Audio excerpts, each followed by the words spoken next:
it, discover patterns, and use it to make smarter decisions. From predicting customer behavior to optimizing business operations and building intelligent AI systems, data science has become one of the most important skills across the industry. Welcome to this session on Applied Data Science with Python. Before we begin our session, just a quick info. If you want to build a strong career in data science and artificial intelligence, Simplilearn offers a top AI-powered data scientist master's program in collaboration with Microsoft Azure. And this program helps you build end-to-end data skills from Python, SQL, statistics, and data visualization to machine learning, deep learning, generative AI, LLMs, RAG, and MLOps. You will learn through live online classes, hands-on projects, industry-led curriculum, Microsoft course completion certificates, and career support to help you apply your skills in real-world scenarios. Now, let's begin our session. Which of the Python library is widely used for data manipulation and analysis in data science? Is it A, TensorFlow, B, Pandas, C, Flask, or is it D, Django?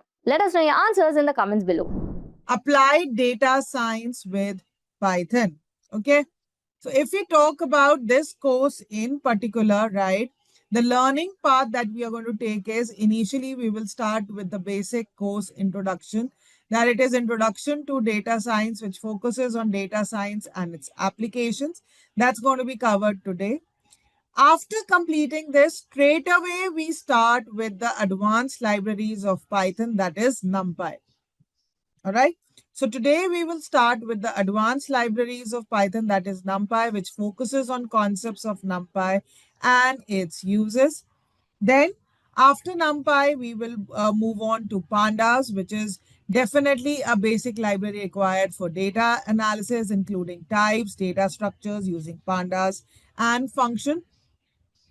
Then we move ahead to the data visualization library, which focuses on visualization techniques and different types of charts. Another important aspect of data science is statistics and mathematics, so which focuses on fundamental of statistics, its type, data categorization, concepts of scalar, vector. Then we will move forward to probability distribution, how distribution is carried out. Then we will also understand in detail advanced statistics concepts, probability, which will help in analyzing the results through hypothesis testing. And last but not the least, we would be practically loading the data set and performing analysis on it with the help of data wrangling and feature engineering. Getting my point? I hope today's introduction is helping you out to understand what is expected from you, how we are going to move forward in this data science journey. Yes. So can the audio be turned on so that we can communicate directly instead by chat? If you want to communicate with me, you can always say to unmute you so that we can discuss also. So that's not an issue, Hadse. If you want, I can unmute you. We can have a discussion if you have any particular doubt. But unmuting everyone can create a chaos in the session. Got it, Hadse? Got it? Yeah. So again, I'm telling you the format. Generally, you can communicate through chat, but if you have issues, you can tell me to unmute you. We can discuss. You can even share your screen. I can help you out with that. Keep my discussions very, very bi-directional, right? And we will go in for break in the mid of the session. That's after 2 hours, and poll will be conducted. Even last 10 minutes, we will keep it for discussion Q&A if you have any issues. Got it, Dharun, Deepak, Tullapati, Sudhanya, Sivagami? Yeah. Now tell me if you still have any doubts regarding the course, the prerequisite, please let me know. If you are familiar with the format of Simplilearn, we give lots of hands-on exercises of Jupyter Notebook. There is at the end, you're supposed to complete the course and projects, and of course, the ebook and the reference material. So are we excited to start this journey? Yes, learners, are we excited to start this journey? Yeah. Yeah, you will do the assignments, right? The daily assignments that we can discuss it on the session itself, and the project is submitted at the end. Got it?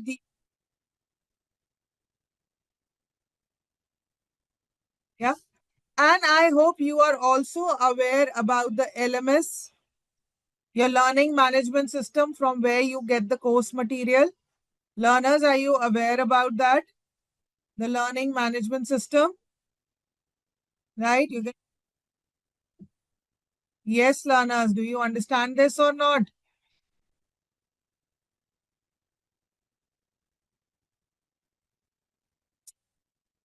LMS. No, just 15 days required. Just Devika. After the course ends, then you will get 2 weeks to submit the project. Okay, so this is the LMS. You can log in into your LMS, and this is the screen or the dashboard. Since I am taking a lot of courses, so you have to log in into your applied data science course. You see this? On the left-hand side, you have the instructor slides, notebook, lab guide, incremental, capstone, data sets, all this reference material. I request you to download and be ready with that. Now clear, Hetze? And any extra material that I will share, that will also be shared on the LMS.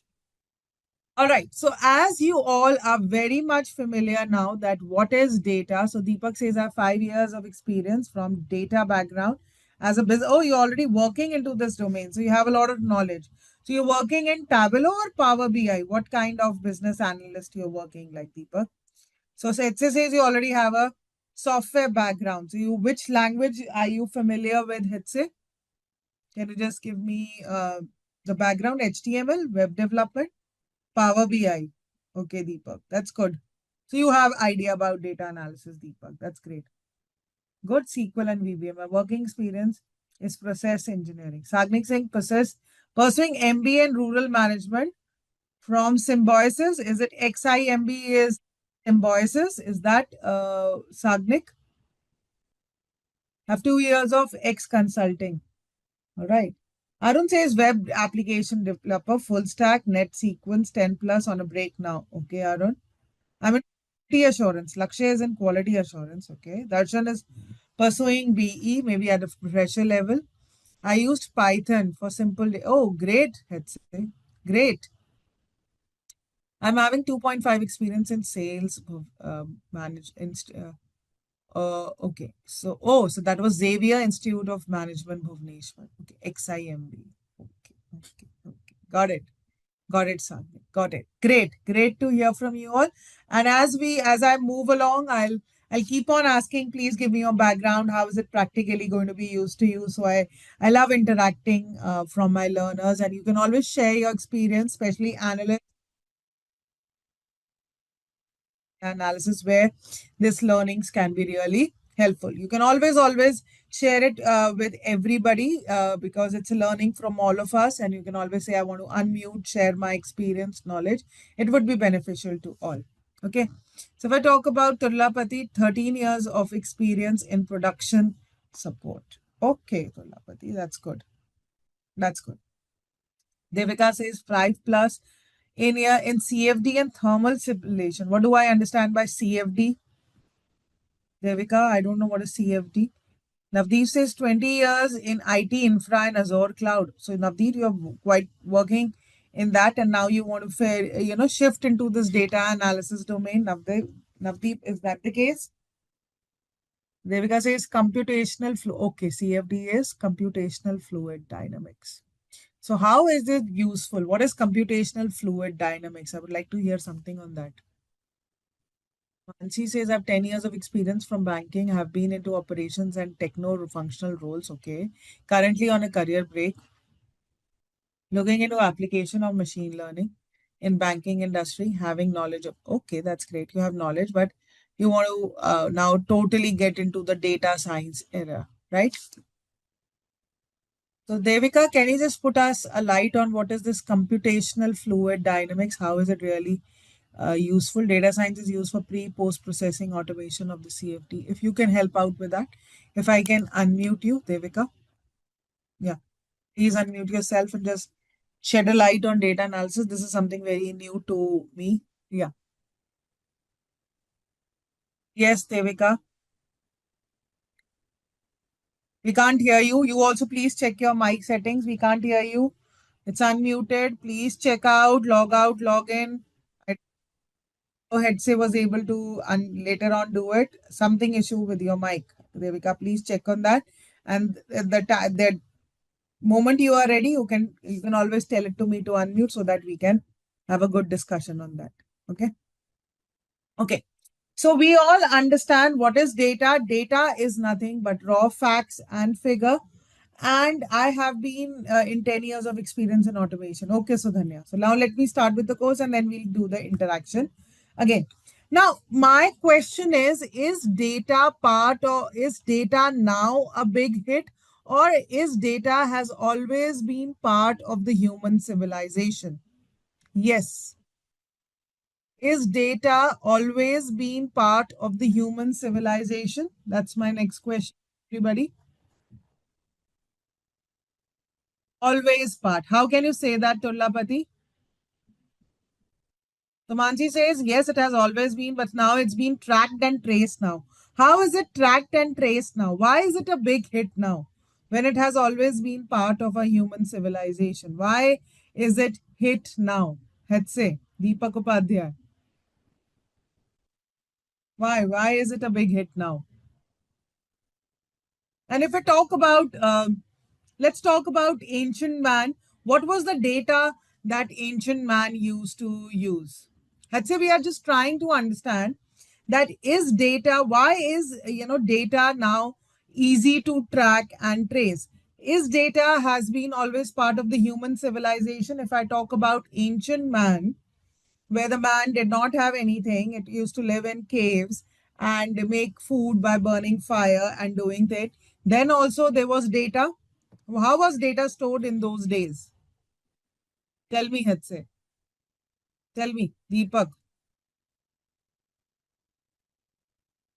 Yeah, we used to write it. It used to carve it on stones, not exactly paper, maybe on the leaves and bark. People who survey that kind of data are known as archaeologists. Yeah, they even people who really study that ancient time, what was the how old were the coins and what is written and the different statues associated with that. So they are known as archaeologists. They have their own way of analysis. As with the time, especially with the invention of wheel and the steam engine, the industrial revolution became part of the human civilization. Agreed? Then it was next change, which was there, the industrial revolution. The clothes, the everything became more faster and in large production. Do you all agree? After the steam engine, the next big revolution was the invention of computers or the information technology, the internet, right? Which has, where we all converge. And now that data that was being stored in terms of files, paper, where all the documents were kept, right? Now they've all being stored into the form of digital data. That is why you see a big buzz, around globally, where people are talking about saving of energy, where this data is going to get stored, data centers, the energy to save, to run these huge amount of data. Do we all hear that now? Yes or no? So Deepak says the data has always existed, but the scale, speed, tools have now make it transformative. Absolutely correct. So it has always transformed with every evolution or revolution. And why data science feels like a revolution? It's not about having data, but about finally being unable to. Yes, we are able to unlock his power because with the help of computers, the data is now digitally stored, right? And now this digital data is being generated in huge amounts. We understand now data in terms of big data with 5 V's: volume, variety, right? Veracity, velocity, and the value that we want to add to the data. So there is huge amount of data where we can do analysis and bring benefits to the companies. Got it? And now we are living in the fifth big revolution of human civilization, which is known as the AI revolution. And the new oil for the whole world is not the crude oil, but data. So the every country is running for that particular power, because now whichever country will have, the biggest power resources, the energy resources for storing the data, processing the data will become the main part, right? Do we see that globally also? It is such a big impact is happening globally. People are just want to become the big powerhouse, right? Hedse, Mansi, Upadhyay. Can I call you Upadhyay because there are two, three Deepaks? I think so. Upadhyay is a good way I can call you. Can I do that, Upadhyay, if you allow me? Yeah. Thank you so much. Right. So now, data is the powerhouse, semiconductor devices, because see, ultimately it is the hardware and the software which will go together. Data is not something alone which is kept. So it is the hardware and the software where we combine together to move forward. Got it? Getting my point? And if we look at data more technically, please try to understand. If we look at data more technically, it is divided into two parts. One is known as the categorical part. This is known as the, yes, AI can replace a data scientist. It can do the analysis, but a very important part of Adhya we need to understand with all the AI that we see around us, who is going to verify results of the AI, right? There is no verification when we talk about different the Gen AI tools, the automation happening. So human involvement, at least if you ask me personally, from my experience, is extremely, extremely important. We cannot be completely dependent on it. If you ask me from my personal view, whether it's even a small response, even a small answer that you get from ChatGPT, don't rely. Verification of the fact, the answer, the code, or the result, or the automation definitely needs to be done at the human level. Got it? Of course, it is going to make the work faster, right? Like, for example, making PPTs, designer PPTs was a hardcore time, but now you can generate it in hardly 2 minutes time. But who's going to verify points covered or not? Got it, Upadhyay? Head say. All getting my point, learners? Please be very, very clear with this point, because that's the big revolution I see. This was never part of the discussion. Do you think it was part of the discussion even in my last three sessions in my career? No. But now I have to talk about Gen AI, the output of it, how is it affecting the whole thing, right? It was never part of the discussion even 3 years back, or rather 2 years back also. With evolvement of all the chat GPT, now Claude Anthropic is going to take big wave in the market. They're always talking about that. So we will see these changes in front of our eyes. We are witnessing the revolution itself. Okay. So will we also learn autonomous using Python here? No, no autonomous Python here. That's different course. That's Gen AI course. Okay. No autonomous over here. Here we will learn the very basics, how to code, how to understand different libraries, and how analysis can be performed. We will not rely on any tools. First, learn the basics. Then only you will be able to analyze the results of the Gen AI or the AI tool, whether they are correct or not. Got it?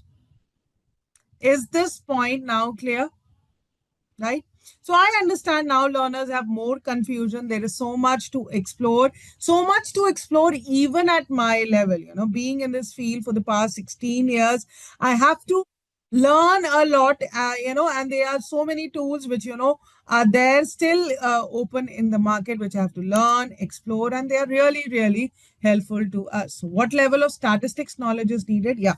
Statistics knowledge, very basic statistic knowledge is required, I'd say. in terms of mean, mode, median, the graphs, the charts. I think so that's more than enough. And probability is going to play a major role. In whole of AI, machine learning, probability has a major role to play. So few concepts of probability would also be covered. Got it? Yeah. Okay. So now if we talk about data, data can be divided into two main parts. First is categorical and second is numerical. Categorical data, what is categorical data? Which can divide it into categories. For example, what is your marital status? Are you married, divorced, widowed, etc., single, etc.?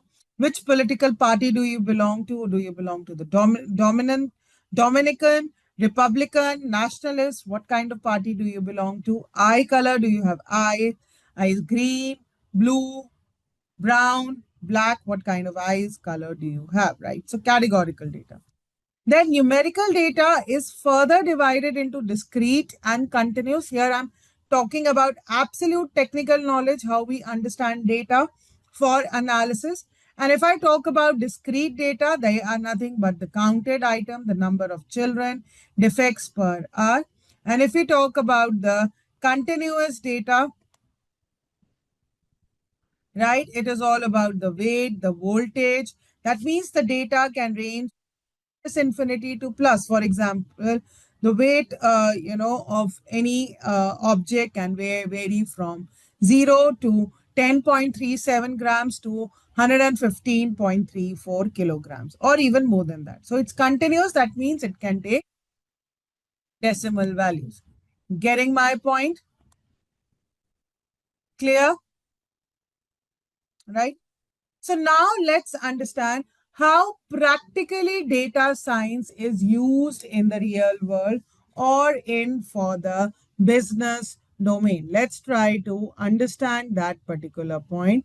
So if we talk about data science is basically, used, or the model that it works on it is known as the DIKW model. So what do we mean by DIKW model? DIKW model stands for D stands for data, I stands for information, K stands for knowledge, and W stands for wisdom. Okay. So let's understand it with a simple example what these terms mean. Data is raw facts and figures we understand. For example, sales of a car company for the last 1 year. So data is nothing but the sales of the car company for the last 1 year. Processed data. Please try to understand there is a slight difference between data and information. That processed data is known as information. What do we mean by that? That now when I have the sales of the car of the company, which are the months which have maximum sales? Maybe I can represent it with the help of dark blue, and the green ones, with the minimum sales of the month. Getting my point? Are you understanding? So this is where statistics comes into the picture, finding maxima, minima, average, right? The standard deviation, the variance of the data. Getting my point, learners? Right? Now, if I talk about this data information, we are talking about last 1 year, but knowledge comes with experience. Knowledge will always come with experience. I'm very knowledgeable. It doesn't mean that you worked very in 1 year and you know the experience. So rather than taking the data for the last year, I talk about the data for the last 5 years. What I try to observe is that the same pattern is getting followed, that during the month of festivities, maybe during Navratras, Christmas time, or those times, the sales of the car increase. This is what I have. I don't observe it in my last year, but for the last 5 years. And there are few months where the sale is very, very low, right? So this is the insight. This is what I detect from this data, the pattern, or this is the insight that I get. And using this insight, the wisdom, that means now how I can use this knowledge, this wisdom, this insight to impact my business. So now I can tell my sales and marketing team to apply more offers during the, the maximum during the maximum months. So how my sales and marketing team can work to have more impact on the business. Did you get this point, Sudhanya, Upadhyay, Hetze? So how we are actually using the data to have impact on the business. And I'll give you one very practical example, which was, it's like, it's now old. It's like 24 years old, right? Because now we are living in 2026. It's a 24, no, it's a 22-year-old example. Still, it has a lot of impact. That there was a hurricane, Francis, was about to hit the Florida's Atlantic coast, but it was Linda M. Dillman, Walmart CIO. She pressed that it's better to analyze the data that Hurricane Charlie struck several weeks earlier. So what she says is, right? So the idea is that that she thought that one hurricane which struck 2 weeks before, right? Let's analyze that data, that what people were buying, what was the data or the history that shows, and that thing can be applied to this hurricane also. So what do you think are the items that people would like to buy when, I say there is a natural calamity? Now we see these events a lot. So there is a natural calamity about to hit. What are the things that you think that, people would want to buy more? Basically that's the idea. So what our idea says that when there is a natural calamity which is about to hit, so the Walmart's people would actually think that people would buy more of the bottles, the flashlight, the groceries, the food items, right? Exactly, the shelter materials. Absolutely correct, Upadhyay. But in the actual scenario, the same thing happened. What happened is the New York Times reported that the experts mined the data and found that the stores would not indeed need certain products, just not the usual flashlight, but it was the strawberry Pop Tarts increase in sales, like the 7 times the normal sales rate. And ultimately, yes, Miss Dillman agreed that the pre-hurricane top-selling item was a beer. So can you imagine this thing? What was the item which actually came out to be a big hit and that proved a big profit to the organization? It was not what we think logically, but what the data speaks after the analysis. Getting my point? Are you understanding the power of data analysis and data science now? Everybody is getting this point, and it's 22 years old, right? Example. Okay. So here I've just prepared a few, quick. Okay, we'll do the Python questions later on. Let's start. Yeah. Yes, Sivagami, share it. The example says that the hurricane was about to hit on the Florida's coast, right? But a hurricane had hit before that. So she said that let's, start, doing analysis of the data where the hurricane hit it before. So during the analysis, they found it was not the grocery items or the essential items which were a big hit or a sale, but it was the strawberry Pop Tarts or the beer item. The sales had increased 7 times. Got it now, Sivagami? Now, why it was that? That's another level of exploration, Upadhyay. You can check it out on the net, because this is a right example taken, right? But ultimately something beyond what our logic says. That what's the data speaks. That is what is your role as a data scientist, to explore something more than what we understand and what the data speaks. Got it, Malipudi? Devika, Sivagami, Hetze, Karthik, Kiryana, Kamal, are you all getting my point? So if you have downloaded the reference material, I request you all to download it. And now we begin with our lesson number 2 to understand what is data science. Yes, learners. Are you understanding? And the PPT that I'm sharing at my level, I will be sharing it after the session, right?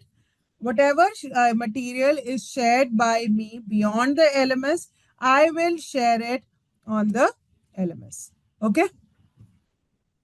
Got it, everybody? Are we good to go, or still anybody has any doubt? Please let me know.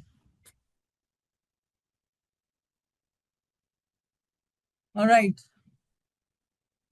Got it, learners? So in this particular lesson, we will understand what are the basics of data science, how the different data science processes, steps are carried out, what are the different, packages used for data science, and different types of plots available for visualization. All right, so we begin. So now do we understand the term data science, learners, in a more better way? So data science is a multidisciplinary field. Why multidisciplinary field? Because it does not only involve computer science or programming language, but statistics, maths, linguistic, every field is there, and which uses scientific methods. We will don't draw conclusions randomly. The conclusions are drawn on certain facts and experiments. It's, we don't randomly accept any facts. Got it? So the field that uses scientific methods, processes, algorithms, and systems to derive meaningful insights from structured and unstructured data. What do we mean by structured and unstructured data? Structured data refers to your tabular data, such as your Excel files, your CSV file, SQL data are all structured data. And what do we mean by unstructured data? Anybody who understands this term? What do we mean by unstructured data? Yeah. Audios, videos, log files all come under unstructured data. Absolutely correct, Mansi. Absolutely correct. Clear? Is the definition now clear to everybody? What is data science? So using a search engine or making a purchase on the Amazon provides valuable data to the data science driven software systems operating in the background. Data on interactions with online platforms is gathered to understand user preferences and suggest search results or items to buy. So the idea is to give profit to the business, to give more meaning and insights to the whole idea. So data science, as I told you, is a combination of subject expertise, scientific methodologies, and technology, such as mathematical and statistical model, scientific tools and method, such as Python, which can operate not only on Mac, even on Windows, even on Linux. Different design, different libraries are available, and different data processing tools are also available, which help in data science, such as Tableau and Power BI are also very, very important tools. Even SQL is an important tool, right? Right?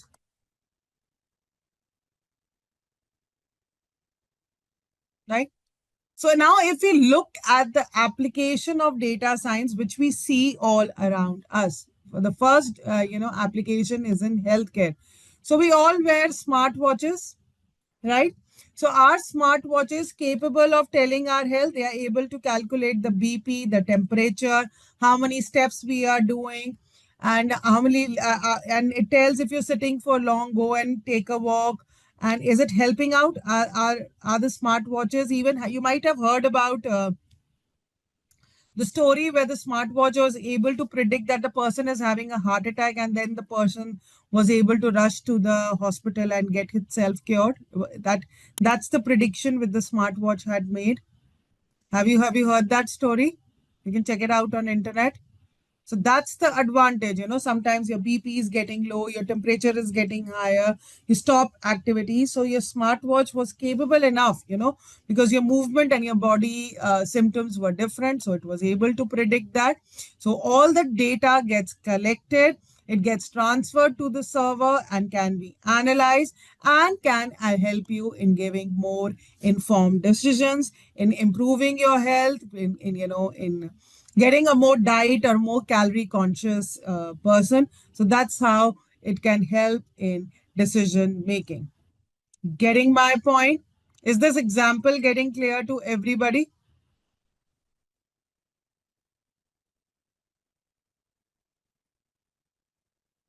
Yes or no?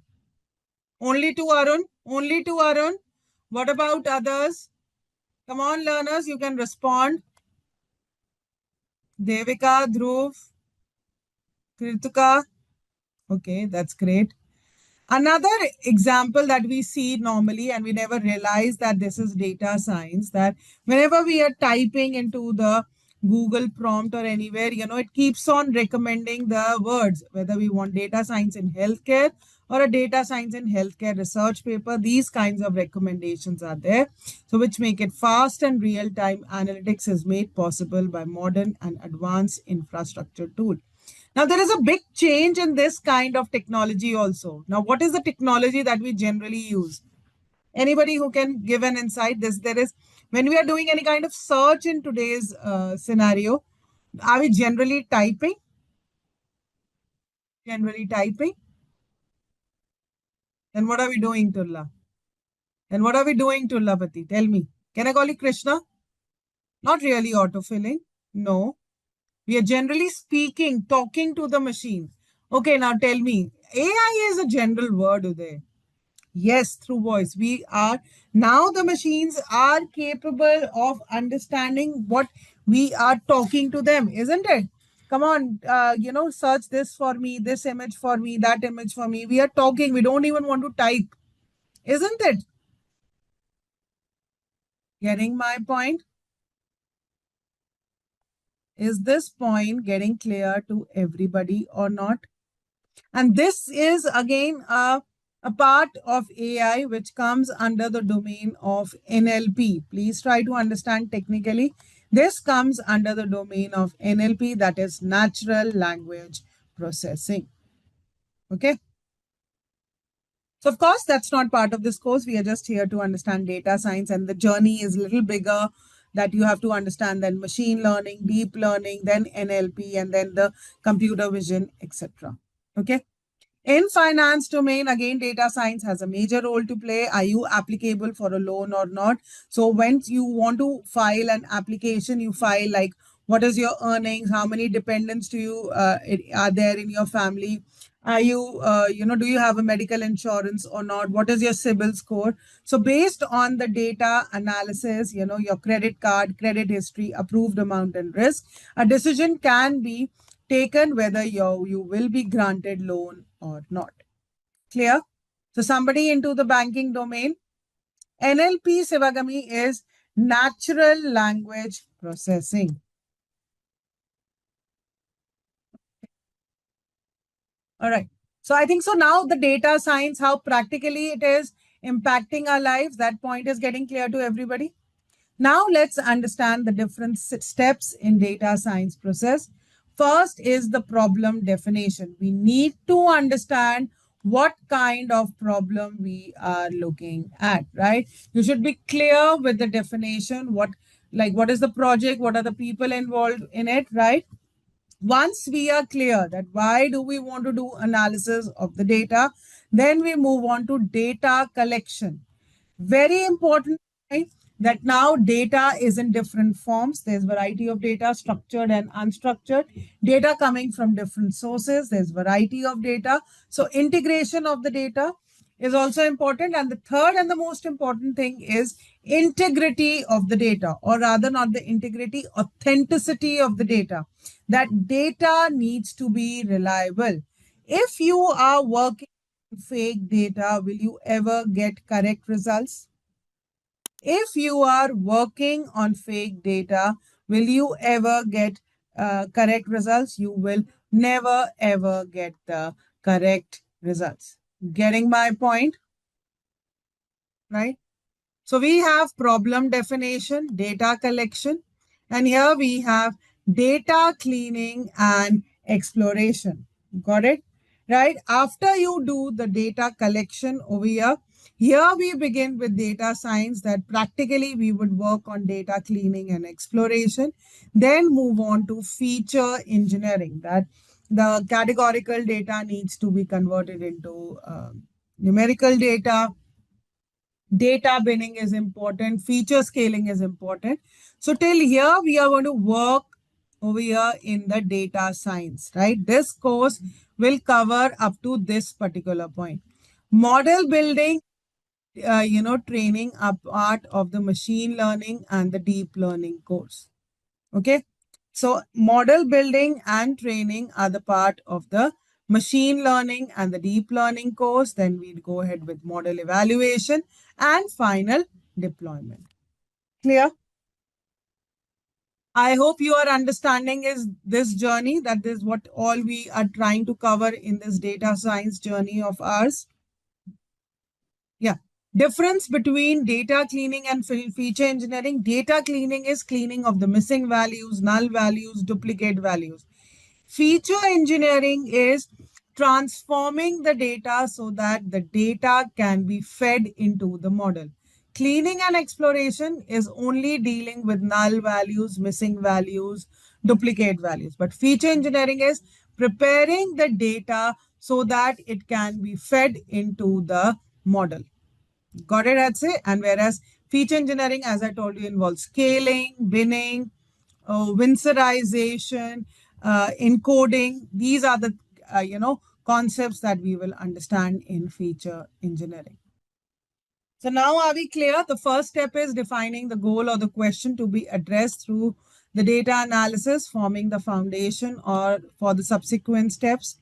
Data collection is gather relevant data sets or information sources necessary to address the defined problem.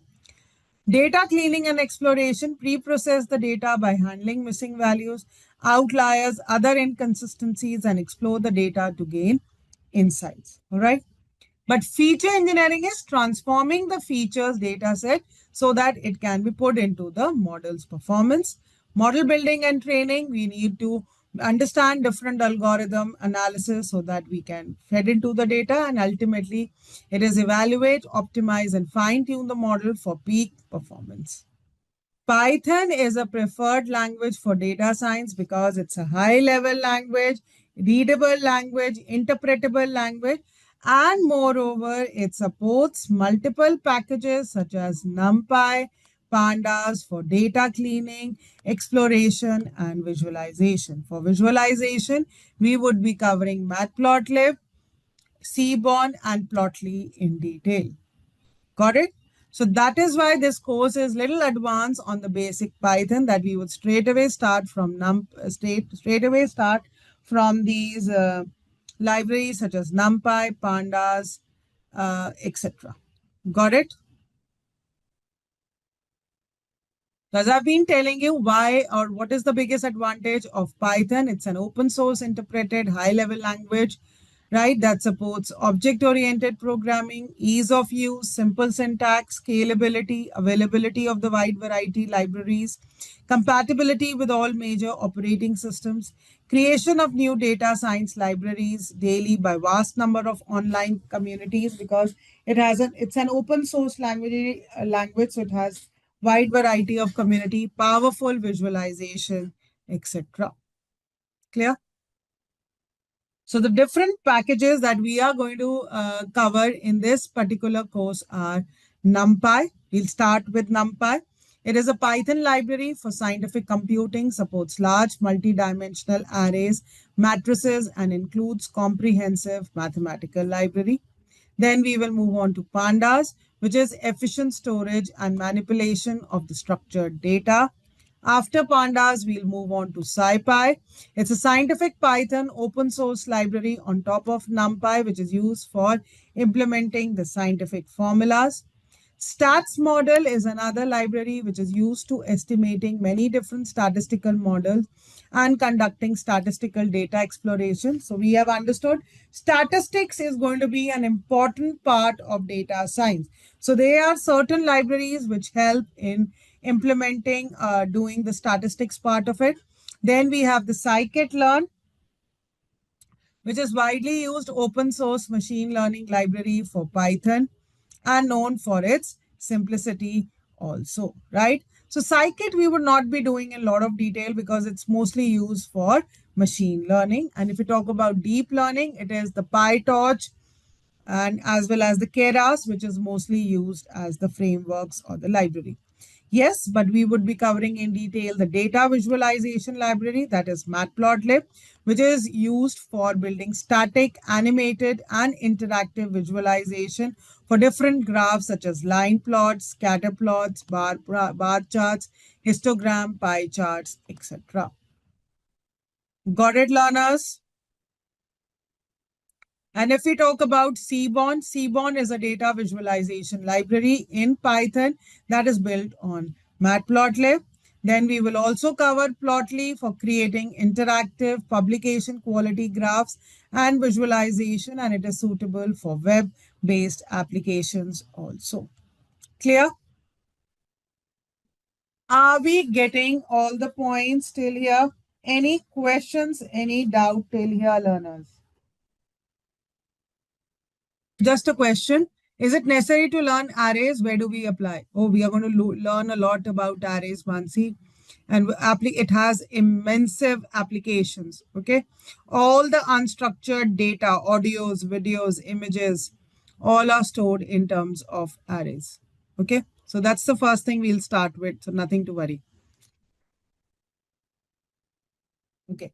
So let's do a quick revision of different graphs, types of plots with example. Let's do a quick revision. So the first type of graph is a line plot. What does a graph consist of? A graph consists of x-axis and then y-axis, right, learners? A graph consists of x-axis as well as y-axis. And the line plot, what does it do? It is nothing, but it is always connected by straight lines, often used to visualize trends or relationship between two variables over the time. So what are the, graphs which show any changes during the time? It could be the weather report, it could be stock market, it could be the sales over a month, right, which help us to take investment decision. Agreed, learners? And if I just to make the appearance better of the line plot, I can add markers to it, specific data points where there is a dip in the sales or when there is a rise in the sales or any kind of temperature, or it could be any other entity. So a marker plot displays data, even it could be your marks of a subject, right? Result of any, college, school, university, right? So a marker plot displays data points with markers, useful for scatter plots and visualizing individual data observations. So a marker plot is used to display individual data points on the map, such as marking specific locations for the survey. Great, Sudhanya. Great. Then we also have this scatter plot. Scatter plot is nothing. It is a collection of points plotted on two axes, horizontal as well as vertical, right? So over here, both the X and the Y axis are numerical data. For example, if I want to find out the relationship between height and weight of a person, the sales and the price of petrol. So where both the quantities are numerical, then we use the scatter plot. So scatter plot analyzes the relationship between two variables, like comparing the height and weight in the population. Clear? Are we understanding the different plots? And another important graph is the area plot, which is also known as the stack plot. Please try to understand the area plot is also known as the stack plot plot because it is built on one on top of each other. An area plot represents data with shaded areas useful for showing cumulative totals or proportions over the time. So an area plot visualizes the cumulative data which changes over the time, such as tracking total sales. So for example, if I want to keep track of the sales of a company, but this represents the first quarter sale.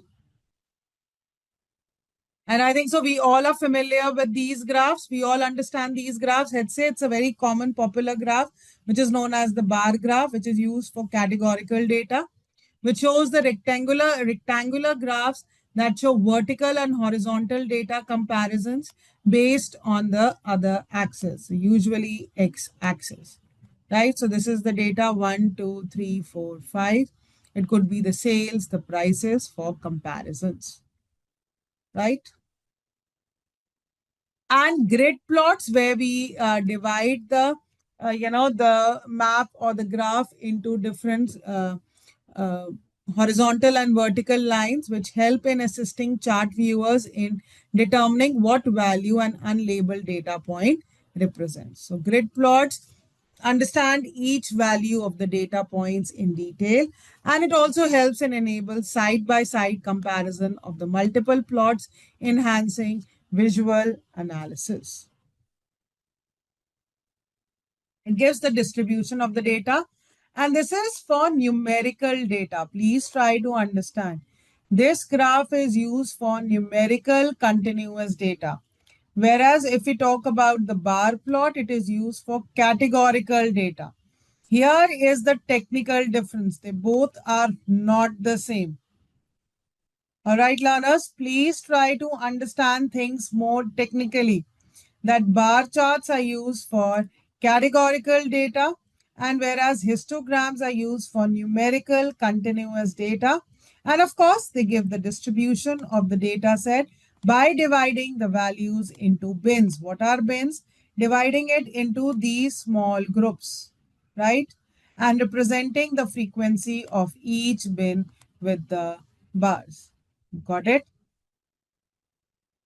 So histograms visualize the distribution of the numerical data like income levels or the exam scores, and they help in finding the characteristics of the data, the underlying patterns, and guiding decision-making process.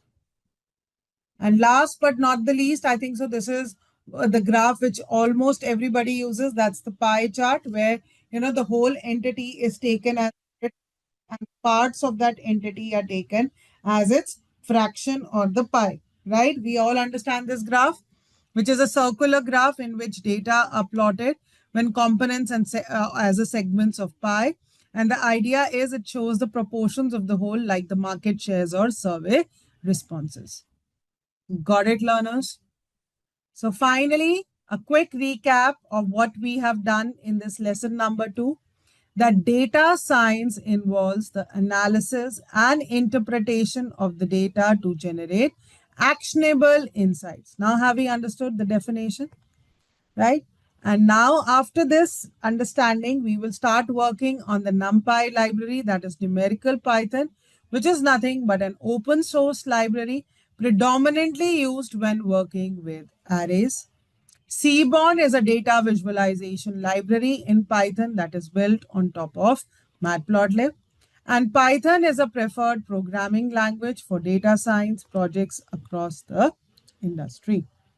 Now, so NumPy is the advanced numerical Python library available, right? And as we understand that Python is totally an open source library, so it has this open source community which helps in moving with the NumPy. So I'll just send this link to you. Please check out this NumPy link. Since Python is an open source community, all the data things are available. That NumPy helps us to create powerful n-dimensional arrays, numerical computing tools, open source, interoperable, performance, easy to use. All these things are the practical use of NumPy library. Here you can run the code also, and it can be used for Pandas, stats models, signal processing, image processing, graphs, network. It has enormous uses. Got it? Mansi, I think so that was your question. Sagnik, Sivagami, Lakshay, are you all getting this point?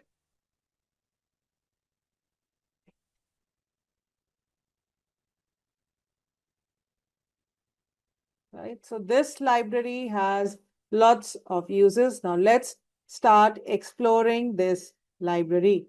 Okay. So fundamentals of NumPy, this is the link which is there. So NumPy is a numerical Python package which is free, and it is an open source library that is mostly used for mathematical operations in scientific and engineering applications. What are the other advantages? It is a Python library used for working with arrays. It consists of multi-dimensional array of objects and collection of functions for manipulating them. It conducts the mathematical and logical operations on array. So it's a very, very powerful library which helps us to perform different mathematical operations on array. Another important point to be noted over here is the array object in the NumPy is called the n-dimension array. So NumPy is a numeric Python. It is a package for computation for creating homogeneous n-dimensional array. Can you all tell me what does the term homogeneous mean? Can you tell me what does the term homogeneous mean? So the arrays are that they consist of same data type. What does the term homogeneous mean? That the arrays are of the same data type. We will understand it practically. So what are the different properties of arrays? Arrays are mutable. What does the term mutable mean in Python? We understand that arrays are mutable. What does the term mutable? That can be changed or modifiable. Absolutely correct. Let's say by the user, so it's modifiable. Second, it is homogeneous. What does the term homogeneous mean? What does the term homogeneous mean?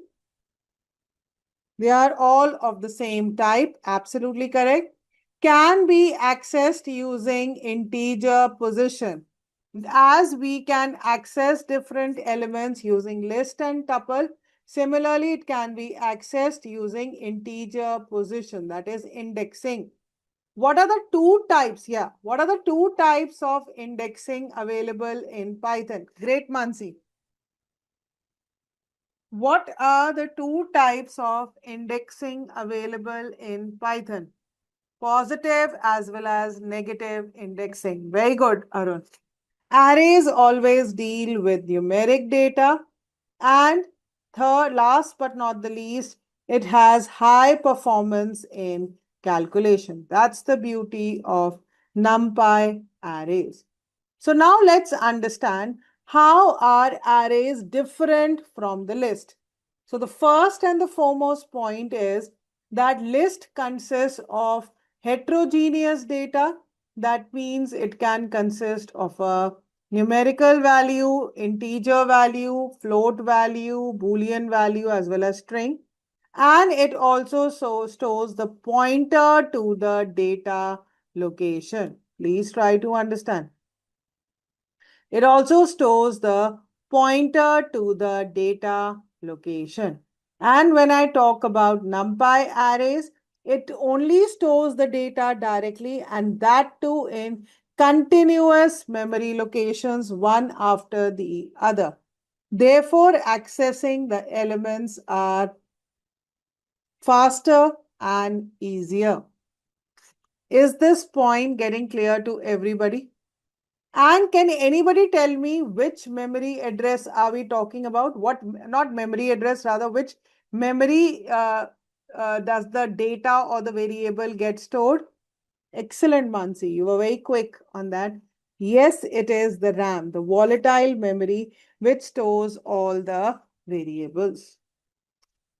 Clear? Is this point getting clear to everybody? So how do we go about creating arrays? First and foremost, it is not part of the basic Python. Therefore, we need to import the library. Import NumPy as NP. So we need to import the library. Second most important thing is np.array is the name of the function to create the array. So if I pass the value as 0, 1, 2, 3, the array will get created. And how do I know whether it's an array or not? By using the type function, I can know what is the type of A, and it belongs to class numpy.ndArray. NdArray stands for n-dimensional array. Then the different attributes of the array are a.ndim. A.ndim gives the dimension of the array. It belongs to one dimension. Shape gives the number of rows and columns. So this data consists of 4 columns. So therefore 4 value. And the number of items is 4. Therefore the value of the length is also 4. Are you all getting this code, or do I need to repeat this? Yes, learners, are you all getting this code, or do I need to repeat it? Everybody got this? How do we create arrays? That we import the library. Then np.array is the function to create array, and these are the function which give me the type, the dimension, the shape, and the length of the array. Got it now? Right? Now, do we understand the range function in Python? Do we understand the range function in Python? Right? Yes, when I give range 40, that by default, it will start from 0, right? And it will go till 39. It will start from 0 and go till 39, right? So we have np.arange function, right? And by using the shape attribute, I am now changing these 40 elements into two-dimensional array with rows equal to 5 rows, and columns equal to 8. Clear?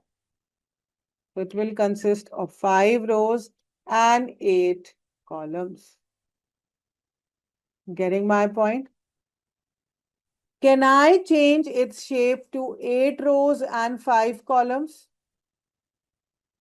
Can I change its shape to 8 rows and 5 columns? Yes. Why? Because the number of elements is the same. 8 into 5 is 40. Can I change it to 4 rows and 10 columns? Or vice versa? Yes. Can I change it to 4 rows and 4 columns? No, because it consists of 16 elements. Can I change it to 2 into 2 into 10? Can I change it into that into 3 dimension? So that's the beauty of arrays. So what do we mean by one-dimensional array? One-dimensional array consists of only one axis. Therefore, the shape consists of 4 since it consists of 0, 1, 2, 3 columns. And one-dimensional arrays are also known as vectors. Getting my point? One-dimensional arrays are also known as vectors. Two-dimensional array, it consists of axis 0 and axis 1. Axis 0 refers to the number of rows. It consists of 2 rows. Axis 1 means columns. It consists of 3 columns. Therefore, the shape becomes 2, 3. And two-dimension arrays is known as a matrix, right? 3D array, you can consider it as a slice of bread. When you buy bread, they are slices. So you can consider axis 0 as the slices of the bread. So there are 4 slices.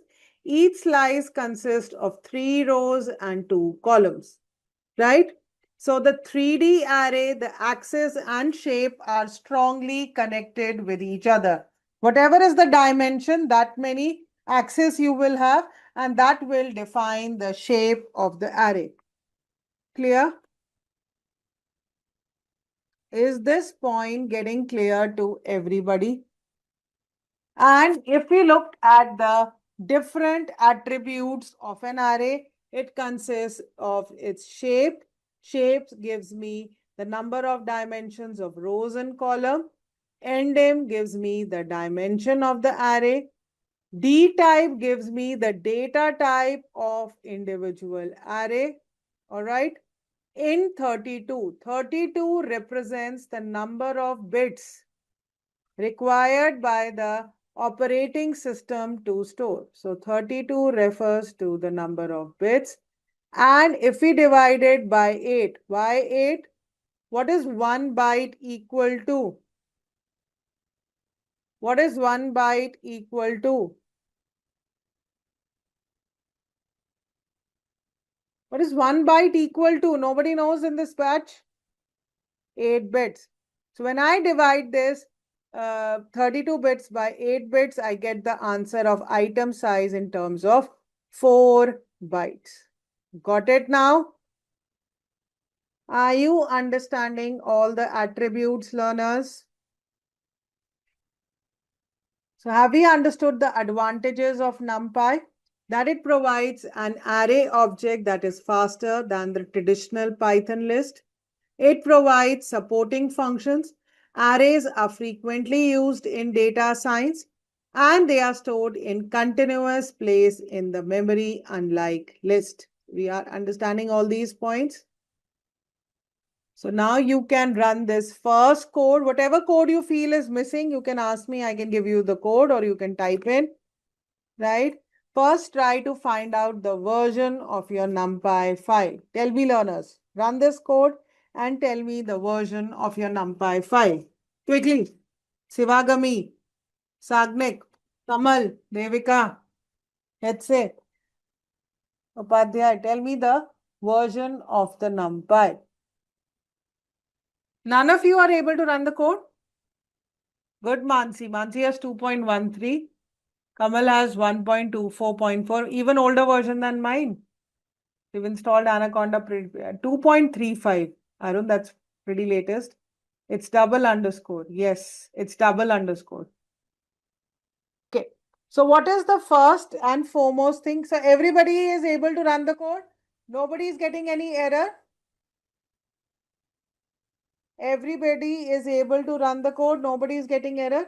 Great. Okay. So what is the first thing that we are supposed to do? We are supposed to first import the NumPy library, right? Do we see the code? Right? And then we are printing this array. The type of array it belongs to is n-dimensional, right? Sorry, the type it belongs to class numpy.nd array. The dimension is 1. The shape is 3, comma, the length is 3.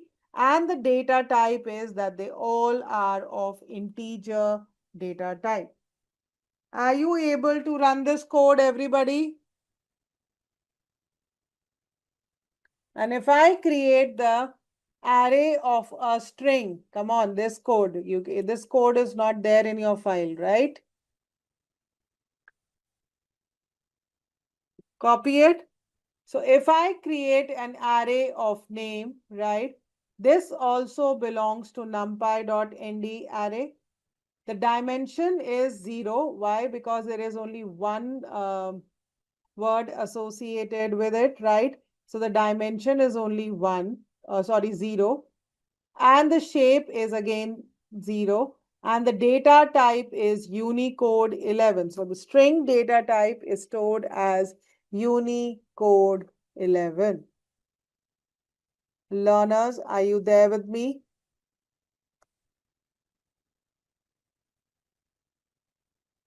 So if I have a array, right?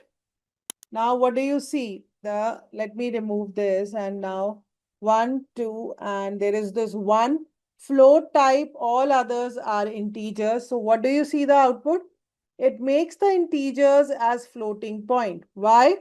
Because arrays are homogeneous data structure. They contain the same data type, right? So all the elements now become of float 64 type. Got it, learners? All the elements become of float 64 type. And the moment I add a string onto it, you see the output now. All the elements have become of the string data type, and now the data type is Unicode 32. The elements over here is Unicode 32. Got it? And now let's start creating NumPy arrays and multi-dimensional array. So the array with 0 dimension, that is only with one value, is known as a scalar value. Please try to understand this highlighted code. An array with one value is known as the scalar. So any one value, I've put it as an integer floating value. So the 0-dimensional array is known as scalar. One-dimensional array with one axis. Can you go back to the data type? Which data type? The previous one? Let's say. Yeah. Yeah. What is the confusion? The data type is Unicode 32. And you might say that, ma'am, here it is Unicode 11. Right? So it automatically decides. Seems it's becoming a list instead of an array. No, this is array only. It's like an array, but here it's a scalar value. Here it is a scalar value. Got it? Here the list is converted to an array. Now clear?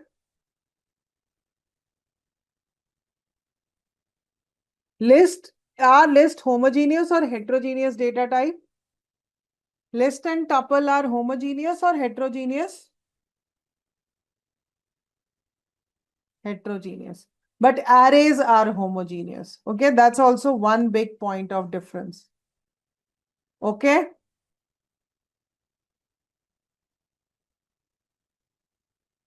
I have a question. Does one data type supersede the? Yes, yes. The floats are superseding the integers, and the strings are superseding the integer values. Do you see this?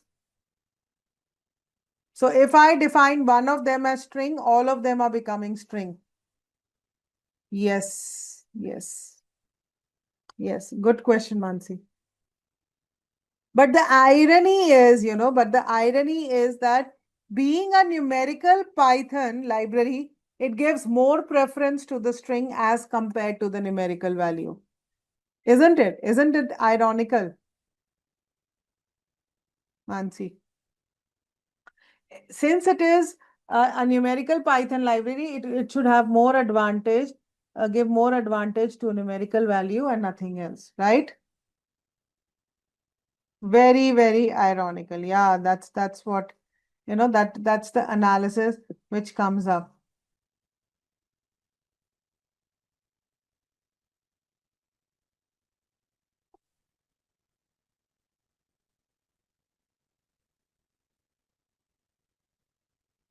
Clear?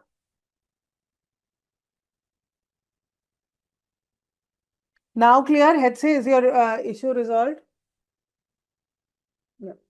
So here we have this scalar value. Then we have one-dimensional array. One-dimensional array is known as a vector. Two-dimensional array is known as a matrix. Now, a quick trick how to understand one-dimensional, two-dimensional. that if you have these double squares, that means it is two-dimensional. And if you have these triple square brackets, it's three-dimensional. One, then one. And if there is nothing, then zero-dimensional. Are you understanding this quick tip and trick, everybody?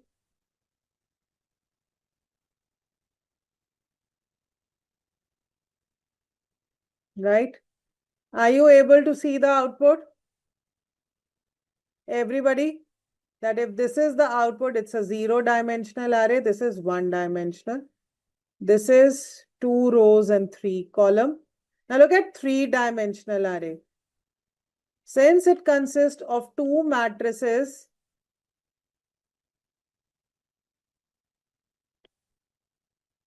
the first axis becomes 2. Second, each matrix consists of 2 rows. Therefore, the next dimension is also 2. And each matrix consists of 3 columns. Therefore, what is the shape of three-dimensional array? 2, 2, 3. Got it? That is why the shape is 2, 2, 3. That is, it consists of two matrices with 2 rows and 3 columns. Sivagami, Sudhanya, Turlapati, are you all able to do it? Uday Kumar, Deepak VK, Upadhyay, Kamal.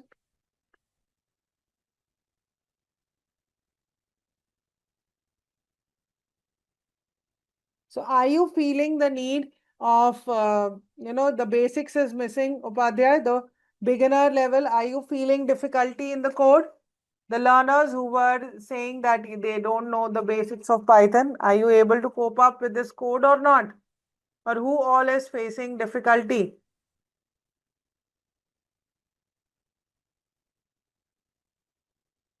Sagnik says need to learn the basics. Are you finding it difficult, Sagnik, to interpret the code? Sagnik, so my suggestion to you is rather than, having struggling in this particular session, it's better you take up the Python refresher course that will make the concepts of Python more clear, and then you can get back to this course. I would suggest that, Sagnik.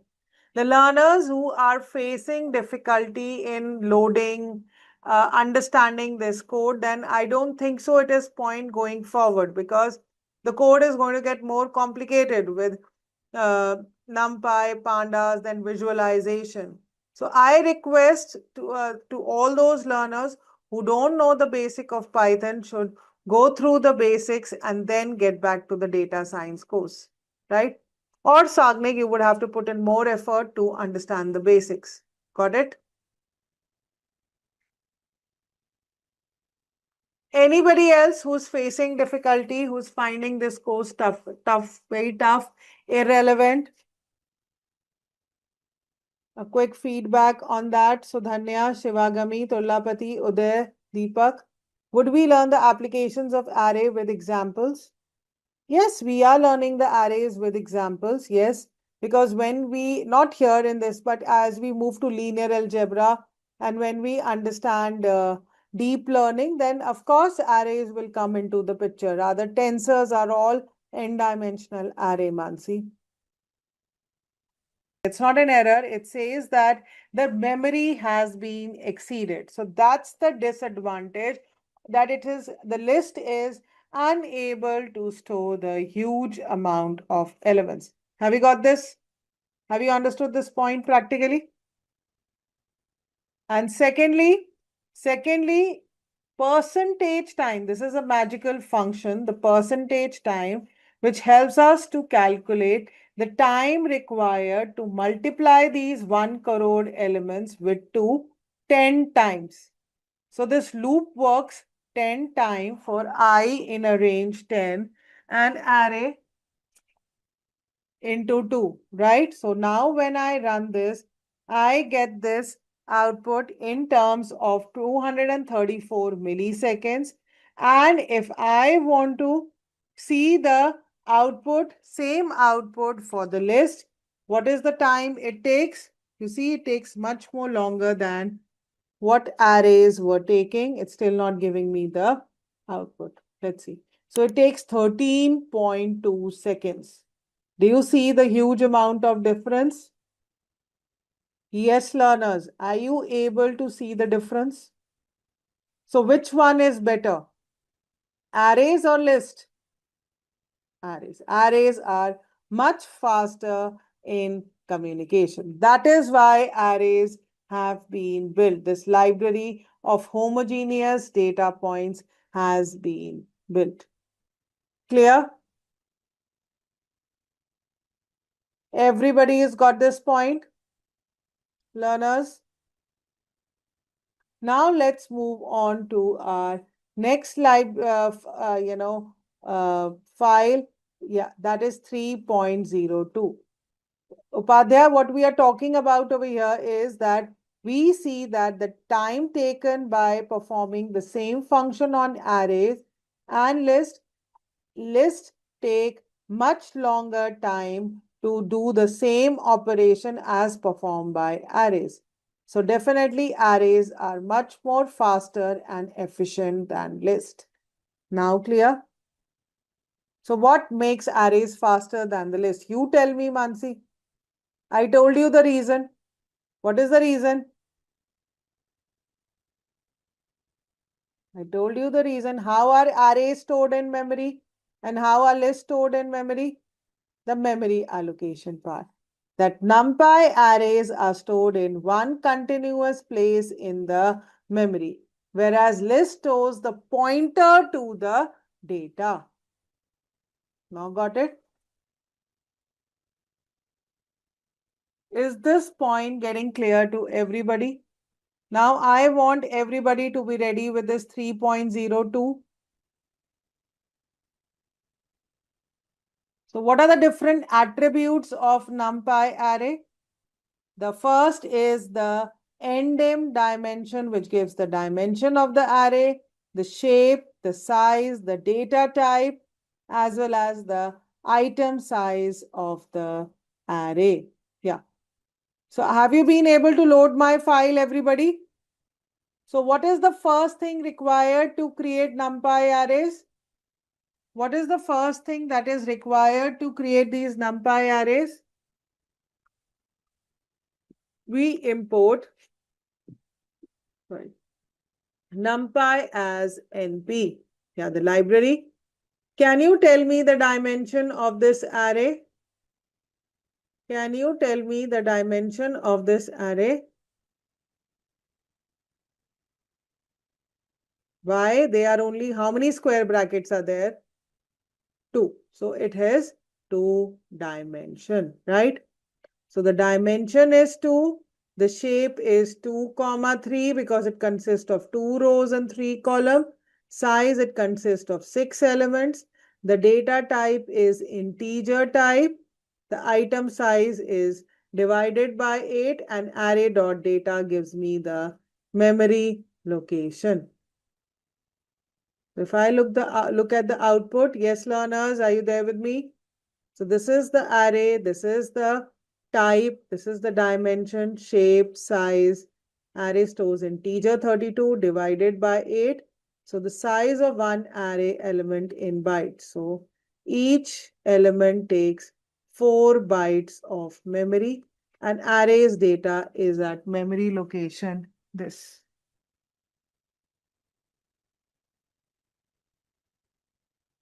No, good to go. So now if this is my again two-dimensional array, size of one array in elements is 8 for me. Yes, Mansi, then this must be int 64 for you. This must be 64 for you. 64 divided by 8 is 8 only, 8 bytes. Got it? So it depends upon your system. It depends on your operating system. Okay, Mansi? It's system dependent. Okay, learners?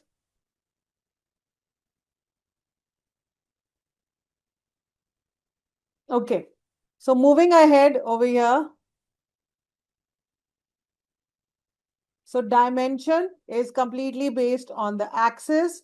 Axis 0. What does axis 0 represent in a matrix? Tell me quickly. What does axis 0 represent in a matrix? Or in a two-dimensional array? No. No, it represents the columns. Oh, sorry, the rows. Axis 0 represents the rows. Okay, Mansi? Axis 0 represents the rows and axis equal to 1 represents the column. Very good. Got it, learners?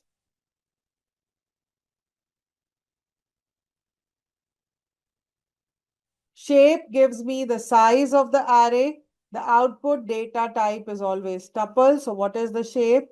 It consists of 2 rows and 3 columns. This consists of 3 rows and 2 columns. Got it?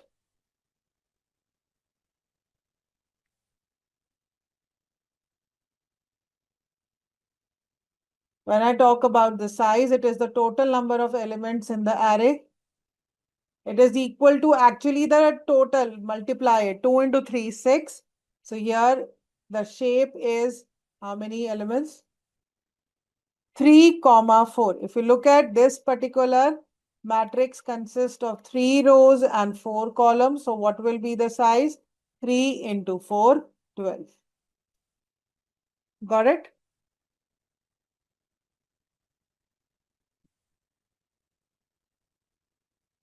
Yes, learners, are you getting this?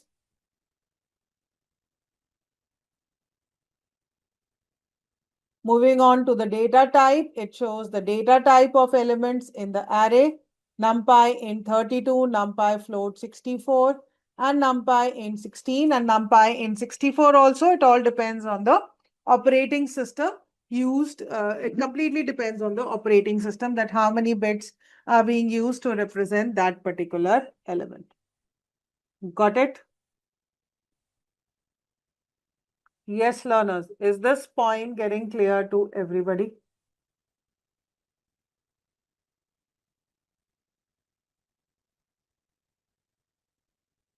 And of course, item size shows the length of one array element in bytes. So float 64, 64 divided by 8 because 1 byte is equal to 8, it is equal to 8 bytes. Complex 32 divided by 8, it is equal to 4 bytes. And numpy.array.data is an attribute offering direct access to the raw memory of the NumPy array. Got it? Clear, learners? Any questions, any doubt till here? Durlapati, Sagnik, Kamal, Sivagami, Mansi, Hetse, Kamal, Upadhyay, Devika? No? I hope these PPTs are helping out in understanding the concepts better. The PPTs that I prepared for you all.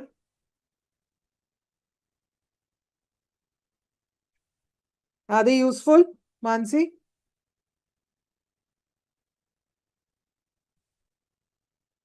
Yeah. So now let's understand some basic functions of the arrays, right? The first function is transpose. What does transpose do? It interchanges the rows and column. No, they are not from the LMS, Hetski. I will be uploading it after today's session. Okay. I'll be uploading it on the LMS after today's session. Okay. So nothing to worry. There's nothing to lose.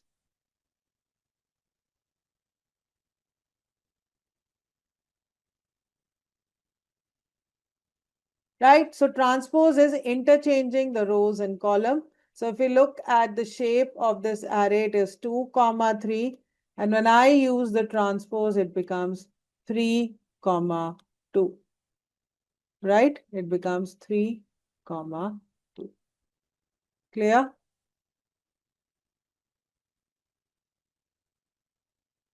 Right? Another function is flatten. It converts any array, any n-dimensional array to one-dimensional array. There are two ways to perform this flatten function. One is in row major order, or we can give order is equal to C with the parameter equal to C. Now, what does row major means? That first the elements of the rows are flattened, and then the second, elements of the second row, like 1, 2, and 3, 4.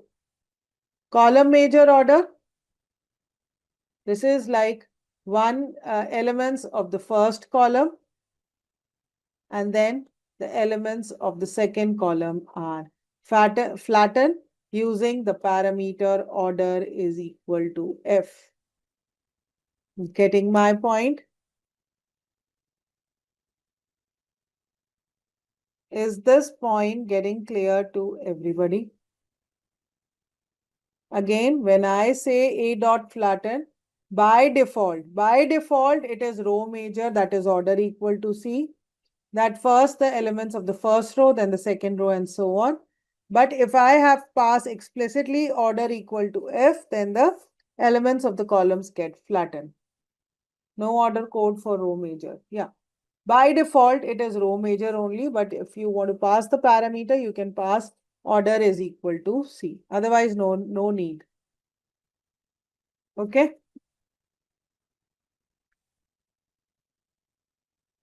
B is equal to A flattened by default. This is a row major. Yes. Yes. Yes, Mansi. Yes. And then we have the reshape function where you can reshape the data from one dimension to higher dimensions, and from higher dimension to lower dimension. No restriction on that. So if you look at the shape of this data, how many rows are there? 6 rows are there and one column. 6, 1 can be reshaped to 2, 3, can also be reshaped to 3, 2. Agreed? Similarly, original shape is 3, 4. It can be reshaped to 6, 2, 2, 6, 4, 3, 1, 12, 12, 1. Right? See, the multiplication factor has to remain the same, but I cannot reshape to 4, 4, right? I cannot do that. But can I reshape to 2, 3, 2? Can I reshape to 2, 3, 2?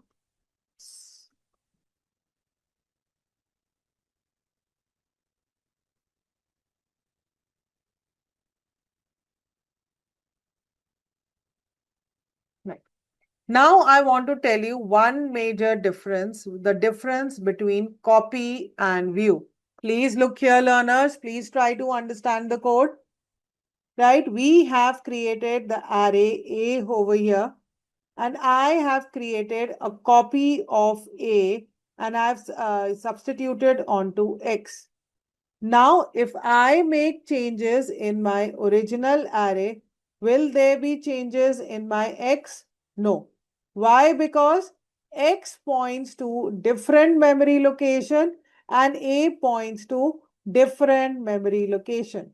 So if I make changes in my A, it does not get reflected in 4, in X. Getting my point? But if I create a view of this B array, whatever changes I make in B, that are reflected in my X. Because why?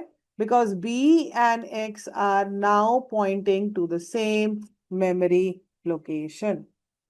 Getting my point?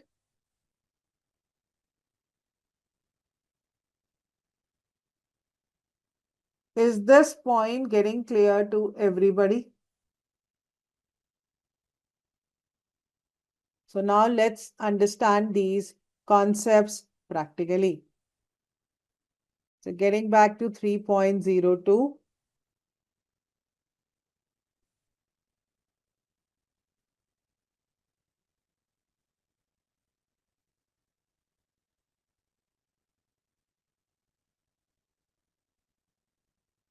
Right. So first is the reshape function, which helps us to create a new shape of the current elements of the array, provided they have to be of the same, factors, or rather the same elements.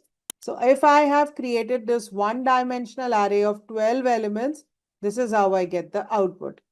Learners, are you there with me?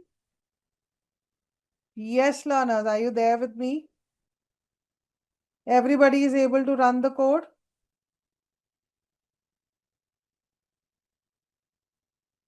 Now, can I change this dimension of one-dimensional array to 12, 1? Is it possible? Can I change it to 12, 1? Yes. Can I reshape it to 3, 4? Yes. Can I reshape it to 2, 6? Very good. And can I reshape it to 3 dimension with 3, 2, 2? 3, 2 means the number of slices or matrices.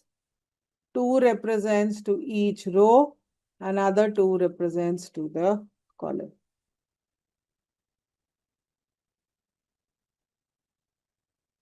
So these are my 3 matrices with 2 rows and 2 columns. So this is my 3 matrices with 2 rows and 2 columns. Got it? Can I reshape it to further dimension? That is 2, 3, 2, 1, 1.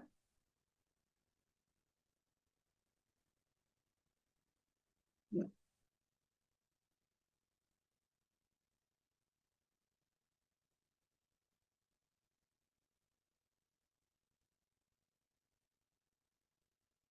So with reshape, you can change it to lower dimension to higher dimensions to lower dimension.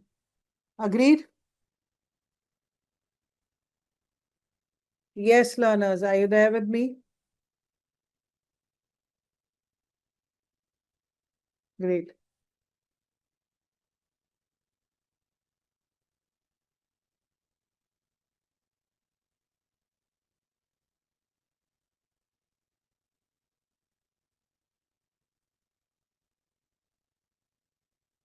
Right. And this, if I give reshape equal to -1, it will automatically flatten it back to 1 dimension. Okay. Now coming on to flatten function, these are the parameters, arguments that can be passed. By default is C, which means the row major style as we have seen it. F stands for column major order.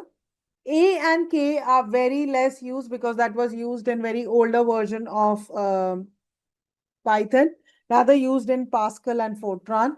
So A means to flatten array elements in column major order, and if the Fortran contiguous and in memory, a row major otherwise.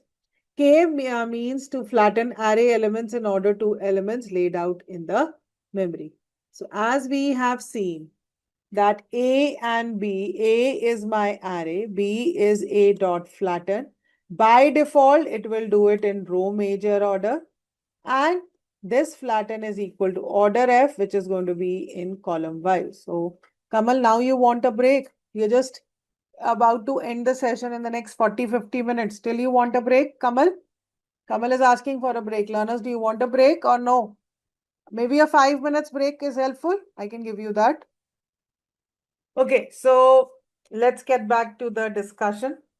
So this is my flatten. So by default, we understand it is in row major order, first row and then the second row. And when I give order F, it is in column major order. This is clear. But the important point to be noted over here is that B is a copy. That means it is a new variable created in the memory. So what do we need to understand? That flatten creates a copy of the system, not a view of the array. What does that mean? That if you change elements in array B, the elements in array A are also not changed. Clear? Is the difference clear? So flatten creates a copy of it. And how can we check? If B is equal to 10, we have made changes in B that is reflected in B but not in A. Clear? Are you all there with me? Everybody is getting this point? Yes, learners. Great. Right. Now moving on to flatten function, it returns the copy of array flatten into one-dimensional array. So flatten will always create any n-dimensional array to one-dimensional array. So this is a three-dimensional array. And when I do an array flatten dot order f, what does order f mean? Column major order. So first and then 7, then 2, and then 4, and then 10, then 2, and then 8, then 5, and 11. Getting my point? Is this point getting clear to everybody? Everybody is able to run the code?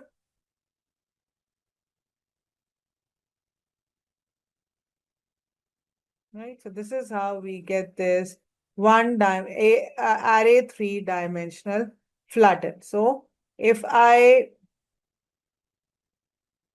do it by default, it is going to give me 1, 2, 3, 4, 5. Right? And when I run the transpose interchanges the rows and column. So if this is my two-dimensional array with 2 rows and 3 columns, it gets changed into 3 rows and 2 columns. Got it? Clear, learners? So if this is my array and now I reshape it into three-dimensional array with 4 rows, 4 slices or 4 matrices, 3 rows and 1 column. Yeah, I can specify the dimensions of the transpose. Yes, I can. Let's see. For the first example, if you look at over here,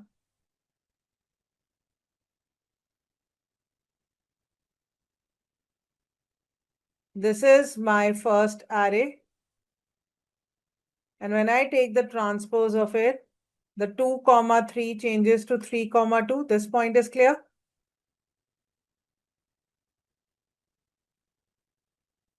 Okay. Now look at another example.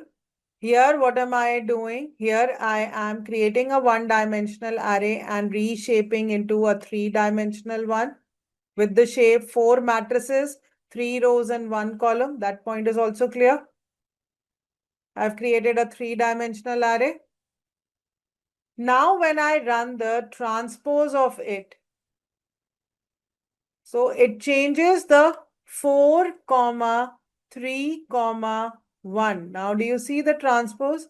This has got interchange with this, and this has got interchange. So now I have one matrix with 3 rows and 4 columns. Got it? Mansi, Devika, Upadhyay, Kamal, Uday, Turla. And as you can see, every file has a assisted practice associated with it. Please look here, learners.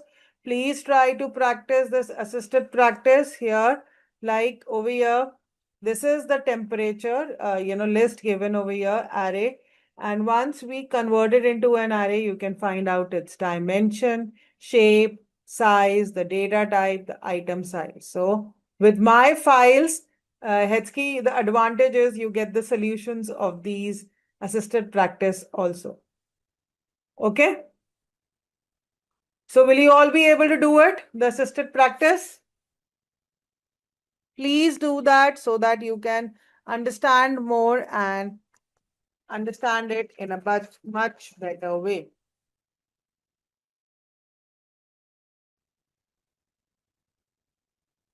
Turla is ready. Hetski is ready. Quick response, learners. Quick.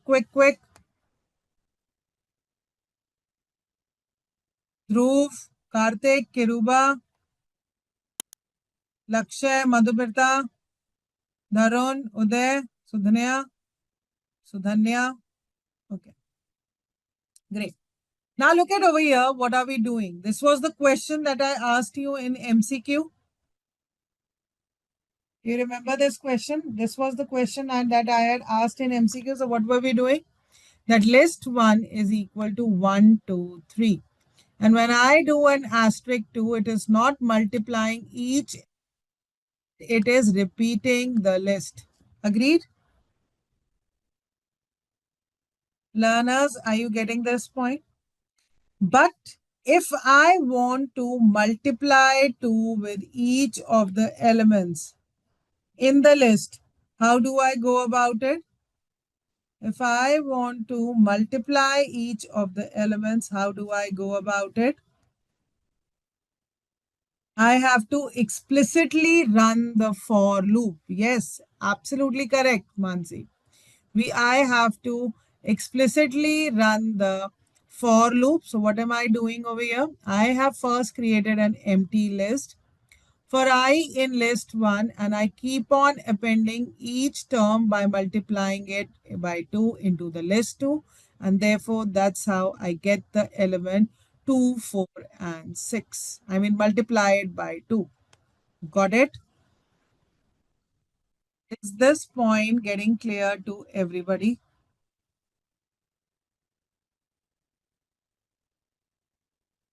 Other way is, do we understand this kind of notation? Anybody who understands this notation? What is this concept known as? Very good, Mansi. Only Mansi understands. In this batch, nobody else.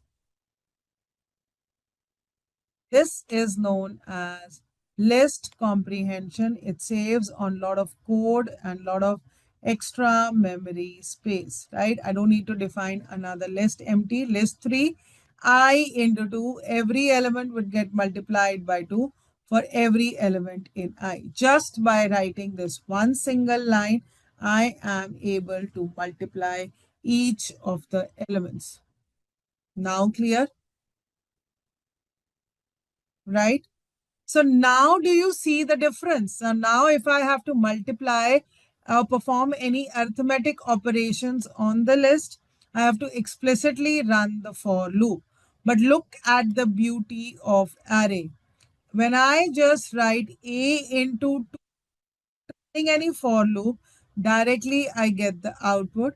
Or if I'm doing addition of the two, I directly get the output. So isn't it giving me fast mathematical results? Right? And how and why is it giving me? This is because it works on two main concepts. Please, very important point of NumPy library that we are about to understand. It runs on two main important concepts. That arithmetic calculation works on the concept of broadcasting. Please try to understand, learners. The first point is broadcasting, that is making the arrays of the same shape. Broadcasting is the process that makes the arrays of the same shape. And second concept is vectorization, that is using for loop for element by element operation. Got it?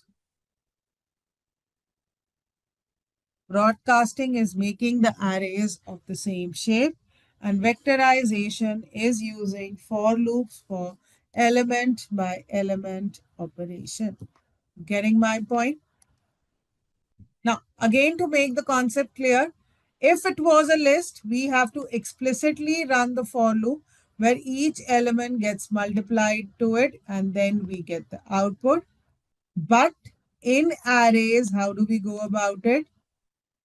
I'm sorry for the pen. Again, I don't know. On this slide, it always gives me this issue. I've seen that. Anyways. So for arrays, how does it work? First, the broadcasting will happen. That is, the arrays will become of the same shape, right? And then automatically at backend, element by element multiplication will happen to get the output. Clear? Is this point getting clear to everybody? To understand it even better, let's understand it with this example. I want everybody to be concentrated here. What is the shape of this array? What is the shape of this array? Shape. I'm not asking the dimension, Hatsky. It's 4, 3. It consists of 4 rows and 3 columns. What is the shape of this array?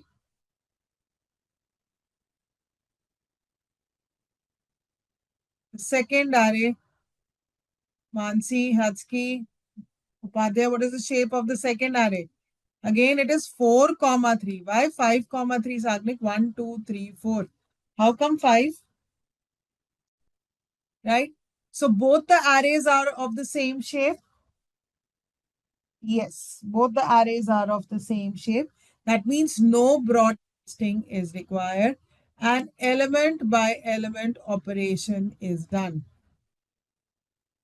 Element by element operation is done and then we get the output. So it is not necessary that every time the broadcasting will happen. But definitely yes, vectorization, implicit for loop will run to perform the mathematical operations. Okay. Now look at the second example over here. What is the shape of this array? It's 4, 3 and the other one is 1, 3. Are they of the same shape? No. But the columns are matching. Do you see the columns are matching? And can I expand this 1 to 4 rows? Yes, I can broadcast 1 to 4 rows and therefore now the two arrays become of the same shape. Sorry. And therefore vectorization or arithmetic addition happens. Clear? Just give me a minute. Something slow. My net is working slow. So this is 4 rows and 1 column. And what is the shape? 1 and 3. Now you would say, ma'am, nothing is matching. Please try to understand. If one of the shape or the axis is not equal to one, the others have to match. But in this case, it has 4 rows and 1 column. So one of them is 1. Can I expand it to 4 rows? Yes. Again, over here, it has 1 column and 3 columns. Can I expand it to 3 columns? Yes. So broadcasting happens in both the arrays to make them of the same shape and size, and therefore the arithmetic operations happen. Clear?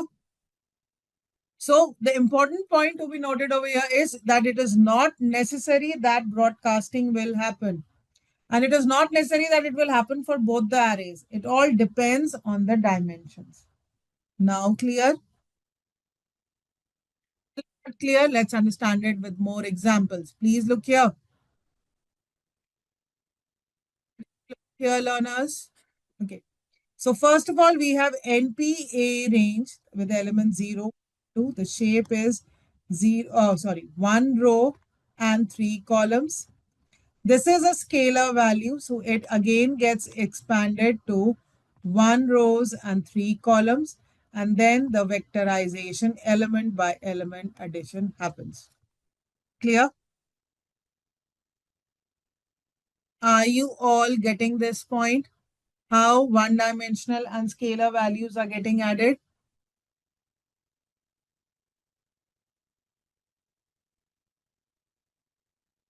Then NP dot ones, this is 3, 3. That means we have created a matrix of the shape 3, 3. NP dot ones create all the values ones.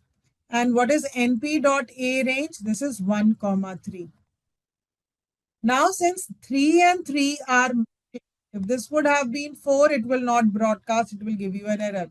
Since 3 and 3 are matching and this 1 can be expanded to 3, therefore both the arrays become of the same shape and we get the output. So over here, 3 rows and 1 column. Now do you see this? This gets expanded to 3 rows. Sorry, 3 columns, and this gets expanded to 3 rows to make them of the same shape, and therefore vectorization happens. Have you got this? This is the most important concept of NumPy library, that why are arithmetic calculations fast? Because of the concept of broadcasting and vectorization. Clear, learners?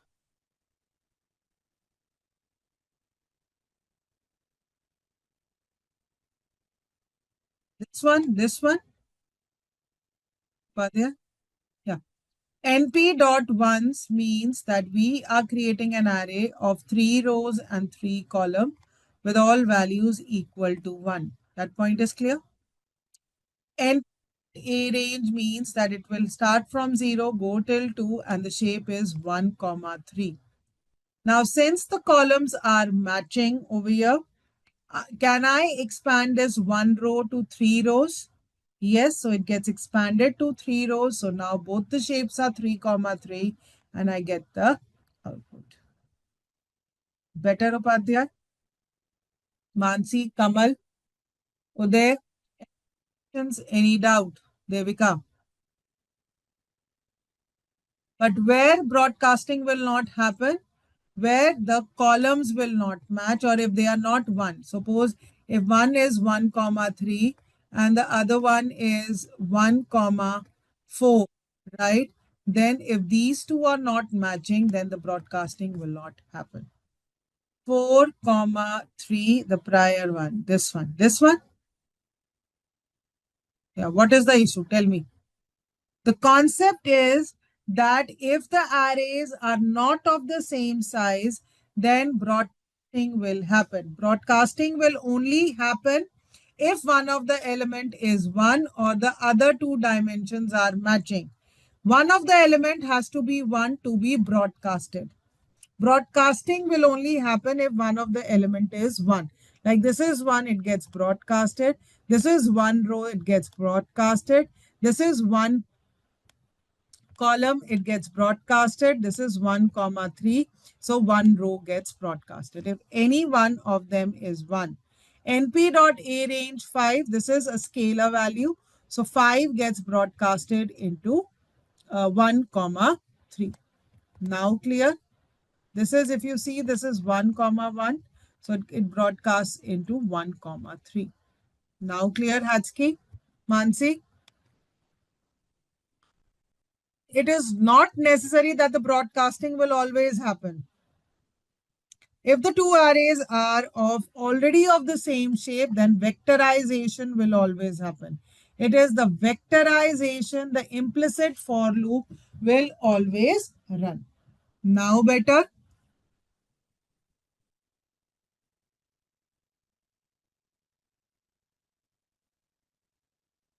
So now if you look at this particular example, is broadcasting happening over here?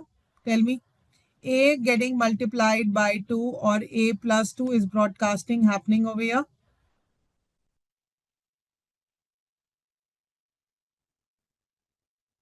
Yes or no? Yes, because it will make it of the same shape and then multiplication or addition will happen. So vectorization will definitely happen. Broadcast depends on the shape and size of the arrays. Clear? So the different arithmetic operations that can be performed in NumPy arrays are np.add using the plus symbol, np.subtract using the minus symbol, np.negative using this negative unary sign, np.multiplied using asterisk, np.divide. What is the difference between this and this symbol? Tell me quickly. Single division and multiple division, also known as floor division. What is the difference?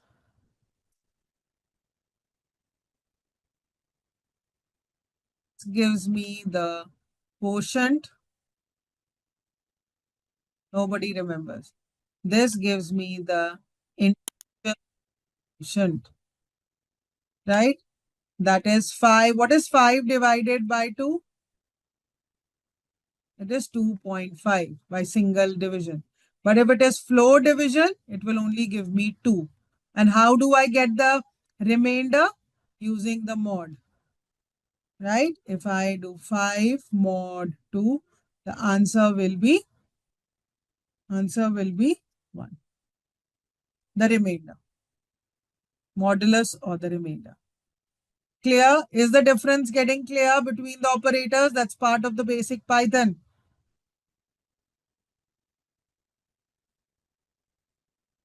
So when I do an array with this shape and B, now tell me, is broadcasting happening over here? So one-dimensional array with zero-dimensional array, right? If I am adding one-dimensional array with zero-dimensional array, is broadcasting happening? This is a vector. This is a scalar. Yes. Is broadcasting happening? Quick response, learners. Yes or no? Yes. It will become 10, 10, 10, and then element by element addition. Agreed? You can use np.add or a plus sign also. Let's understand subtraction. Yes, we are using np.subtract or a minus b. Is broadcasting happening over here? What is the shape of these two? This is 2, comma 3. This is 2, comma 3. Is broadcasting happening over here? No, no need. But vectorization, is element by element vectorization happening? 30 minus 10, 40 minus 20, 60 minus 30. Yes. Good, Hatski. Good. And see, Kamal. Now, what about here? Is vectorization happening over here? Sorry, broadcasting happening for A and B in multiplication? Is broadcasting happening over here for A and B? No, because again, they are of the same shape. Vectorization? Definitely yes. What about division? A and B of the same shape and size? Is broadcasting happening over here?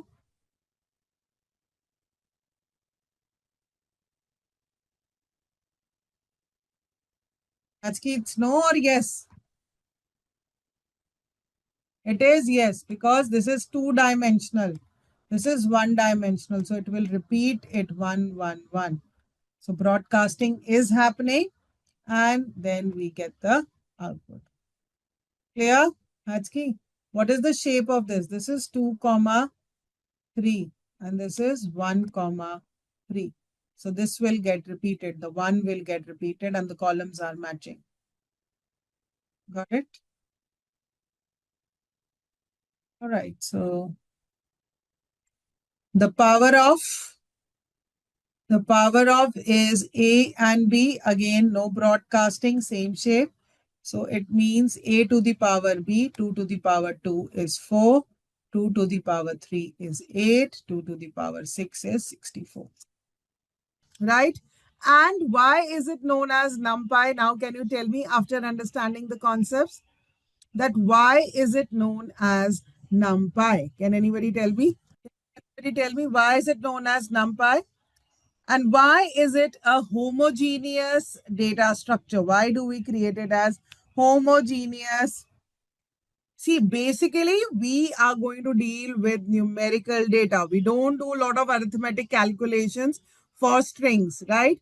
So it's the data with either be of integer type or float type. That's important. That's why it is homogeneous. it does the numeric computation fast because of the two concepts, that is vectorization and broadcasting. So this is the strong foundation whenever we talk about NumPy, right? Yeah. Because it deals with array, we create arrays. But what are the properties of that array that you need to tell, Sudhanya? Arrays itself is not things. So when we create arrays, the properties of arrays that you need to understand is that they are mutable, that they can be changed, of the same type. They can be accessed using integer positions, right? Indexing, as we understand positive and negative indexing. And they always deal generally with numeric data, and they have high performance in calculation. And one of the basic list and an array is that list is an heterogeneous type of data which stores pointer to the data location. It stores pointer to the data location so that accessing can be done. And whereas we have this NumPy array where all the data is stored one after the other memory location. That makes its accessing much more faster. And implicitly, when we say broadcasting and vectorization, broadcasting is making the both arrays of the same shape and size. And vectorization is that implicitly it runs the for loop at the back end. Getting my point? These are the points that you have to remember while answering the questions in your interview. Simply saying that it deals with arrays, homogeneous, will not, be impactful. Now coming on to the practical part of it, how do we create arrays? First and foremost, we need to import the library NumPy, and it is the np.array function which helps us to create the arrays, right? We understand type. This belongs to class numpy.nd array. So a is an object of class n-dimensional array. The different attributes of array are endim, which gives the dimension of the array, dot shape, which gives the row and column, length gives the different number of elements in the array. And as we had the range function in array, in normal Python, range function in Python, we have the arange function for arrays in NumPy. It works exactly same as the range, which will create elements from 0 to 39, and we can shape it to 5, 8. And we are very clear that the parameters that we are passing over here is only those which are the factors of 8. When we multiply it, they should be factors of the 40. Can I change it to 3 dimension also? Yes, 5, 8, 1 can also work. Clear? Are you all getting this point, learners? Yeah. Today I'll be uploading this headset. Today I'll be uploading it because we'll be completing this topic. Once we complete one topic, then only I upload the slides. Today I'll be doing that. Fine? That's it. Is it fine? Okay. Now the dimensions of the array. The dimension of the array is very strongly linked along with the axis and along with the shape. A one-dimensional array is also known as a one-dimension array is also known as a vector. Wrong, Mansi. Zero-dimensional arrays are known as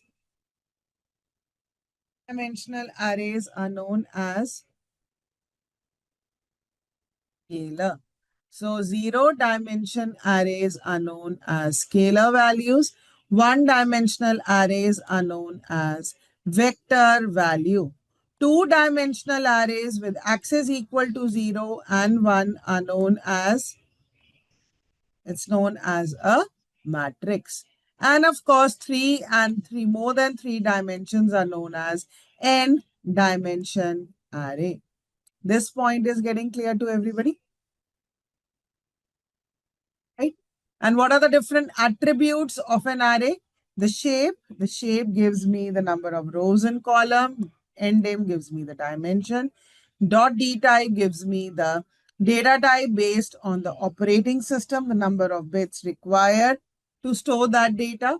Item size gives me the size of one item in bytes, and size gives me the total number of elements. Clear? The attributes are also clear to everybody.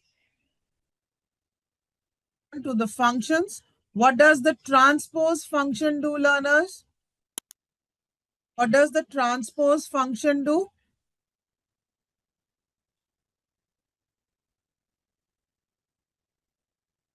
It interchanges the rows to column or columns to rows.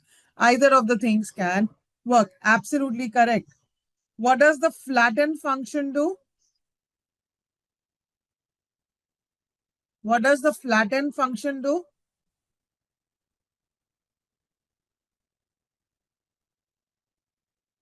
Reshape can reshape the array to any dimension from lower to higher or higher to lower. Yes, different dimensions. So transpose is also clear. Flatten. Now flatten can happen in two ways. What does row major order mean? When the order is equal to C, this is the by default order. That means first the elements of the first row are flattened and then the next row. Or other one, we can have order F, in which the elements of the first column are flattened and then the next column. Clear?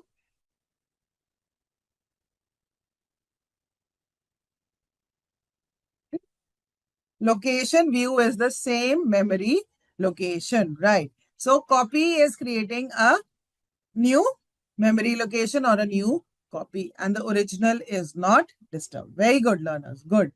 And reshape, we have to understand it has to be in the factors of that particular number, so we can reshape the objects also.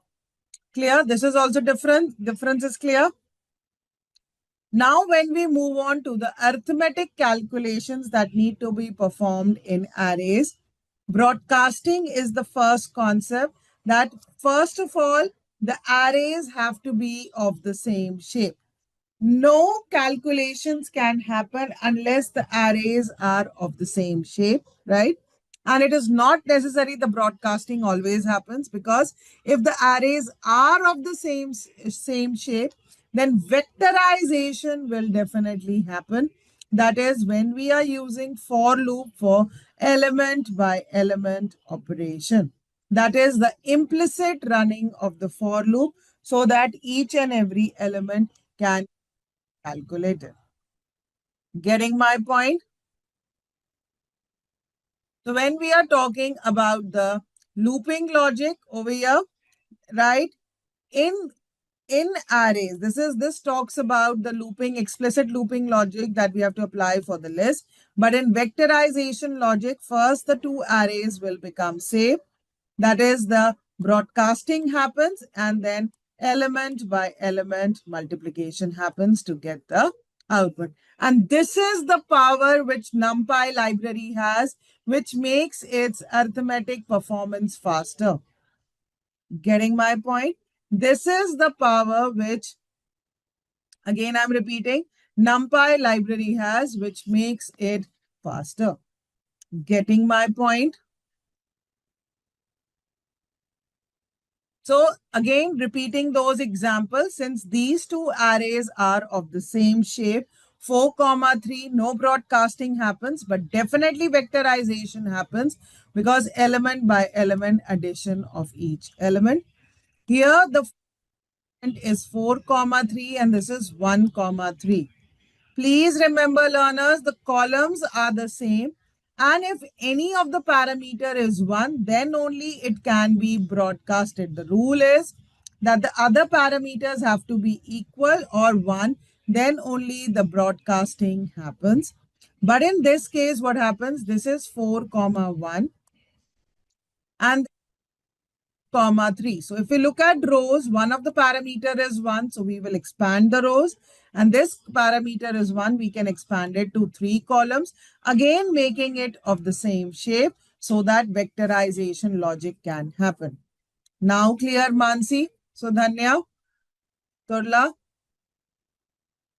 Devika. I hope this revision is helping to everybody. And if I talk about np.arange function, right, it creates again a 1 comma 3 array for me with 1 rows and 3 column, and I am adding a scalar value to it,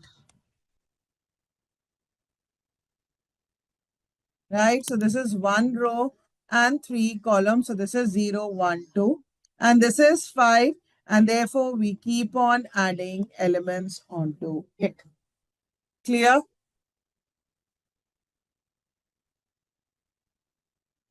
Right? So broadcasting is happening over here. And when we look over here, we have this 3 comma 3 array and 1 comma 3. Since the columns are same and one of the uh, parameters or axis is 1, it gets expanded to change the shape. Similarly, over here, this is 3 comma 1 and 1 comma 3. They both can get expanded in rows and column to perform arithmetic calculations. And if there is a mismatch that the columns do not match, this is 4 comma 3 and this is 1 comma 4. See, the 1 can get expanded, but if the columns are not matching, then the broadcasting will not happen. Clear? And now we are supposed to understand indexing and slicing. So what we can do is, let me complete the theory part and then we move on to the practical file. Does it help learners? Let's quickly do that. So there are two types of indexing in Python, positive and negative. And that indexing is supported in our arrays also, right? So if we talk about one-dimensional array, it's normally like a list and tuple. We understand positive indexing starts from the left-hand side 0 and moves from left to right indexing. Similarly, negative indexing starts from right to left. So if I say what is the value of A at equal to 2, can anybody tell me? What is the value of this array at index position 2? Can anybody tell me? So it is equal to 3, we all understand. And if I give this as minus 2, what is the value? At minus 2, the value is 5. Yeah, this is simple as we have been using in a tuple or list, right? When I talk about two-dimensional array, here we have the rows and column. So if we are talking about positive indexing, we start from 0 and go till 2. And if I talk from columns, talk to column, it is from 0, 1, and 2, right? So here, how do I access any element? Suppose if I want to access 5, this refers to the first row and first column. If I talk about this, we are talking about 0th row and the second column. Getting my point? Can we have a mixture of positive and negative indexing in arrays? Yes.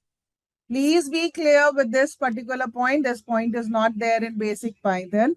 That can we have a mixture of positive and negative indexing? Yes. For example, rows I've given positive indexing 0, 1, 2 and columns as -1, -2.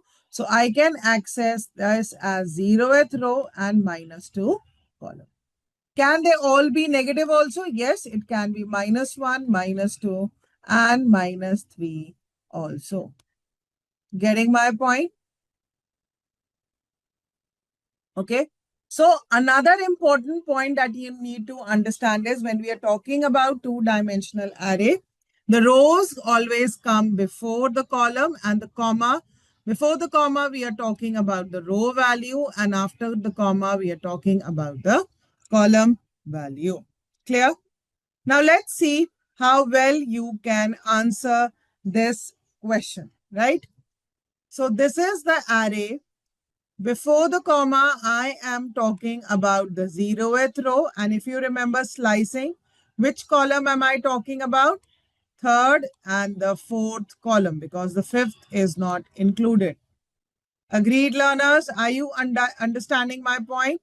So if I talk about this, this is 0, 1, 2, 3, 4, and 5 row.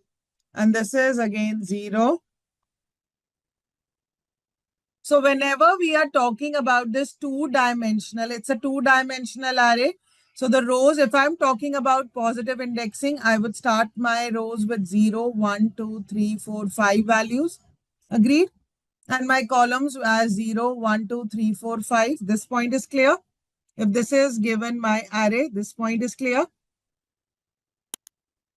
Okay. Now look here. Now if I am asking about this indexing, okay, if I'm asking about this indexing, before the comma, this is my row. So I'm talking about this as my 0th row.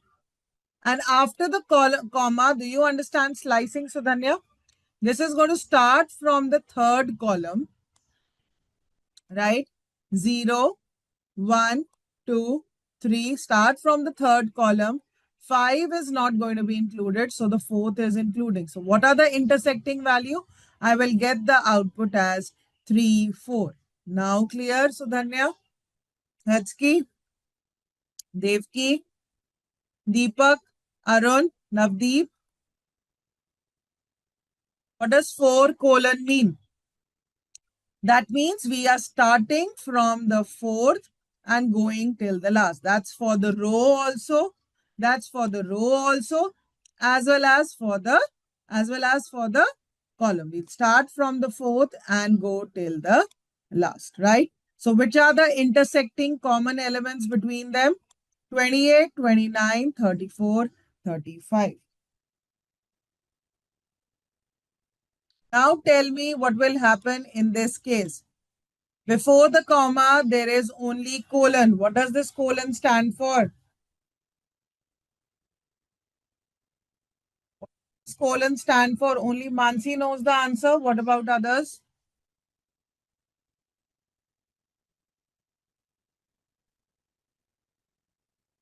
That we are talking about all the rows. We are talking about all the rows. And second here, about the second column. So we get the output as 2, 8, 14, 20, 26, 32. Agreed? Getting my point? Is this point clear now, Sudhanya? Yeah. Now, who's going to tell me the last point? There are 2 colons over here. Who's going to explain me the last point? What is this concept known as, Arun? This is known as, basically, this concept of single colon is known as slicing, and concept of double colon is known as striding. Agreed? Right? So what happens over here? Here, if I am talking before the comma, I'm talking about the row. So if this is my 0, 1, 2, 3, 4, 5. So starting position is 2. I start from 2 and I will go till end. The step parameter is also 2. 2. So it will jump 2 steps. Okay. So we are talking about the second and the fourth row. And if I talk about columns, it starts from 0, 1, 2, 3, 4, 5. It starts from the 0th column, jump 2 parameters, and it's talking about the 0th, second, and the fourth column. Clear? So what are the elements which are intersecting? 12, 14, 16, and then 24, 26, 28.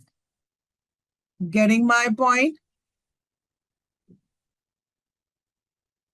To three-dimensional array. Learners, are you there with me? Three-dimensional arrays are specified with the help of 3 axes. Axis equal to 0, axis equal to 1, and equal to 2, right? So the first axis or the index basically represents, it helps us to select the matrix. Please try to understand, learners. The first index I helps us to select the matrix. Second index J selects the row. And the third index K selects the column. Getting my point? Is this point getting clear to everybody? Right? So if this is my array, a three-dimensional array, since I've used three square brackets, a three-dimensional array is being, created over here. Now, if I want to access a particular element, we understand three parameters I, j, k are given. Value of my I is 2. Value of my j is 0. And value of my k is equal to 1. Right, learners? Can you see that on the screen? So this is J. My net is going slow and my pen is not, that smooth. So now do you see I, J, K values? What does I represent? To this, which selects the matrix. So there are three matrices. So here we have, or the slices of the bread as 0, 1, and 2. Getting my point? This is as 0, 2, right? So we are talking about this particular matrix. J is representing the row. So we are talking about this 0th row. And K over here is 1. We are representing the column 0, 1, and 2. So this is the value that I get when we talk about the matrix, the row, and the column. We get the output as 31. Getting my point? Did you get this? Everybody got this? How are we accessing element in three-dimensional? Yes or no? I'm waiting for the response. No, ma'am. Okay. Yeah, Sivagami, please look here. Have we understood A, J, and K doing? I selects the matrix. Second index selects the rows. And the third index selects the column.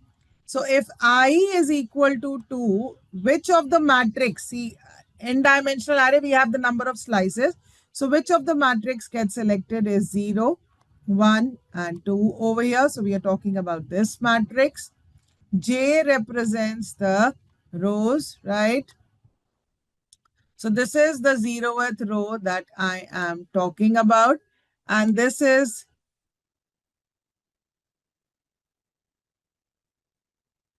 the K that we are talking about. 0, 1, and 2. This is the K that I am talking about.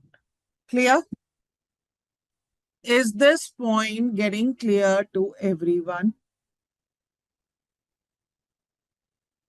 Now let's see how well you understand the next example. So please be clear with the commas. Commas play a very important role. So here I is the number of matrices that we are going to select. There one here, 1 colon represents the J, and here the K value is 0 colon 2. Getting my point?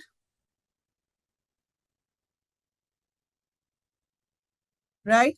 So here, when I talk about I, it means it is talking about the first two planes because the second one is not getting considered. If I talk about J, that is the row 0, 1, and 2. So 1 after the 2. So now since there are two matrices or slices considered, we are talking about the first and the last row. And similarly with the column, I'm talking about the first two columns. So the elements that come out column which are common come out to be 13, 14, 16, 17, 23, 24, 26, 27. Got my point? Sivagami? Why I is not included in this? I is included in this. I is 0 colon 2. So it starts from it's slicing 0, 1. So the second matrix is not included. We are talking about the 0th and the first matrix. We are including the I also, Sivagami. Got it now? J is the number of rows and K is the number of columns. Now getting my point? I stands for the matrix selection, J stands for the rows, and K stands for the column, right? So NumPy library has a lot of applications in the real world scenario, whether it's data analysis, machine learning, NLP, neuroscience, image processing, robotics, climatic science.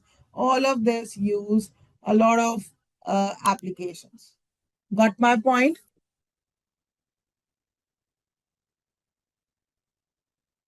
Can we move ahead? Are you ready? I'm waiting for your response. Can we start with 3.04?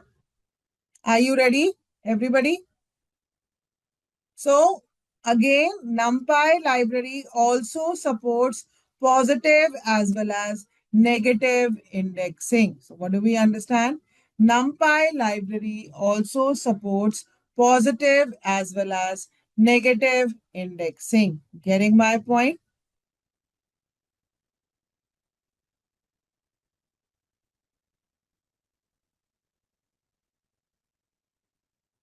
Got it? All right. So here we have created three arrays. Do we understand? This is my one-dimensional array because one simple square brackets. These are two square brackets, so we use two-dimensional arrays. And here we have three square brackets. We are using the three-dimensional array. Getting my point?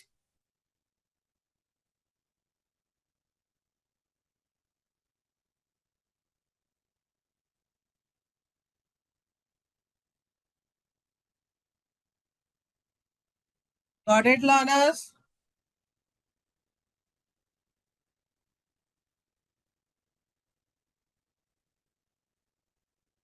All right. And positive and negative indexing. Do we understand that positive and negative indexing? This is 0, 1, 2, 3, 4, and 5, and -1. So when I give a -1, I get the answer as 6. And if I do positive indexing 1, I get the answer as 2. Got it, learners? Everybody is able to interpret the output, run it.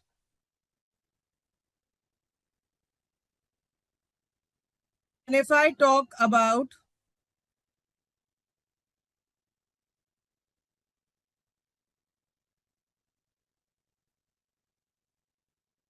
And if I talk about this, this is my two-dimensional array with two rows and three columns, right?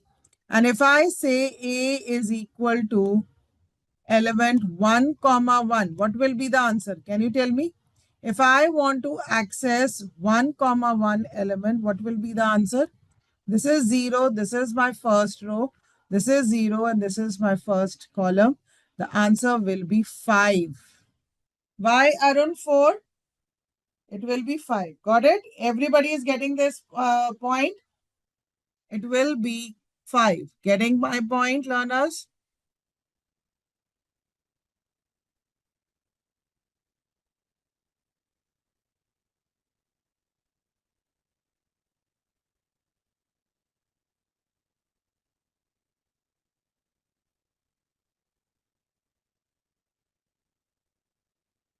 Right?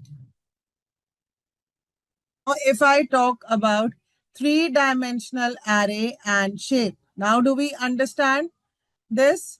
Now, if I say find out the element 1, comma 1, comma 1. How will you do that? So this is my first matrix. This is my second matrix. So this is 0, this is 1. So we are talking about this matrix. In this, we are talking about this row and this column. So the 11th element comes out. Everybody is getting this point? Everybody has understood indexing very well.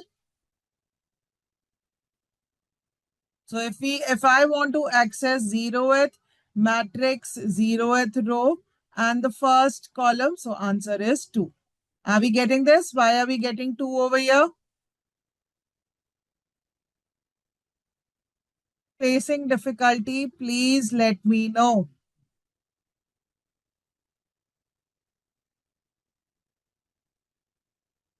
Anybody who's facing any difficulty, please let me know.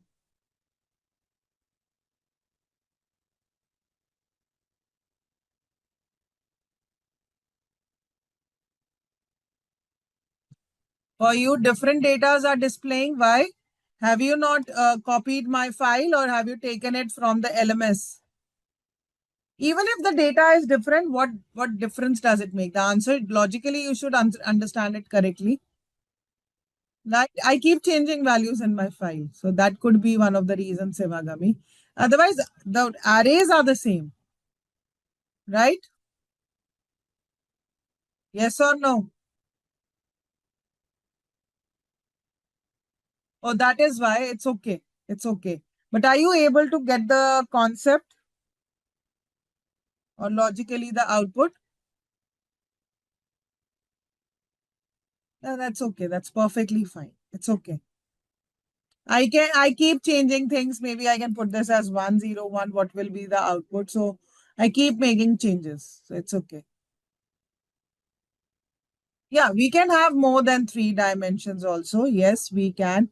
Should I give you an example of more than 3 dimension?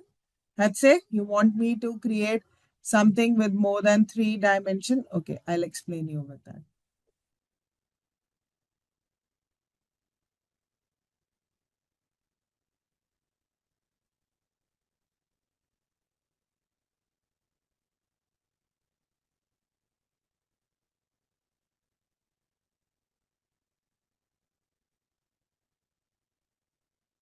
It's something with more than 3 dimension. Can you tell me? Can you tell me how will I create that? Okay, now let me give you the code for that. For example,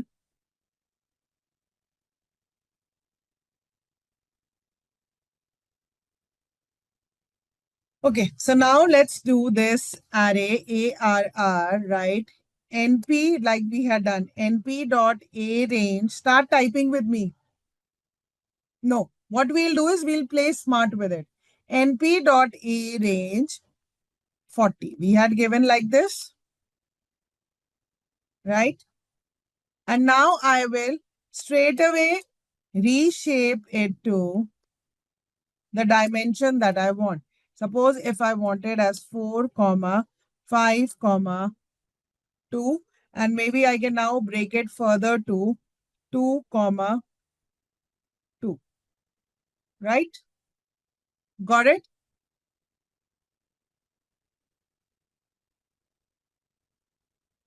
Are you getting my point? That's the beauty of reshape.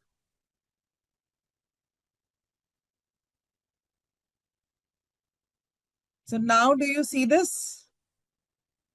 So of course a 4 dimension one would have 4 brackets, but I did not write the code. I did not put any logic. So what is it doing? 1. So how do I know this is 4 dimension? 1, 2, 3, 4, right? 1, 2, 3, 4. So it has got 4 dimension. Now how is it working? It has got 2 rows and 2 columns. Then what is this 2? Every item has these 2.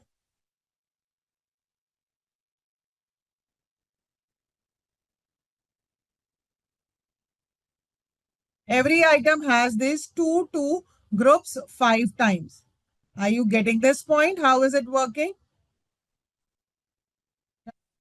Now suppose if I want to increase the dimension of it, how will I go about it?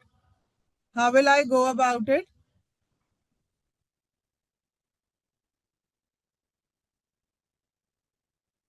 Since all are prime numbers, I will just keep on adding 1 onto it. So now it becomes 1 column. And suppose if I add 1 over here, I can increase further columns. So 1, 2, 3, 4, 5, 6. Exactly. But the number of factors need to be the same. Got it, Sudhanya? Hadse, Mansi, Sivagami? That the number of factors have to be the same. Now, clear? Right? Of course, understanding and dealing with them becomes a little more tedious, right? So this is with array with 4 or 6 dimensions. So this is equal to, maybe I can put this as D. So now how will I access the element? Maybe element as 0, 1, 0, 1, 0, 1. So the logic becomes a little more complicated, 1, 2, 3, 4, 5, 6. So 1, 2, 3, 4, 5, 6. 1, 2, 3, 4, 5, 6. So what is the error? So they change. Index 1 is out of bounds for access 5. So this is out of bounds. So that's why it's giving me an error. So let me take it as 0. Right? Element 22 gets extracted. So logically, it little changes, like in rows and column, then the number of slices, then the number of matrices, little change in that, Now clear? Is it better? That's it. Is your doubt clear?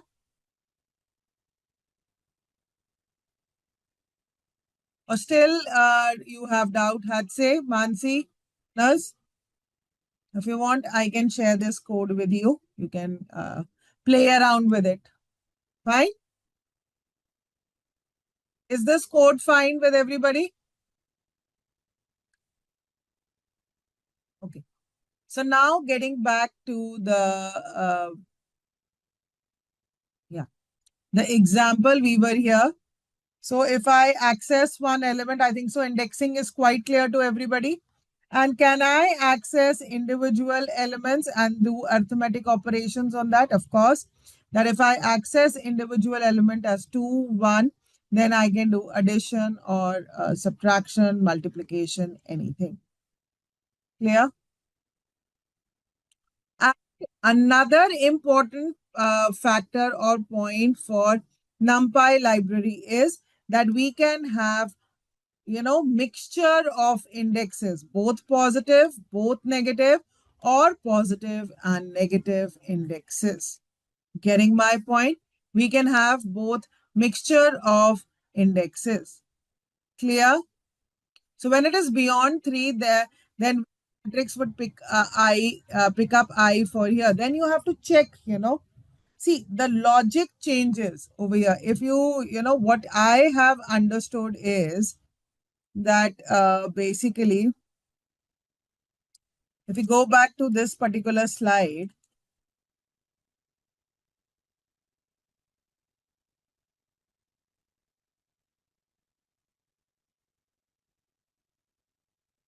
please look here. What I'm trying to explain over here. Since the shape is 1, it talks about axis 0. So how many columns are there? 4. So that is why it only gives me the columns. But the moment it becomes two-dimensional, it becomes row and column, right? But when it becomes three-dimensional, it becomes the slice or the matrix and then rows and columns. So the logic keeps on shifting of the row and column. Getting my point? So with 4 dimension, it becomes with the number of matrices and other things and more complicated. So sometimes it's difficult to visualize also, see also, to understand. Got it, Mansi?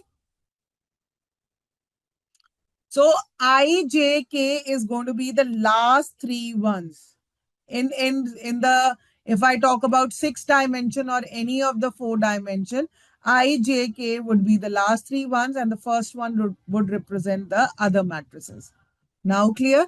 And that logic would keep on shifting. It's not straight logic. Now got it? Exactly, with the dimension. It changes with the dimension. Absolutely correct. Got it, Arun? Navdeep? Okay. So now we are clear that whenever we are talking about indexing and slicing, we are talking about both positive as well as negative elements. Okay. So if this is my 2-dimensional, I can access this 1, 1. 3-dimensional is also now very much clear to everybody. that we are creating these three brackets, and when I use 1, 1, 0, this is the first matrix with first row and the 0th element. I hope you all are getting this. I hope everybody is getting this point. Everybody, you can play around with the code. I would suggest everybody to be confident enough now to play around the code and check out the results. Okay. Now, can anybody tell me that this is my array 3D1? Okay. This is my array 3D1 and this is my array 3D. Okay. With all the three brackets. Why is this giving me an error? Why am I getting the error over here? This is my 3D1 and this is 3D. Why am I getting error over here?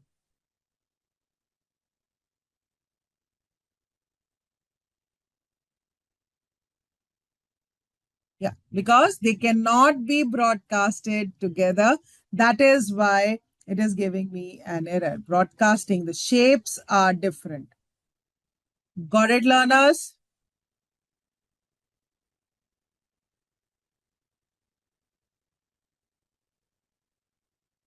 Negative indexing is also clear. It starts from the right hand side to the left hand side. So when I give -3, it gives me 4. And for the two-dimensional, it is -1, the last row and the last element. Clear? And another beauty of NumPy is we can have of positive as well as negative indexing.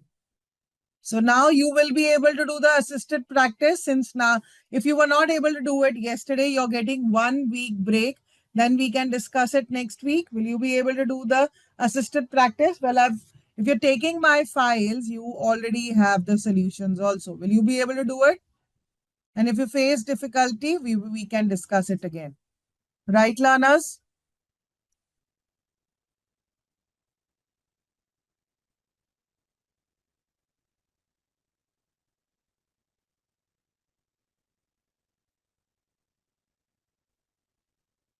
Now, if I talk about slicing, can you tell me what happens in slicing? How does slicing work? We have one colon and then there is a start and an end parameter. If the start parameter is not given, it always starts from the 0th index. If the end parameter is not given, it will go till the end of the particular array. But if there are two colons given in between along with the step parameter, this concept, please be clear, nobody understands. This concept in Python is known as striding. Getting my point? This concept is known as striding. Clear? Please do not forget, they both are not same concepts. This concept is known as slicing and this concept is known as striding. Got it?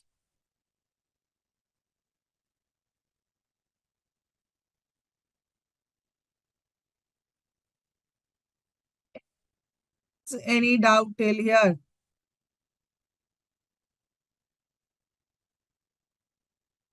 Yeah.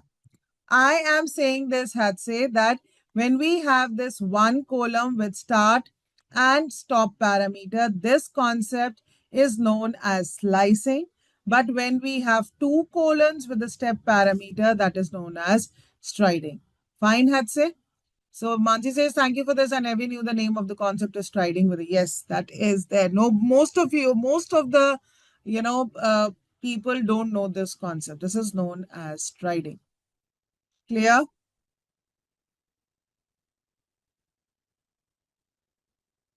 Great. So do we understand now, if this is my array, one-dimensional array, and if the starting position is missing, it will start from 0th position and go till n-1, second position, 0, 1, 2. And if nothing is mentioned, nor the stopping position. It will give me all the values. Fine. Are we good to go?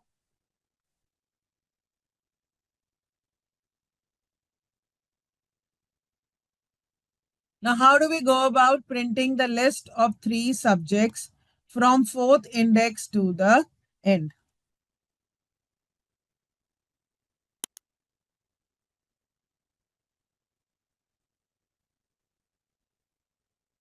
So this is 4 colon. How do I go about it? Or -4, 0, 1, 2, sorry, 2, 3, 4. It will start from the 4th and go till the end. Agreed?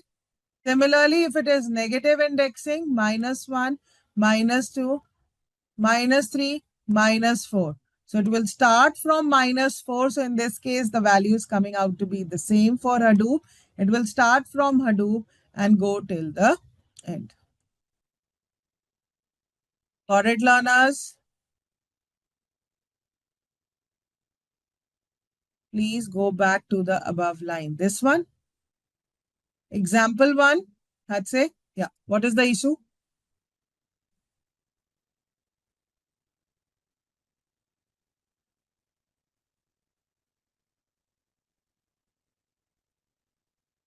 So if you do it without the colon, then what will it give you the output? Tell me. It will give me an error because you are not supposed to send it black. Obviously, it's a syntax error.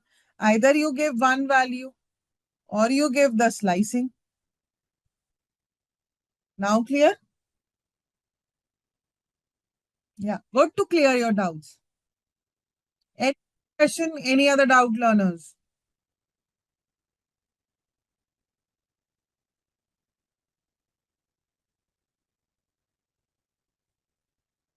And what about slicing with step value or striding?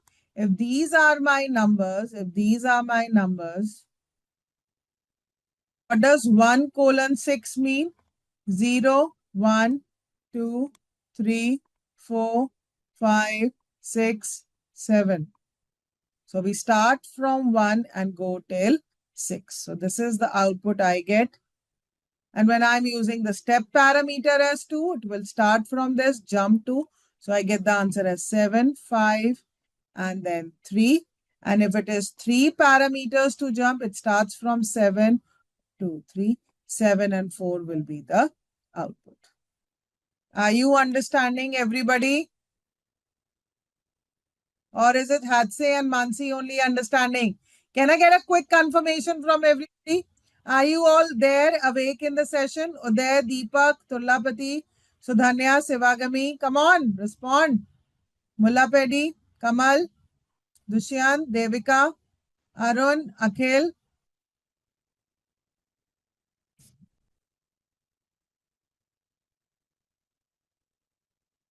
Great.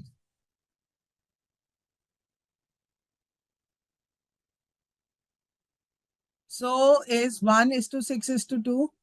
And no, no, Sudhanya, no, no. Let's try that. Let's try this. See, 1 is to 6 is to 2 is that I start from the first position, go till the fifth, and I jump 2 parameters. All right. But the other thing that you are trying to say over here is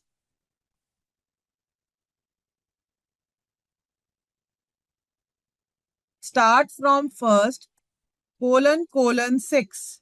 That means, what does it mean? That it will start from the first position and jump 6 parameters. Are you getting this point? That means if this is 0, this is 1, it starts from 1, then jump 6 because it has to go till end. So 1, 2, 3, 4, 5, 6. So the output is 7 and 1. So there is a lot of difference. So this is the answer, right? Now clear? What is the difference? Everybody is getting this point. Please clear your doubts. Different from striding, start, end. It is different from striding. Striding is the step parameter. It's jumping 6 positions. Here we are jumping 2 positions. Here we are jumping 3 positions. But here we are only jumping 1 position. We start from the first position and we go till this position. Got it, Atse? By default, there is no jump parameter. We are moving one after the other. But here we are jumping. Now clear? Or stepping? Now clear?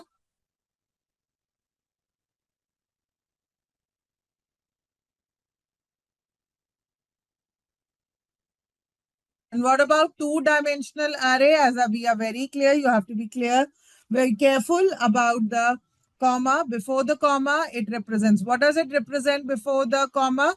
It represents the row.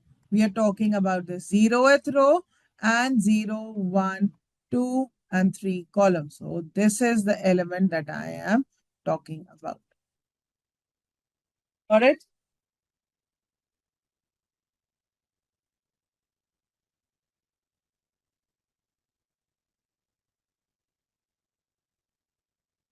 Clear to everybody? And of course, negative slicing is also clear. We can slice out negatively also. That means we have to first write the left-hand position, the lower position. This is -1, -2, -3. So it starts from 56 and the last one is not included. So therefore, we get the answer as 5637. So again, this is 1 colon. This is slicing. This is again slicing. Clear? Is there a negative stride? Yes, we also have negative striding also. I'll show you.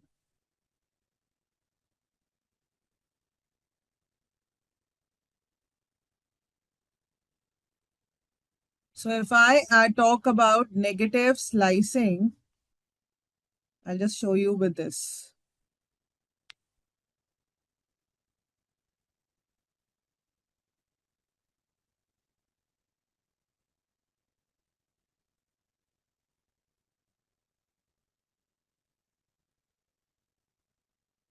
Now, if I say colon, colon, -1, what will be the answer? Can anybody tell me what will be the answer for this particular stride? It will read the whole array and give me the reverse of that particular thing, right? Getting my point, Hatse? Yeah, it's going to be reverse. And if I make it -2, then it will jump 2 parameters. So Sudhanya says not clear. And if I do -2, it will jump 2 parameters, right? So let's understand it over here.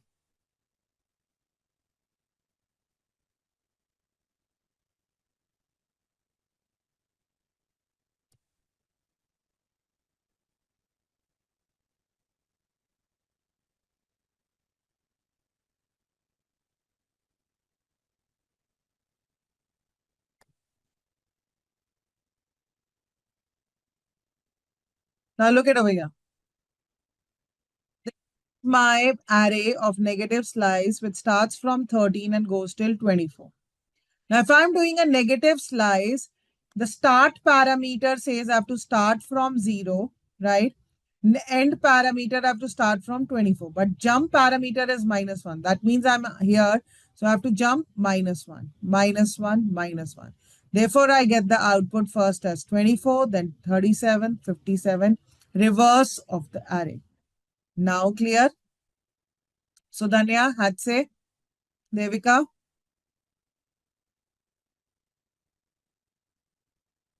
I make this -2. What will happen?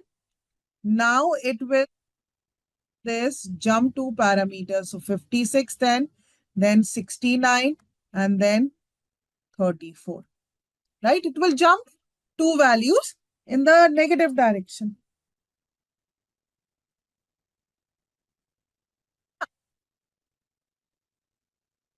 It will always go in the opposite direction. Plus means 0. Positive indexing is left to right and negative is from right to left. Fine, Hatse? Now clear to everybody? Sudhanya? Or still anybody has any doubt or question? Negative indexing or slicing is only used for reversing, or does it have a lot of use we are yet to know about? Mostly for reversing, for reading it in the reverse manner. Okay, practically that's the only use. Right, so this is again the assisted practice with solution. I hope you will practice it out in your break. Right, will you all be able to do it, learners? Okay, now getting back to 3.03. Are we understanding all these concepts of arithmetic operations?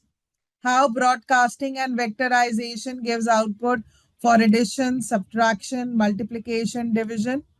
Are we clear with the difference between these two operators? Yesterday we discussed what is the difference between these two operators.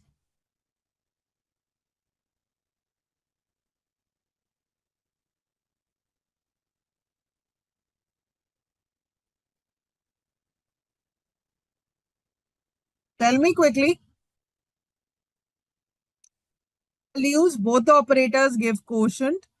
Absolutely. One gives the decimal value, other one gives the integer. So the floor divide gives the nearest lower integer. Excellent. Good learners. Very good. So everybody is clear with the arithmetic operations that we had done yesterday. Yeah. Can we begin with statistical function? Everybody has this file 3.03.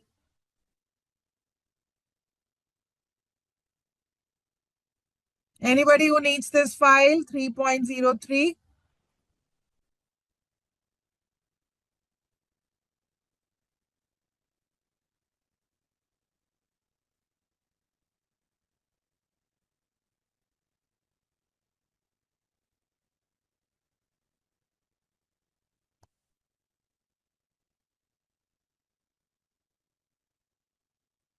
Do you need the file, Hatse? Is the yes for that?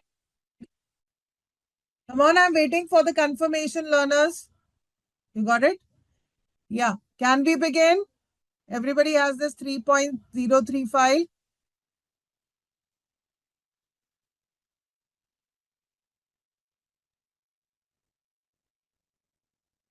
Okay.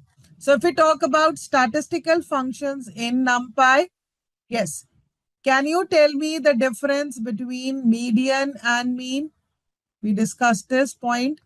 What is the difference between mean and median?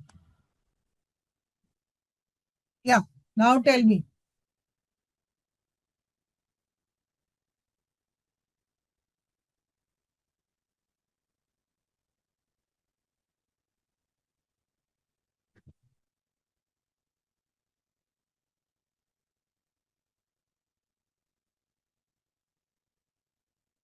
Nobody knows the difference between mean and median, learners. Mean is the average, median is the center. Right. So what is the advantage of median or mean? Which one has more advantage? Can you tell me? Advantage. Median is the most of the data concentrated, not affected by extreme values. Okay. Mean is the average of the numbers affected by extreme values. Good, Mansi. So which one has more advantage? For example, if you are, students of a class and I want to take the average of their heights, which one would be the better method?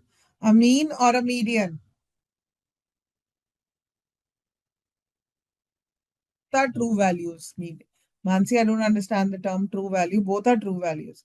So I'm saying if you have to take the average of height of the students, which one would be the better method, mean or median? HSA says mean, most of the data surrounds. Why Sudhanya mean? Why mean would be better? Then if I want to calculate mean, I want to know the height of each and every student. Will I measure the height of each and every student and then calculate it? Well, that's possible. But why to do that? I can arrange them in ascending order or descending order and then Pick the one in the center, right? Agreed or not, Hetze? Are you getting my point?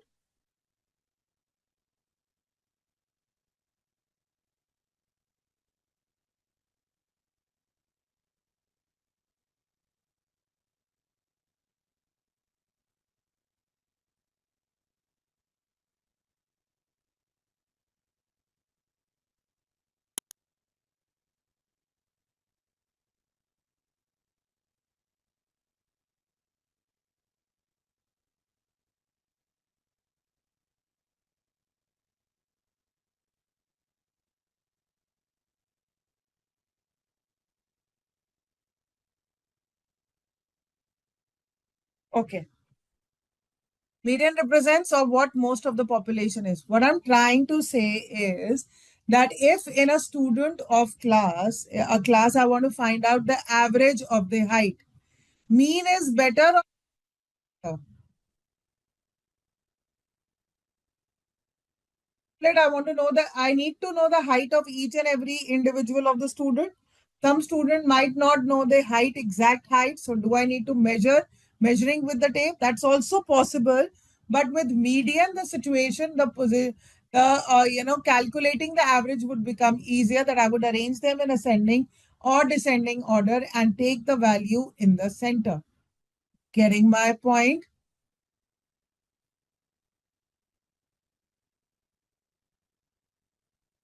With one person's height, the height of the others can be estimated. See, idea got my point, Hadse. That would represent the average. That's the beauty of median.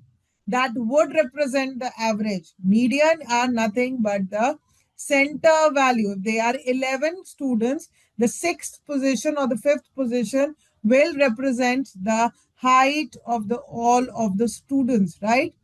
That's your notion. Statistically, it is correct.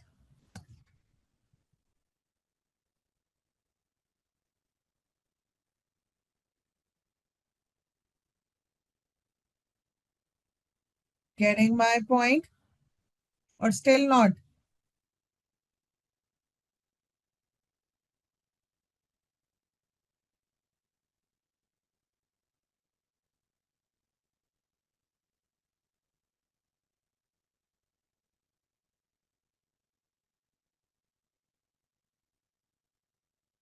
Yeah, so please be clear with statistically. One way to calculate average is that we take the sum of all the values and divide it by the total number of errors. And other is through median. We arrange the data in ascending and descending order and then pick the center value. Clear? Is the difference between mean and median getting clear to everybody? Yeah. Then we understand STD, that is standard deviation. Very, very important. Sometimes it is important to understand that how far are we away from the average value. That is also equally important to understand. Percentile is that if the whole data is divided as 100%, and if I want to know the 25% of the data, that helps me to do that. 30% of the data, 70% of data, 65% of the data. So it helps to return the nth percentile of the element in an array. Minimum, it returns the minimum element of the array. Max returns the maximum element of the array. Getting my point?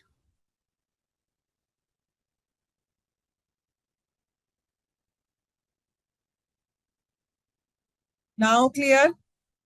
So what are the different functions available in Python? Please make this point noted that no data science is complete without statistics. So NumPy also supports statistical functions. Pandas also supports statistical functions. Such as SciPy, Stats Model, and Statistics Library, which also help us to understand. So that we will cover up in detail as we move on. Got it? So if this is my A range function, right? And if I want to calculate the median over here, right? Since they are 11 values over here ranging from 0 to 10, the middle value is again 5. So the mean and median could be same sometimes and it could be different also. Now clear?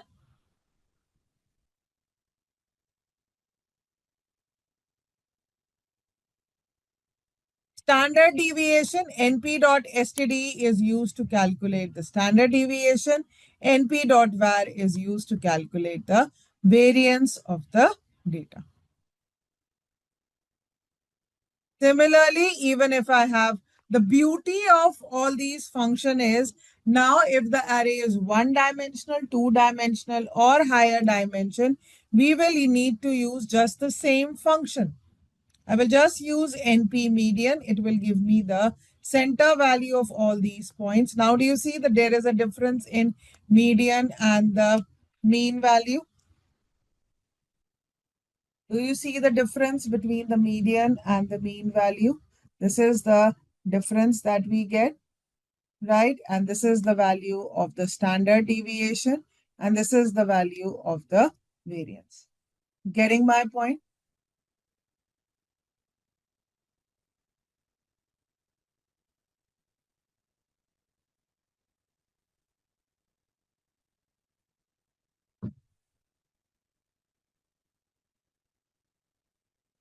Learners, are you there with me? And calculating percentile, if I say 50th percentile, it gives me the same answer as the median. So if we check it over here, so it was A. So it was not array. So this is the answer.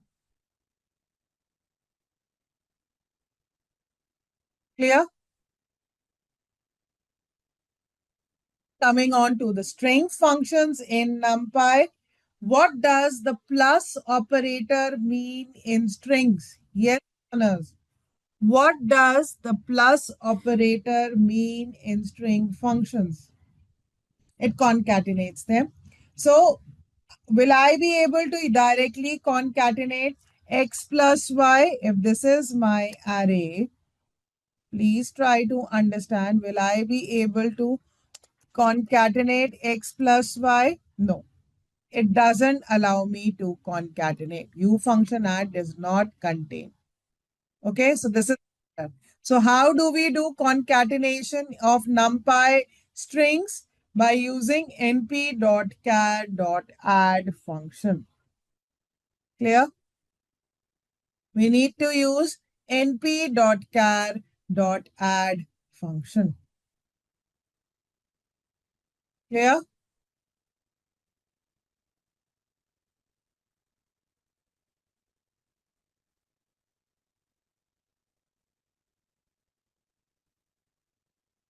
Right? So as I tell you, this is not possible over here.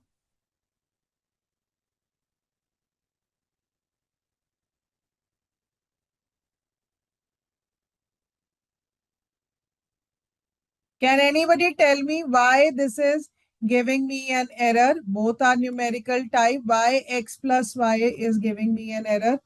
Anybody who can tell me?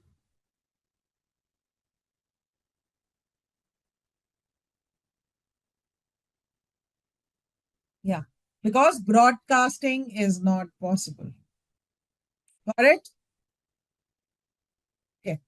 Now, if I want to replace an old substring with a new one, then I can use np.char.replace, that is str hello with hi. So the hello gets replaced with hi. Got it? And of course, you use the simple function by using the upper, the lower, case gets converted into upper. Using the lower function, the uppercase gets converted to lowercase. Simple. That much we understand in Python. Okay. So this is a very important library which decides or which is useful in data analysis. Practically, it helps in loading of the data, how different analysis can be performed. So after Pandas library, you will get that confidence. Okay, this is how the real-time data gets loaded, how the cleaning gets done, and how the different analysis can be performed on the data. So this is going to be very, very useful. Getting my point? Right? So this is the library which helps in representation of the data in the form of tables. Now, when I say in the form of tables, it means that the data is generally structured. It's represented in terms of rows and column, right? So rows and columns. These slides are my slides. I will upload it after the session. These are my slides. I will share it with you. Okay, right? So these are the column names over here. Got it? Right? So pandas basically consists of two data structures. First is known as the series, which is like a one-dimensional array.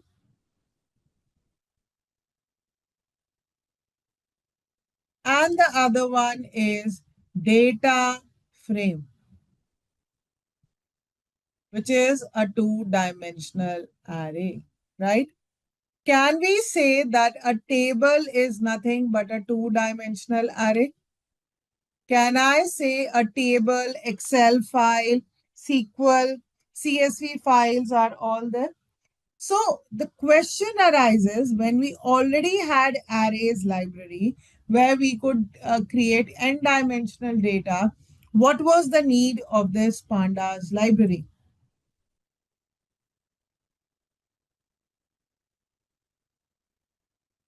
Till now, I'll tell you the reason. Till now, what kind of indexing was being used?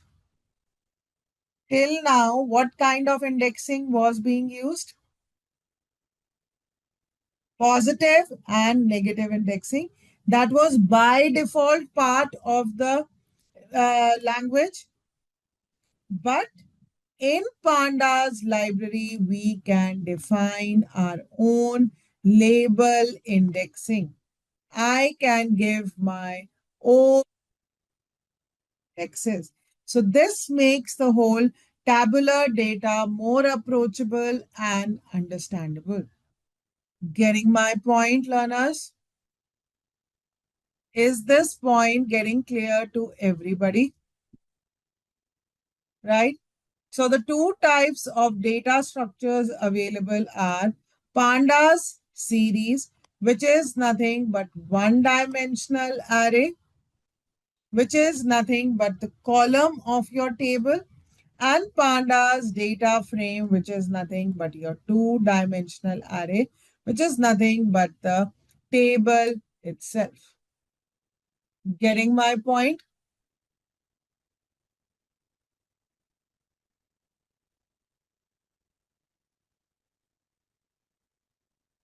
Is this point getting clear to everybody?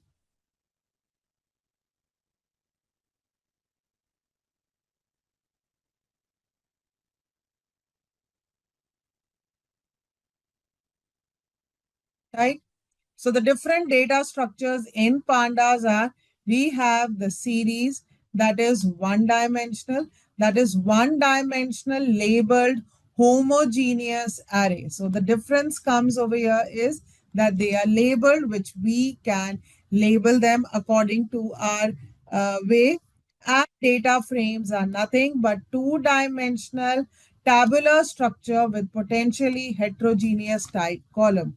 Right. So a column will always have a data of same type. For example, name, marks, address, they will all be of the same data type. Whereas a table or a tabular data structure can be heterogeneous in nature. Got this point? Is this point getting clear to everybody?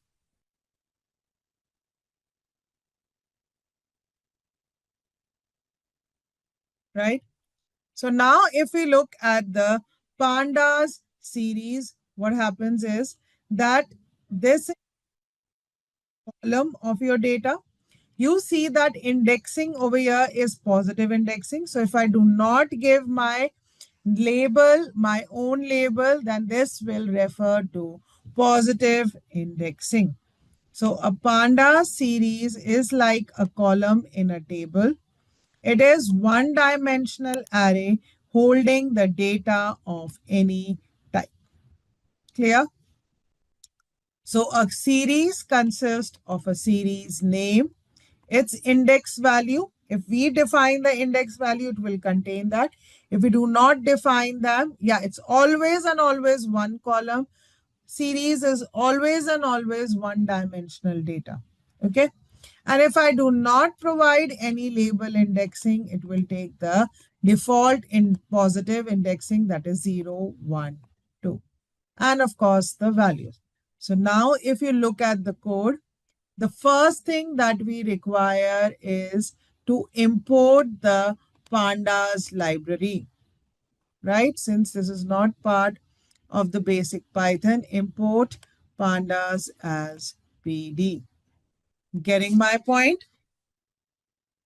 Anas, are you there? Right? Then we move ahead with the temperature, right? This is what is temperature and days? What is the data structure of temperature and days? Can you quickly tell me?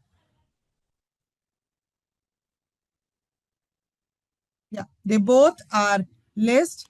And how do I create a series? I will use the function pd.series. Please remember, Python is a case sensitive language. So capital S is being used and I pass the parameters temperature and index is equal to the days. Index is equal to the days, right? So my data is equal to temperature. Please look here. So this is my data. Now do you see the alignment? Output is automatically vertically aligned. Do you see that? That was not in the case of one-dimensional array. It was giving me flat, straight line. So it is vertically aligned automatically. It gives me the data type of the data. And now since I have given my index equal to days, these are my index values. Clear?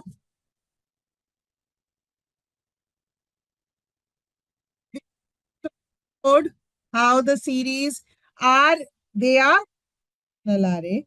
And this pandas library is built on the NumPy library, but still it is different. It makes the understanding accessibility much more easier. Do you see that, Lana? No, not necessary. Not necessary, Arun. There is no rule for indexing over here. It's not like database indexing. No, there is no rule like that. Clear?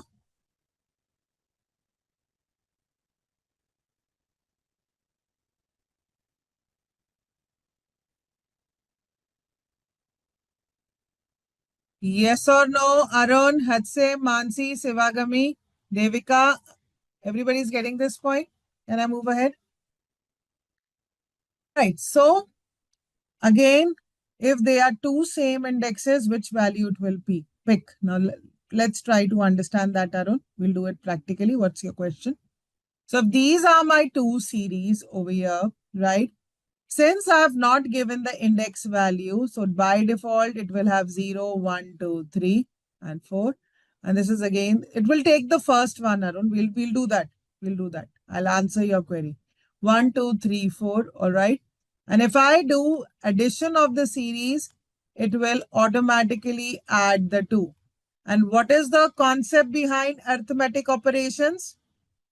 Same as NumPy. What is the concept behind arithmetic operations? What are the two concepts? Quickly tell me, learners. What is that known as, Hatsi? broadcasting. So now both the series are of the same shape. So only vectorization happens, element by element operation, right? Or implicit running of the for loop. Only vectorization happens. Getting my point? Is this point getting clear to everybody?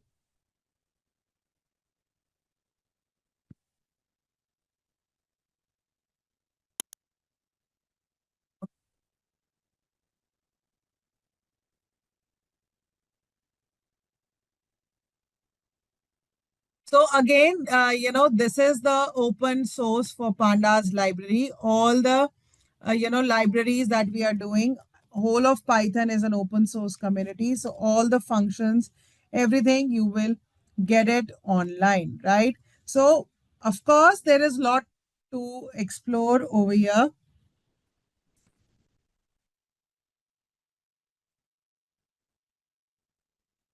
Yeah, please open the link, and this is the all the documentation related to the Pandas library.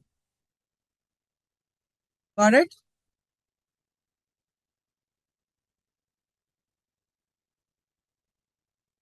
So basically, if we talk about pandas, the advantages of pandas over NumPy is intrinsic data alignment, that the data is, you will see a beautiful output for column. It will give you as in vertically aligned, and for tabular data also it gives you in in a form of table. Then it has two data structures. Data operations are easy to perform as it is built on the NumPy library. So this has again advantages of high performance in memory merging and joining, intelligent and automated data alignment, tools for reading and writing data, a fast and efficient data wrangling are also part of it, right? And are we also clear about the two data structures? First is series, one-dimensional labeled array. Another one is data frame, that is two-dimensional structure. All right. If we can get the learning materials in advance, that I will try, Hetze, because see what material I prepare, I keep working on it. Then that is why I always give it after the session. It's a little difficult to give it before the session, but I'll try. Okay. You. Thank you all so much. Now let's begin with series. A series is a one-dimensional array-like object containing data and labels or index, right? So as we have understood that the speciality of Pandas library is that we can create our own labels, right? Series can be created with the help of n-dimensional array, with the help of dictionary, scalar value, as well as list, right? So now let's understand how to go about it. First, I would like everybody to run this import.pandas pd. Is this code, is this import file, importing running fine? Anybody who's getting an error? If we get error, then we always do pip install pandas. But I think everybody has, everybody is running this import pandas as PD without any error. Quick confirmation from everybody. Kamal, Devika, great, good. All right. So now look at over here. What are we doing? Please try to understand the code.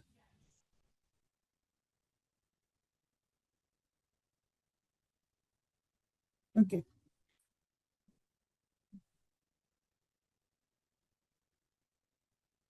So if this is my data 11, 23, 8, 3, and this is days, right? And I create pd.series, this becomes my data. So Sivagami, you had this doubt that D type is equal to int64. Int64 refers to this data type, right? Different data types. Now, again, your question was that is this going to be homogeneous, or are we going to change this? Let's see. If I change this to 2.3, Do you see? It's like arrays. It changes into homogeneous. All my data type changes to float. Devika, are you getting this? Sorry. Uh, Sivagami, are you getting this point? Right? Now I am passing this as my data. Index is equal to days. So here I am able to get Monday. This was the value, Tuesday this, Wednesday this, and Thursday this. What happens if I do not pass my index values? Okay. If I do not pass my index values, then by default, it will take it as positive index value. By default, it will take it as positive index value 0, 1, 2, 3. Getting my point?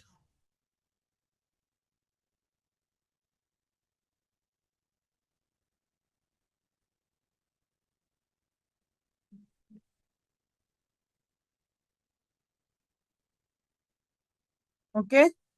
And if I interchange the two, the interchange can also be done. There is no restriction on the interchange, right? So this is the data type object of this.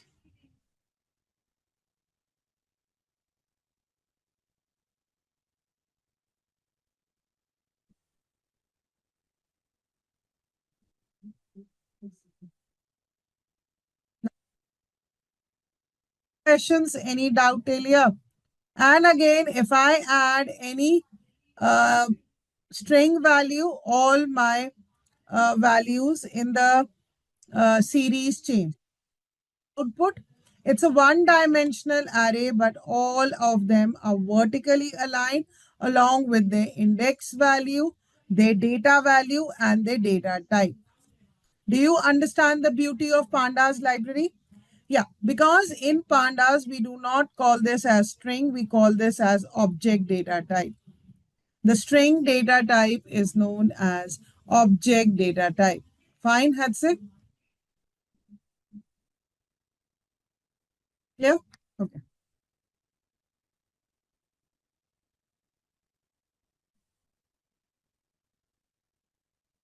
Right? And if I want to change the specific index value, then I can create indexes which can be heterogeneous in nature. And point to be noted over here is that data can be homogeneous, but the index value can be heterogeneous. If we have two strings in the data also, it will show the, yes, yes. Yes, yes. If one of them, see, there are three string type, all of them have become the object data type. Sivagami. Do you see this?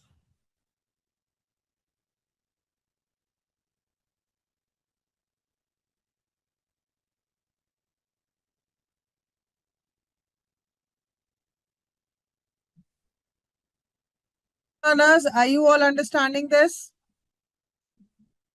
Now, as we have understood, there are two types of indexing available in the Pandas library.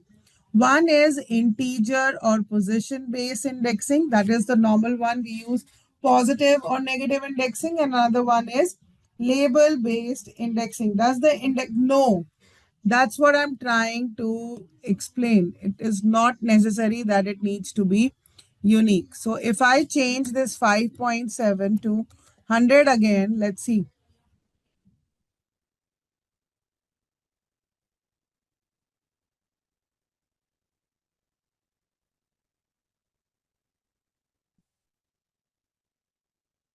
All right.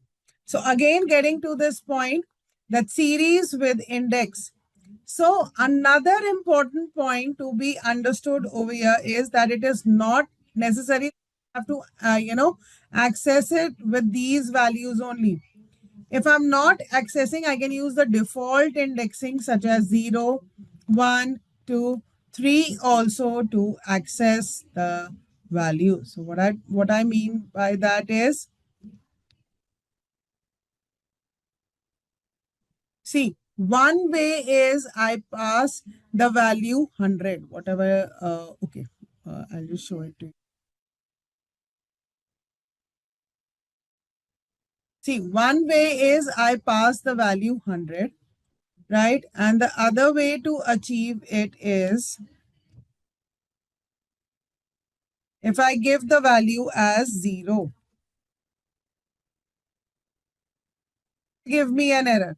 But if I pass this ILOC parameter, that I'm specifying it that now I am using integer based indexing.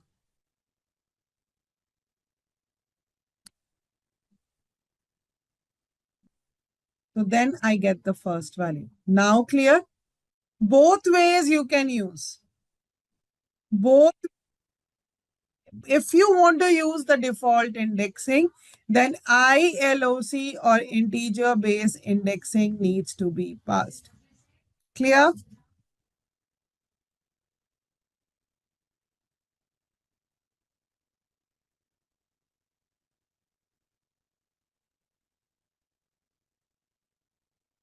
Right?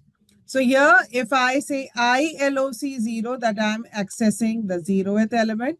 But if I want to use the label index, then I can pass it as LOC, also label based indexing, that is B. And of course, negative indexing is also part of it. This is -1, -2, -3, -4, and here we have -5. So -5 position is at 10. Clear? Integer location is ILOC, label based is LOC, and integer based can be both positive as well as negative indexing. Even if we have float value, it will work.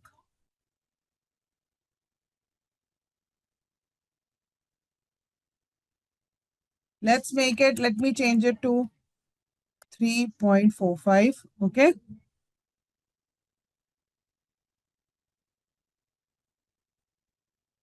So now if I give this as 3.45, I get the value as 30.96.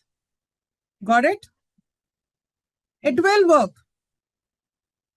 It will work. No restrictions on that. That's it.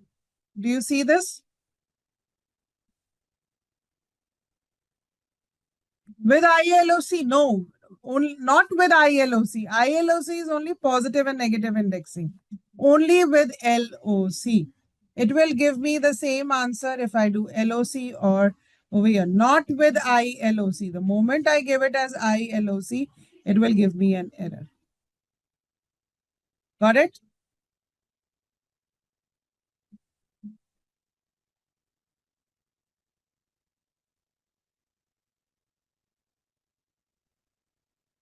Yeah. So now when I want it for a particular index B, it is cat, and for 100, it gives me both the values.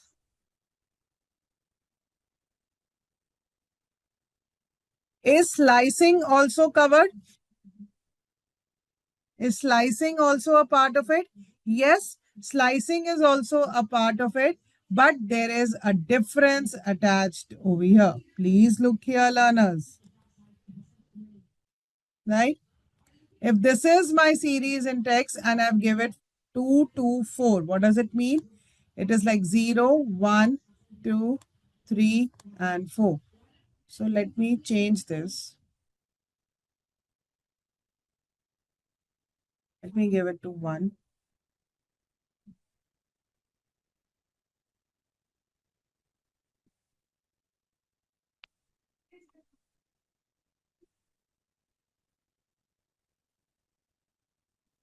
Yeah, please look here, learners. Again, then there is an error.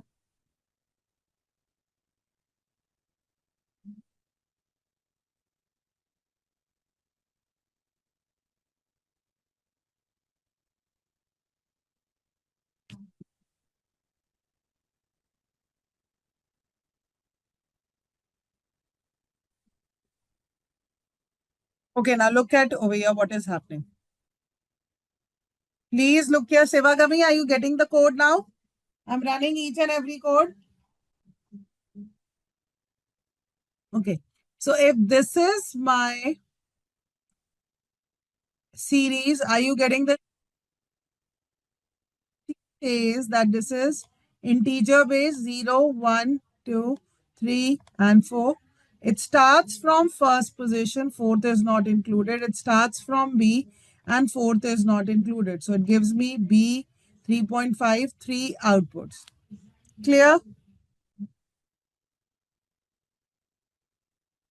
But when I give B to D, in label indexing, the last part is included. It is inclusive. This is the difference in the slicing. Please be clear. This is exclusive in ILOC, but this is inclusive in LOC. Getting my point?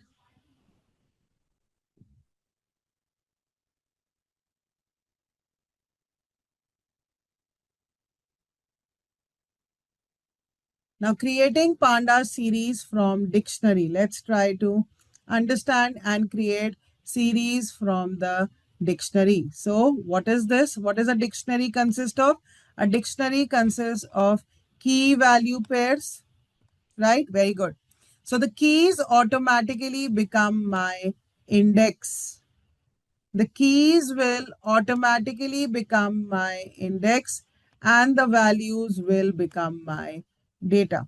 Again, they can be of heterogeneous type, because dictionary is a heterogeneous type of data structure. Clear? Right? So we can create series with the help of dictionaries also, which is very simple. The keys become my index value and data becomes my data. Got my point?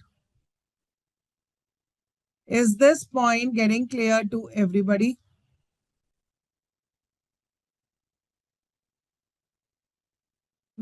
Use, I know, LOC and ILOC, now it becomes series. We can use it with series only. Okay, Mansi, don't get confused.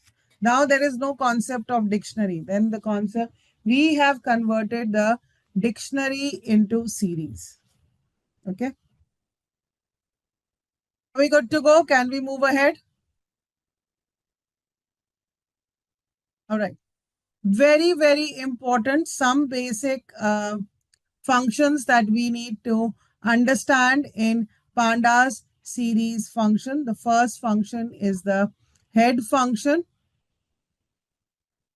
What is this head function?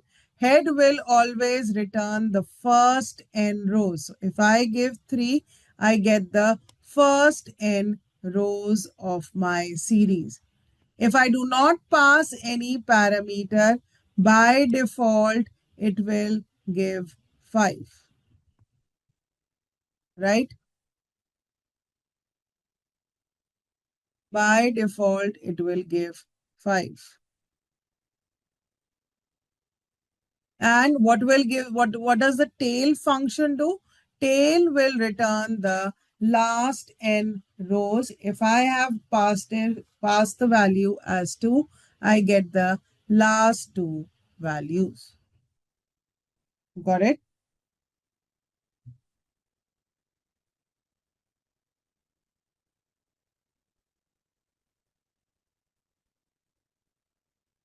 And can you tell me what will be the dimension of series?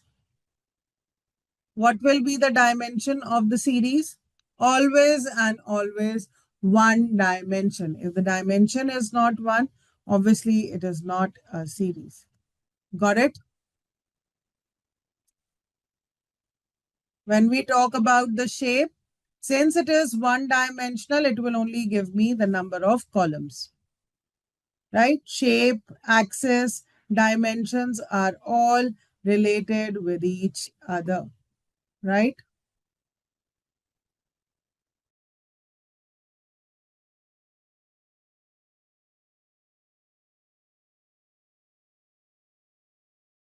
Another very, very important function is the describe function, which is part or heart of any Pandas library because that gives the tabular descriptive statistics. So as I'm telling you, without statistics, no data Analysis is complete. So describe function tells me the count, the number of values, mean, the standard deviation, the minimum, the first quartile, the second quartile, median, and the third quartile values along with maximum value.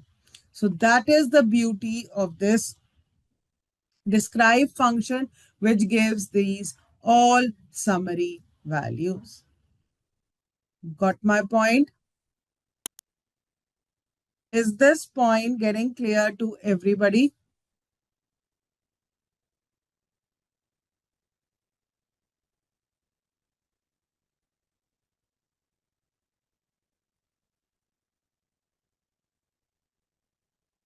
All right. So what are we doing over here? We are again creating a series function and trying to find out the unique value. So what does the unique value of series function do? It tells me the unique values in the data. So I have 1, 2, 3, 5. So there is like you can use set to find out unique values, but there is no set as such. So the unique function tells me the unique values in the data. Clear? And n unique gives me the number of unique values.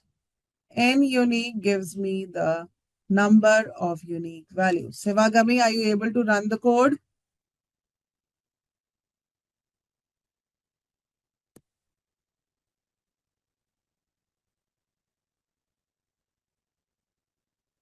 Are we clear till here? Are we all understanding series? Or anybody is facing difficulty in understanding the concept, running the code? Please let me know, learners.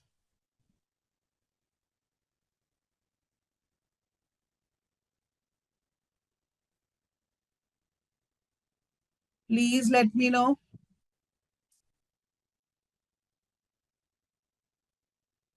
No? No response? Are you there in the session or no? Yeah.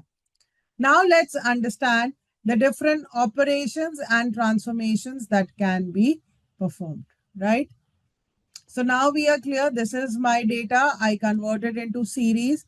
These are my index value. I create series index value. And now I add the two. So let me, just cut paste it to other things. So this is my series. Have I passed any index value to this series? No. So by default, the indexing is 0, 1, 2, 3. Getting my point, learners? So by default, the indexing is 0, 1, 2, 3, 4. And now if I do it with index, what was the output? This is with A, B, C, D. Do you see the difference between the two series, learners? I've just separated the code. So I just keep doing these little changes. So this is normal series, pd.series data. This series with index. Getting my point? Yes or no?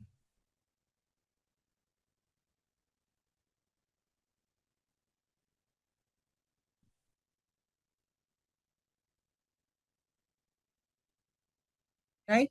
So if we do element-wise series addition, how since they are two different values of the indexes. Now, do you see? The indexes are not the indexes matching? No, the indexes are not matching. So when I want to do the addition, I get all the null values. So none of them get added. Are you understanding the output? So while doing arithmetic operations in series, index matching. Only if indexes match, then the arithmetic operations can be done. Got my point? For example,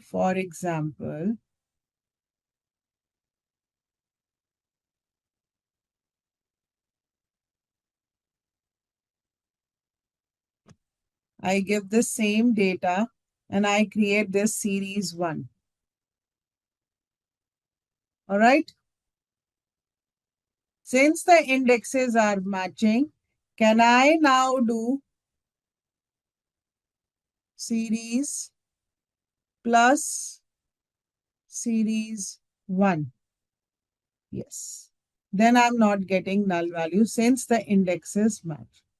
Now, for example, some indexes don't match, some match, then they will get added, others will not get added. Let me show it to you.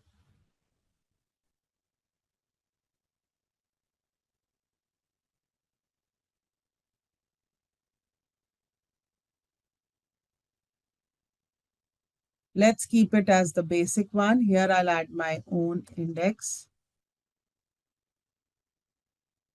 1, no, let's keep it as 0, then 10, 2, then 30, and then 4. Okay. Now let's see how it is working. Here I've not made any changes. The index values are 0, 1, 2, 3, 4. Here I've only the matching ones are 0, 2, and 4. Others are not matching. So this is my new series.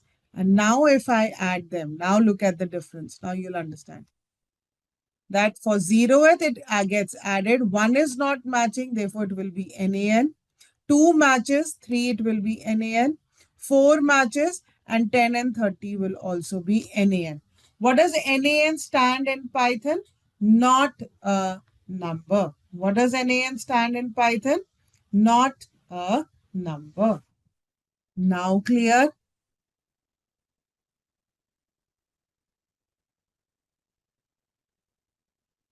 Have you understood how the arithmetic operation is carried out in series?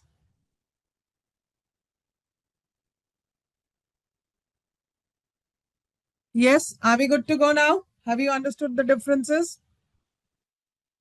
Yeah, you can have this small code. Of course, you can have that. Yeah, take this first code, paste it. Take the another one,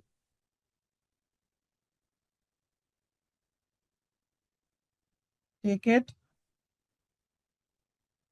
and then we go ahead with series and series 1.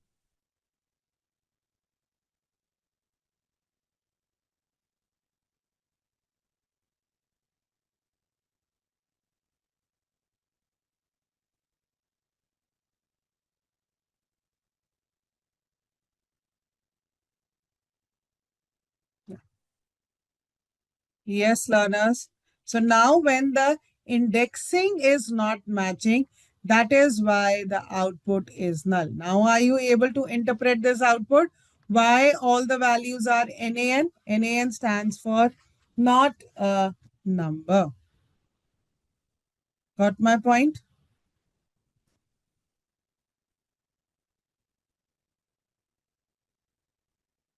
There is another function available in the Pandas library, that is null, which helps us to check the missing values. So NaN stands for missing values or null values, and that is why I get all the output as true. Now you see the data type has changed to Boolean automatically.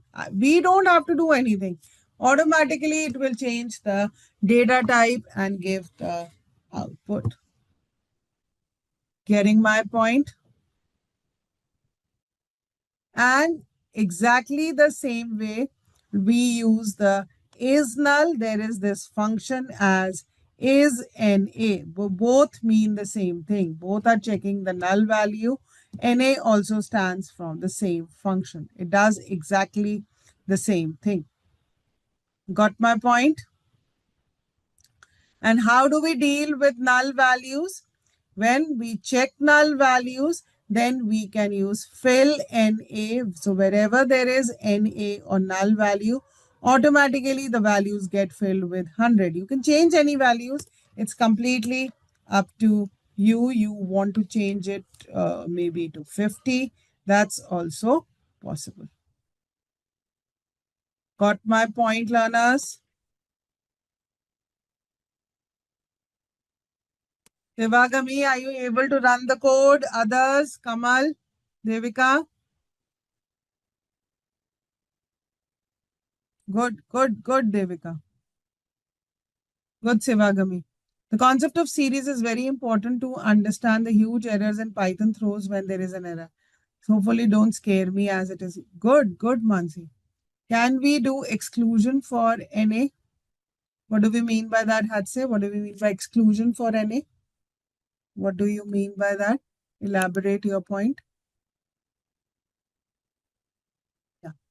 Yes, learners, do we understand lambda function in Python? Quickly let me know.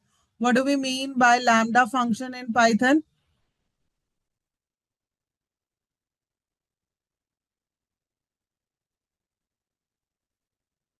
Function with no name, and you can pass and single line expressions. You can always say single line expression. So what are we doing? We are passing one argument and multiplying it by 2. So s dot map is that it will take each element from this particular series, right? And then multiply it by 2. So 1 multiplied by 2, 2 multiplied by 2, 3 and 4. So you get this. But can we directly also do this? S into 2. Can I do a direct multiplication? Yes, I can do that. And how is it possible? How is it possible? What is the concept that is running behind? Can anybody tell me? Yeah. Broadcasting also, because the scalar value will be broadcasted, and then vectorization. Good, Mansi. Good, Hadse. Clear?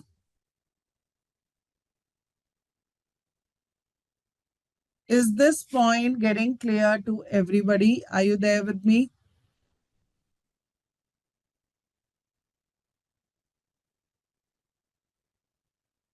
To creating a text series and a dictionary one, and then we are trying to map the dictionary. So what are we trying to do? Let's understand this. Print s underscore text, and then we are doing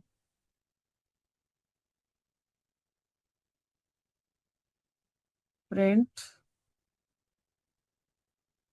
mapping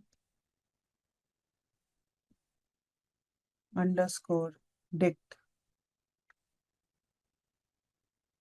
So now do you see this? In the first case, I've created a string series, and this is my dictionary. Do you see the outputs, learners?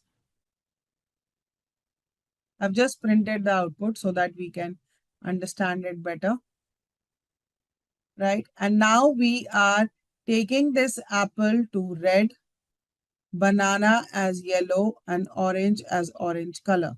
So automatically it maps them, and my new dictionary is mapped like this. Got it? So how are we able to do it? We are able to do it with the map function. So map function matches or maps each element of the dictionary with whatever parameter has been passed. Here we are trying to match with the string values. Automatically it does that. I'm not doing any effort. And here we are trying to multiply each element with the 2. Got it, learners?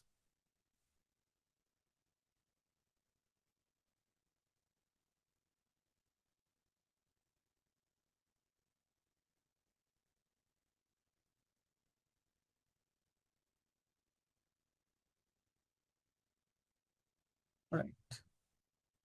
All right. So basically there are other functions and transformations also available on the series function.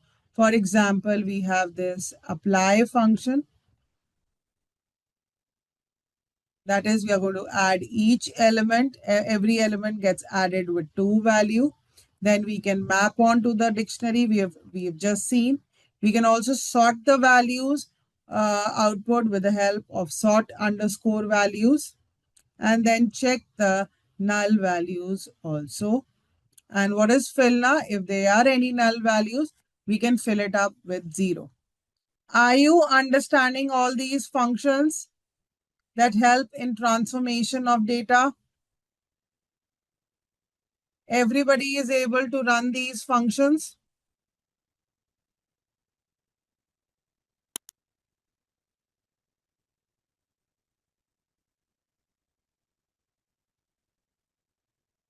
right?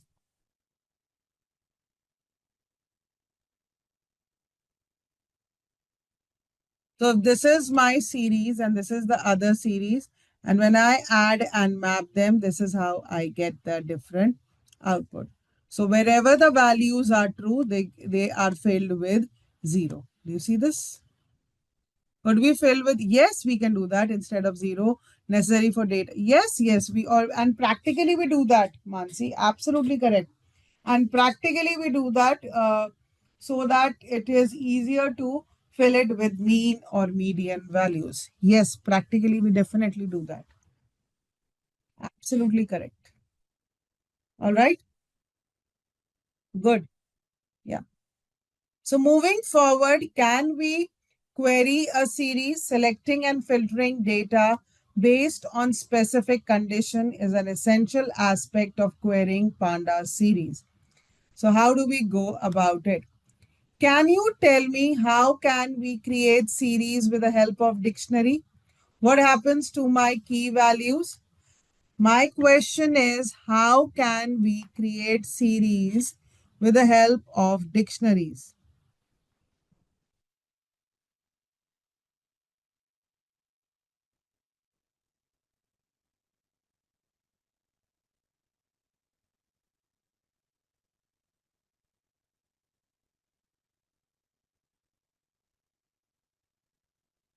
What happens to the key? No, wrong. What happens to the key value in dictionary when it is converted to a series? Absolutely. It becomes the index value, right? And my data becomes my data. Please be clear with this particular concept. Got it, Atsuki? That the key value will become the index value of the series function. So how do we go about it? Again, simply by using the logic of series. That series, we want to all the greater than 30. So those values get printed. Values which are equal to 20 get printed. And in this case, the index is unique. Yeah, in this case, it could be unique. It could be non-unique values. It's not giving any error. It's completely up to you. In this case, it is unique. Yes. Okay. Then the values which are not equal to 40, then you can also do multiple condition check using the AND operator. Then you can also check is in function whether that particular value is in the list or not. Then we have the LOC, that is A, C, and E. And finally, series I LOC function also. Got it? So now you can check out the output. Please try to understand the output, learners. Are you understanding all these conditions? Hatse, Devika, Sevagami, Kamal. Come on, other learners can also respond. Akhil, Arun, Kiruba, Madhuprata, Malipudi, Nikita, Navdeep, Mukesh, Uday. What about you? What about you? Deepak, you've not been responding today. Sudhanya, Turlapati. Yeah. Are you able to interpret the code now? Try to understand the code on your own. Run it one by one.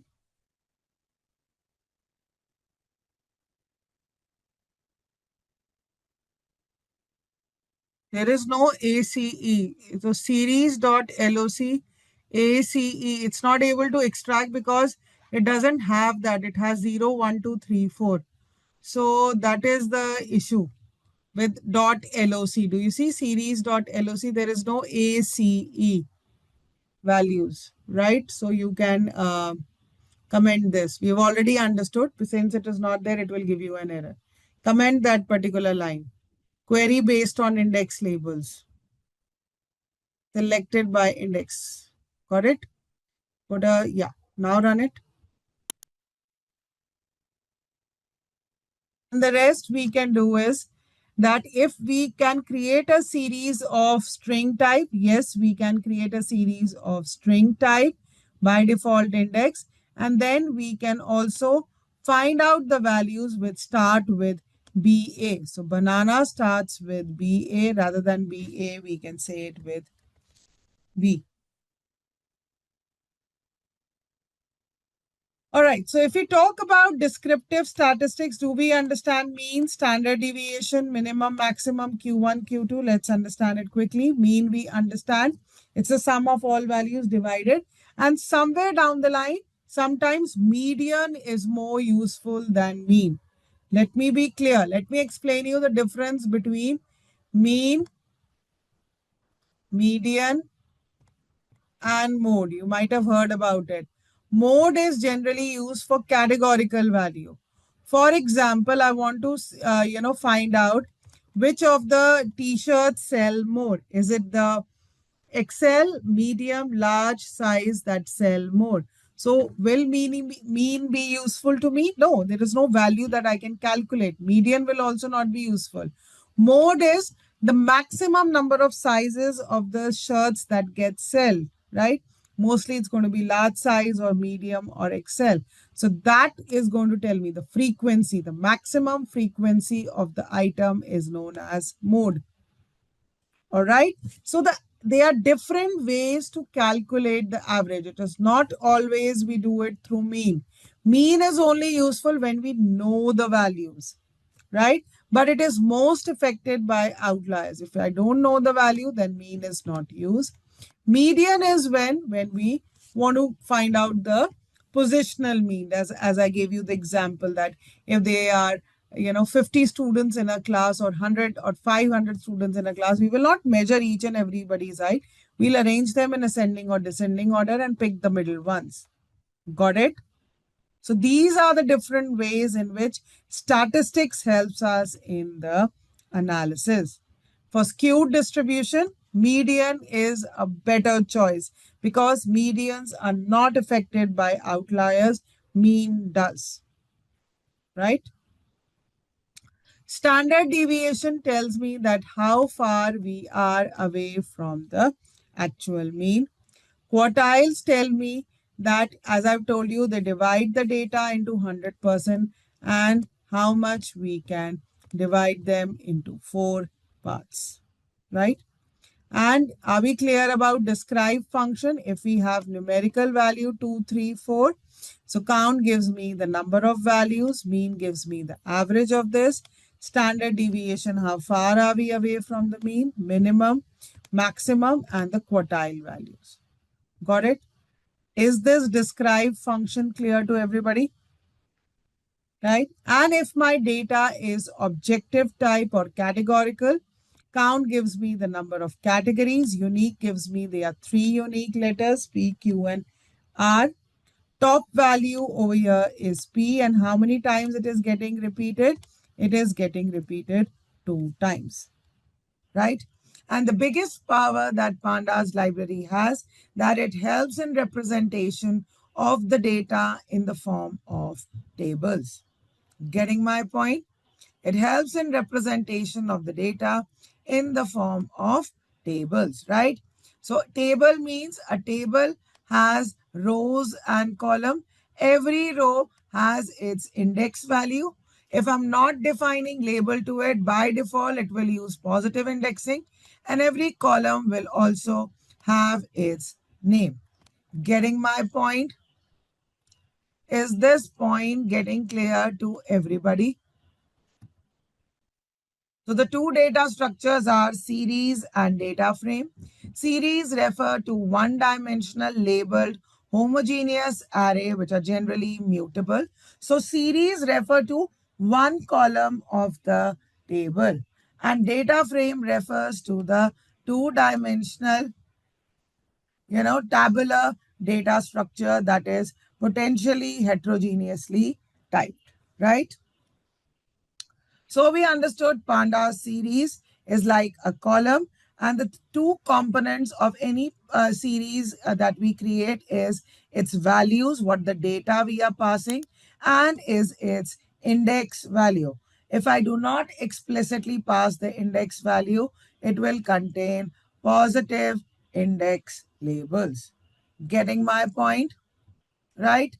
So this is what we had, seen, that temperature and days are my to list, and to create series, I use pd.series function, right?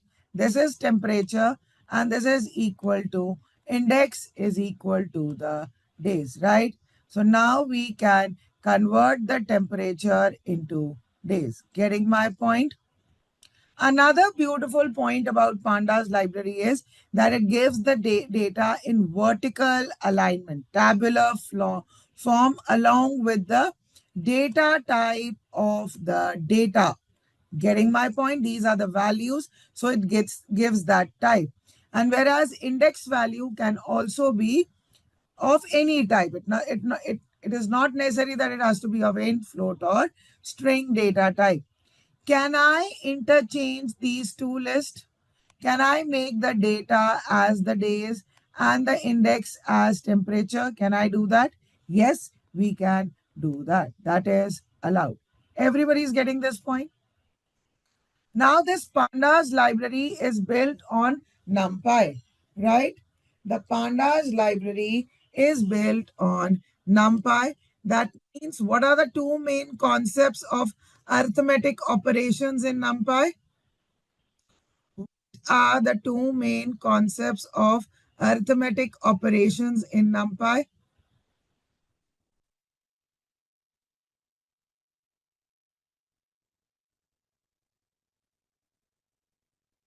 Broadcasting and vectorization. Excellent, Devika.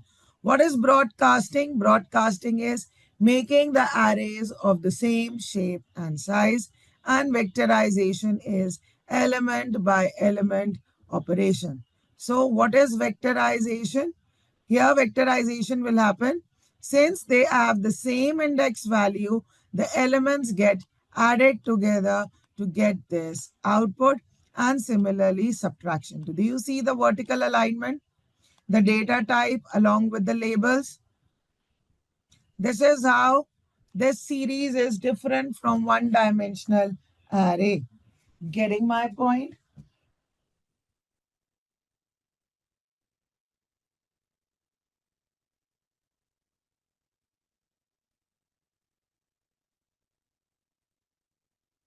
Is this point getting clear to everybody? We are doing revision.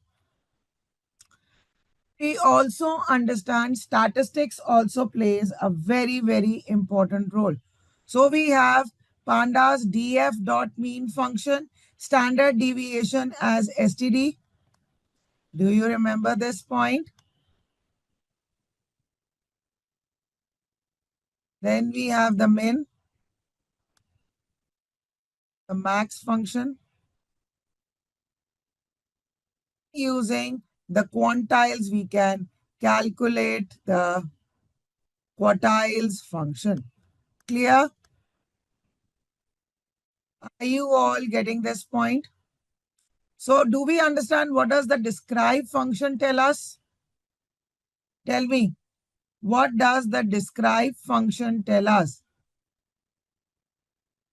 It gives the statistical summary of numerical values, the count, the mean, the standard deviation, minimum value Q1, Q2, Q3, and maximum.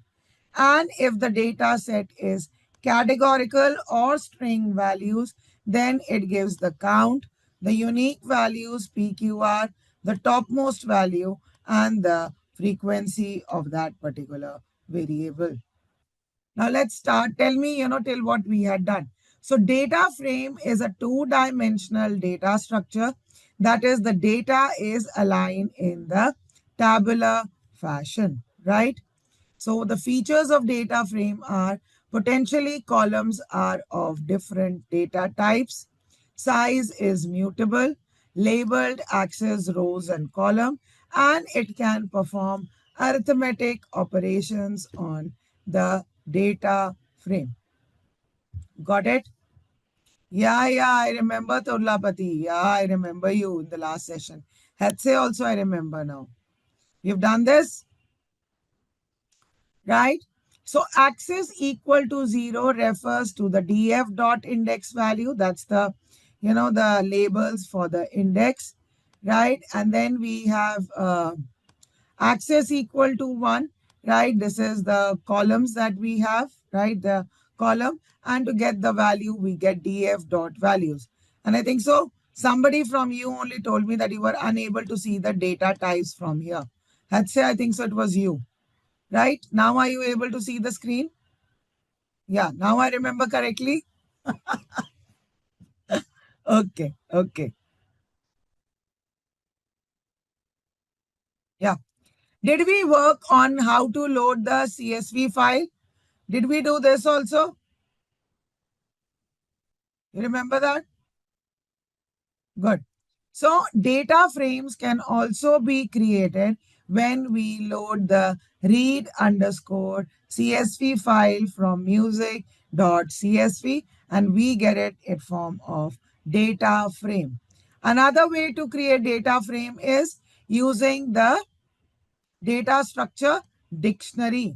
The function that is used is pd.dataframe and we pass the value data.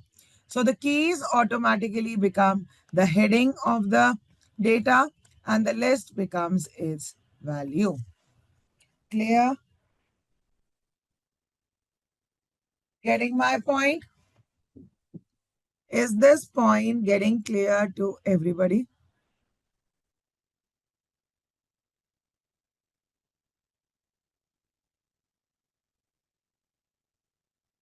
Right?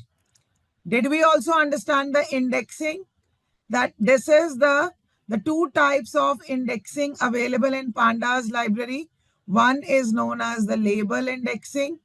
You remember that? The .loc. Did we do this also? And the other one is integer or position based. It's known as .iloc. You remember this point?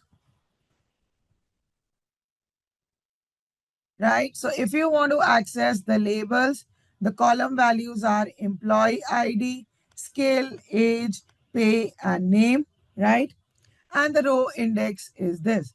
But can I access them through the default values? Yes, I can also access them through integer-based positive indexing also.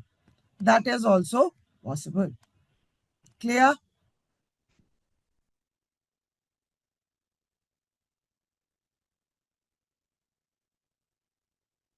So the two types of indexing is label and ILOC. For label, we pass the values as 0 and integer values here. List, do you understand list index? That I want to access more than one column or rows, then I can pass them as the list. But the difference in indexing comes only in the case of slicing. What is the difference? That if I start from 0 column, it will also include the last part if I'm using label indexing. But for integer based, it is same as normal indexing that we have been doing, that only the 0th and the 1 column is extracted. Got it, learners? To make the point more clear, this is list indexing. So if I pass employee ID and skill, so only the column employee ID and skill get extracted. Clear? Getting this point?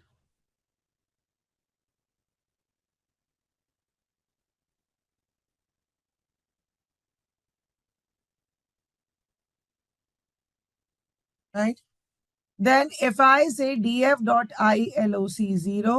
then if I talk about the first row over here, what is the like value which gets extracted? The first row, the index based of the first row gets extracted. Clear? Why the row? Because no comma is given over here. So 0th is going to be considered as the row. This is again list indexing. Here we are talking about the 0th as well as the first row. Got it, learners? Now look at over here. This is label based indexing. This refers to the rows and this refers to the column. What is this concept known as? The one with 2 colons. What is this known as? Striding. Very good. So we start with 0th and then we jump to values. We start with the 0th column and then we jump to values. Clear?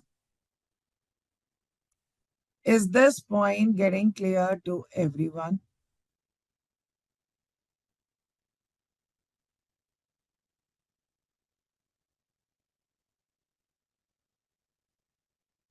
Over here, if I say employee ID till age, so employee ID is also included, skill is also included, and even the last parameter, stop parameter, age is also included. So these value get extracted from here.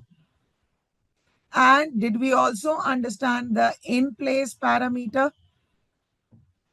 Do we also understand the in place parameter?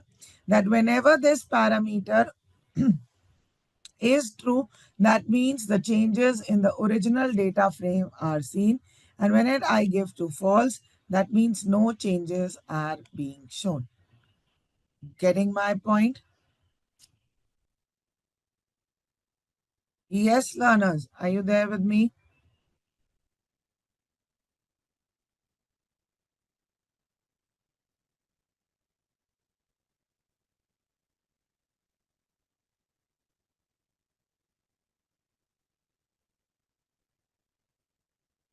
All right. Did we do this correlation part? I think so. We have not done this correlation. We stopped here. Did we do this or no? Not yet. Okay. Okay. So now let's get back to the code. Everybody has this file.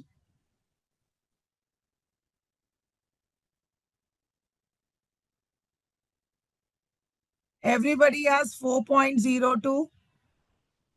Are you ready with 4.02, learners?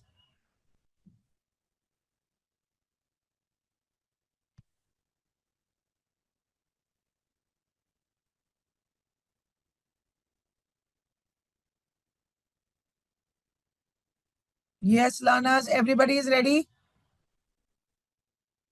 with this 4.02.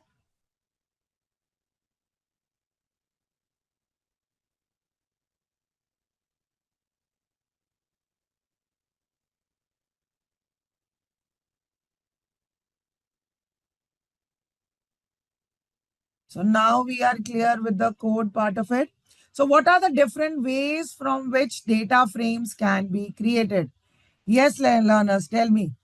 What are the different ways from which data frame can be created?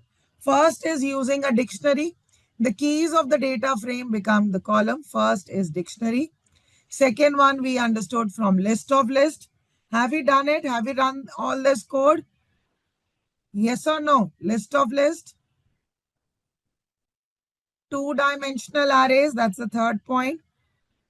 Then we loaded through the CSV file. Then we loaded the Excel file. Yes, Devika. Let's say, Arun, did we do all these? Then how can we access the data frame column? We did the beginning only, not the XLS. Is it that? We did not do the XLS and the CSV. We have to put in from here. Okay, we did not do the Excel. Okay.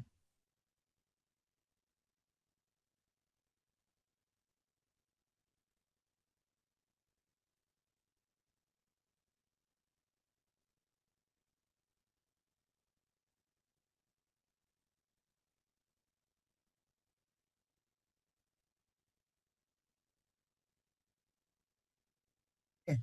So I'm sharing this data set. Please download this Excel file and be ready. Yeah.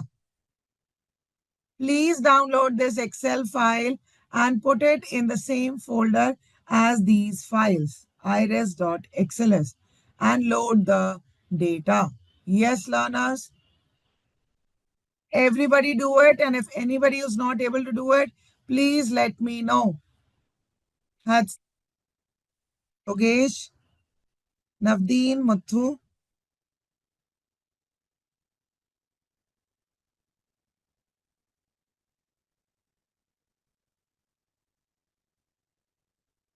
Yes, learners, are you there with me? Others, I'm still waiting for response. Please download the file and copy it in the same folder where you have copied this pandas and then run the code. It will run fine. Anybody who's getting the error, can I move forward? Let's say. Arun, can we move forward? Can I get a quick thumbs up from everybody?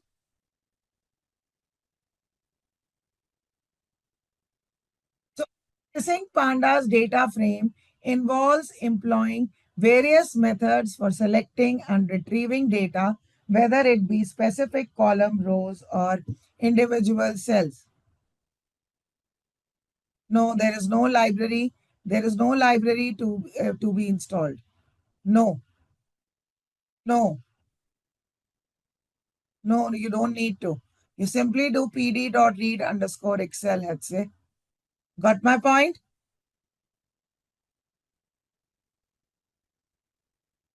Which is the library that you installed?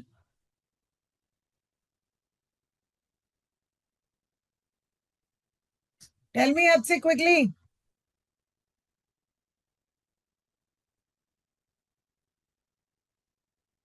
No, not required. Not at all. Not required. Is it not running for you normally? Did you install this library, Hatse? Can I unmute you quickly?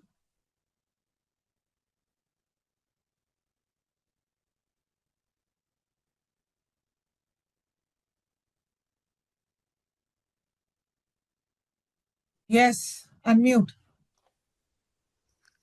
Hello, can you hear me? Yeah, I can. Yeah. So it asked me to install this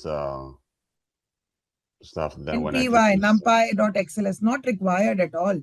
We are using pandas over here, not the NumPy. okay. So I think it is the PD or Empire. It just popped in here, and then I did Okay. install it. It says, let me put on the chat. Yeah, put it. Or you want to share your screen? We can do that also. You want to share your screen and show us? Sure. Let me do that. Yeah, please go ahead.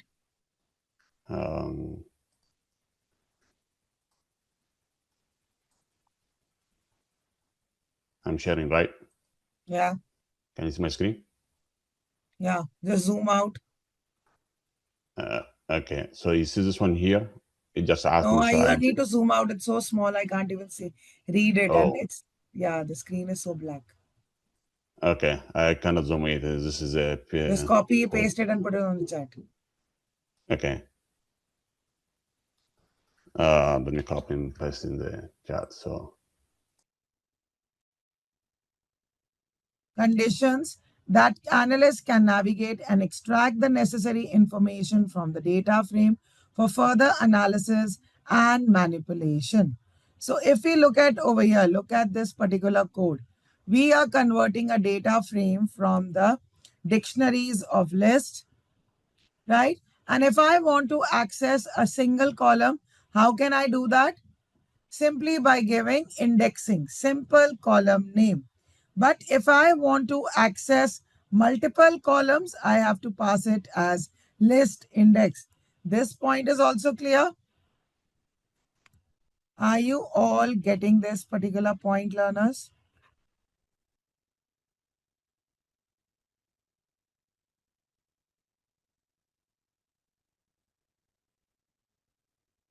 Yes, learners. Can I get a quick confirmation? Are you all there in the session or not? Or are you all sleeping? Going ahead.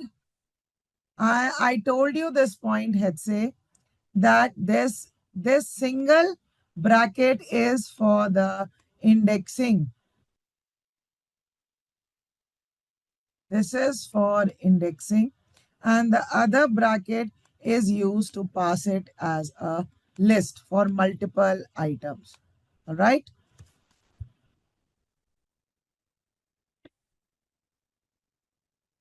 Got it now? This concept is known as list indexing.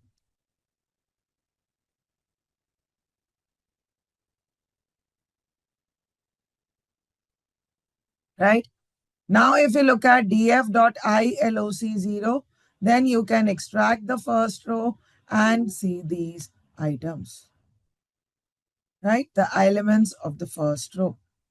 Got it, learners?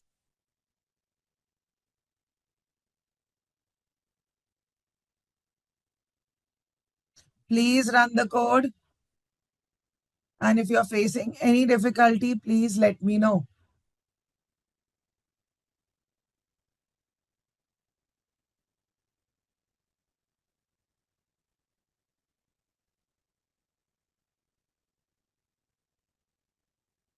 Right?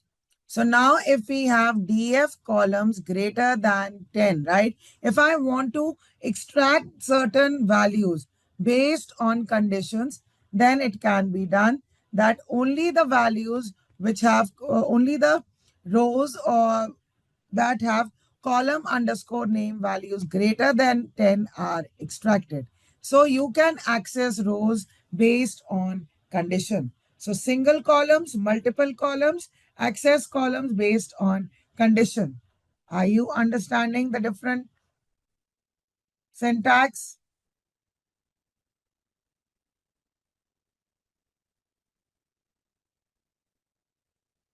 If I want to access a single cell by label, then the other function can be used is add function, right? By label, or you can also use dot .loc. Both mean the same thing. Dot .loc or dot .at mean the same thing. This refers to your 0th row and the column underscore name. Clear? So just to make things easier, I'm just separating out the rows. Got it, Hatse, Sudhanya, Yogesh?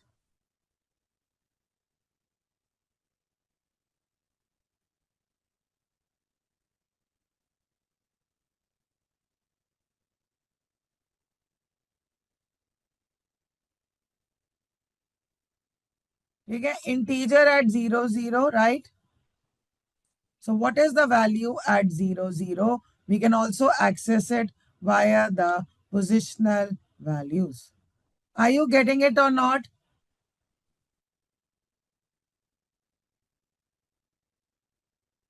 Please look here, learners. The label indexing is column name, column 1, column 2, another column. And if I talk about index, this is 0, 0, 0, 0. And the label index is also 0, 1, 2, and the default index is also 0, 1, 2.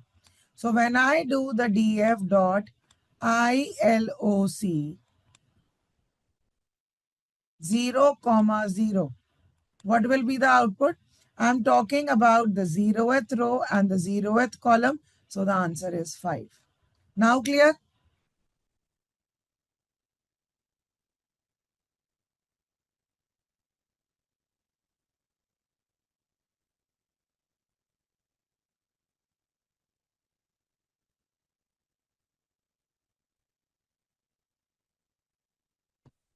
right? Now getting my point, everybody?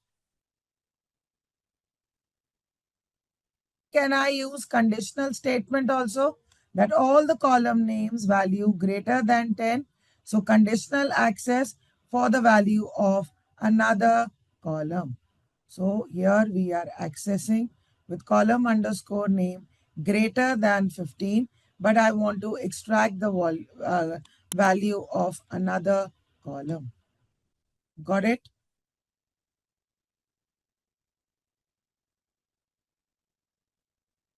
Is my point getting clear to everybody?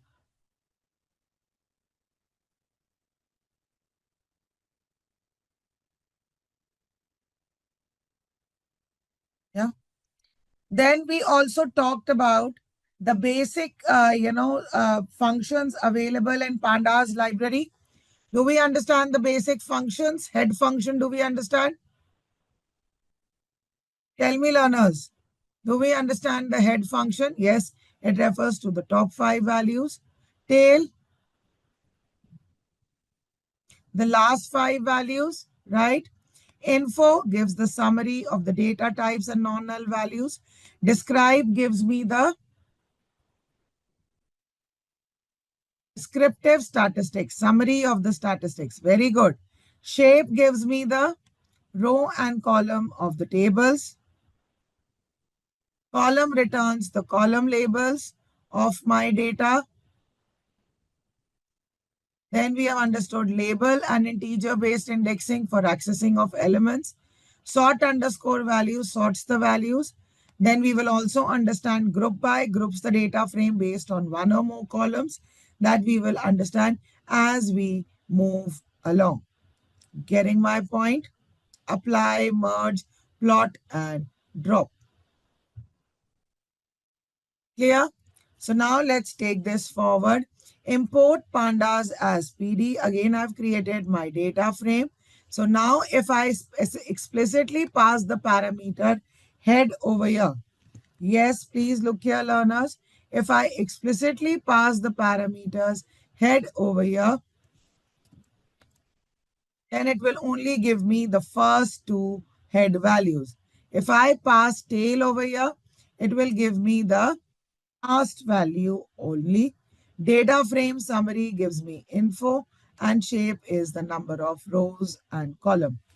Everybody is able to understand the code and run the code? Yes, learners. Are you able to understand the code and run the code?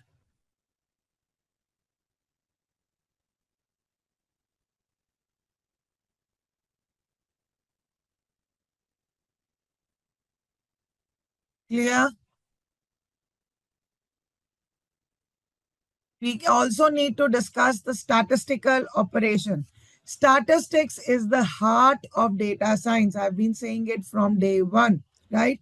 Without statistical operations, you cannot get deeper insights into the data. So what are the different statistical operations that we can do? So one of the favorite function is describe. We all understand describe. We've understood it pretty well. We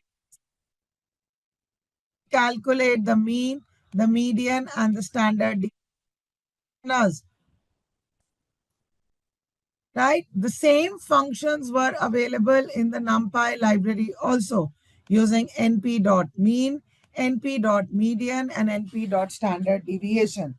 Yes, learners, can you tell me the difference between mean and median? Can you tell me the difference between mean and median?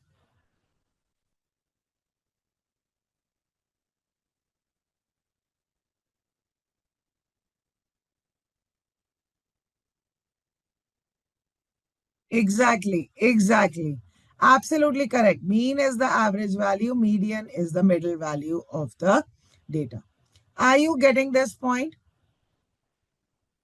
And look at the beauty. If I want to use the data frame dot mean, it automatically gives for each of the columns. Do you see that?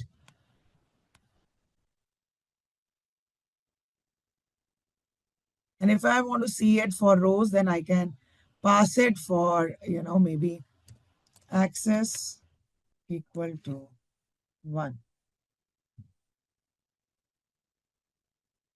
Yeah, I can show for each row again. See, by default, it is access equal to 0. There will be no change in the output. Look at over here. Is equal to 0 means I'll get it for each columns. Yeah. And the moment I change the access, I get it for that.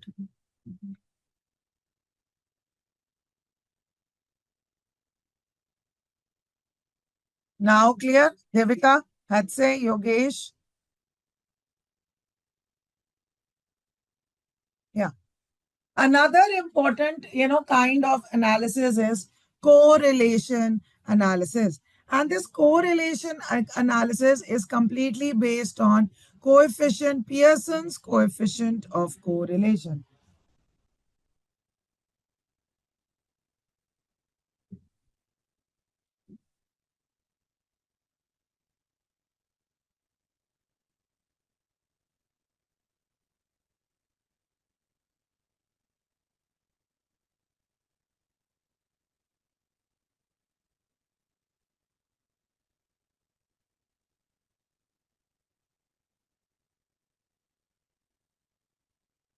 Yes, learners?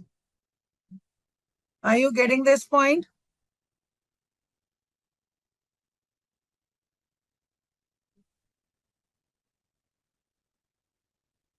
Okay. So the Pearson's coefficient of correlation will have values ranging from -1 to +1. Okay.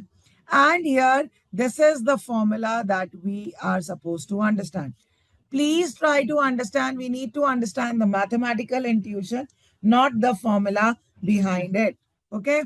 Sorry, we need to understand just the formula behind it, not the mathematics part of it. I'm really sorry. So these are the value. We take it, the difference from the average. Then yi, take the difference from the yi, right? And then we are able to do that. Right? So if you look at this, what does +1 mean? +1 means perfect positive correlation.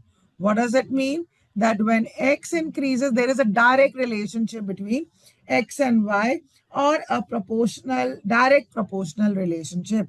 X increases, y also increases, decreases, y also decreases.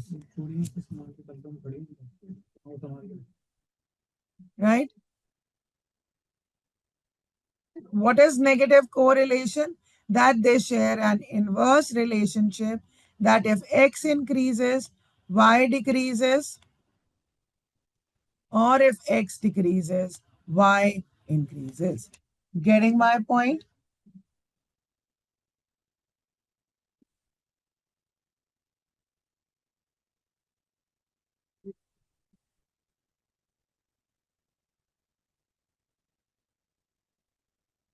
Are you all getting this point or not?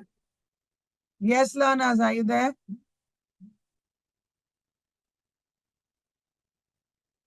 And when r is equal to 0, that means there is no relationship between x and y.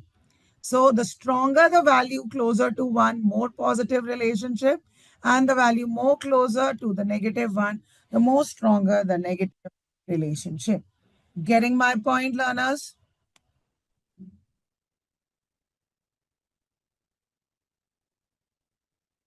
Right? And which is the Python function which helps us to find correlation? It is df.core function. Which is the function? It is the df.core function. So if this is my data frame with maths, physics, and history marks, right? And when I run a df core, it will always and always create a square matrix n by n. Why? Because here there are 3 columns. It will also create a 3 by 3 matrix. The diagonal elements will always be 1. Please be clear. I have a very strong relationship, a perfect relationship with myself, a strong relationship of maths, strong relationship of physics with physics, history with history. But there is more valuable information added over here that maths and physics share a very strong positive relationship, whereas maths and history and physics share a negative relationship. Got my point? Is this point getting clear to everyone? Yes, learners. Are you all getting this point?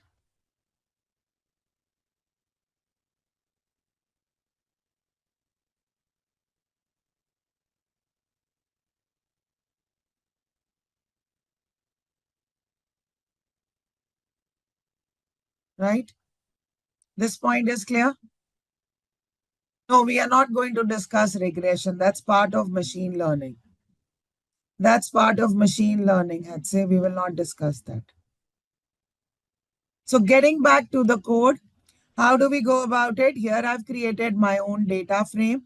And when I run df.core, this is the output of the correlation matrix. Getting my point, learners? I think so. I've made few changes in the data.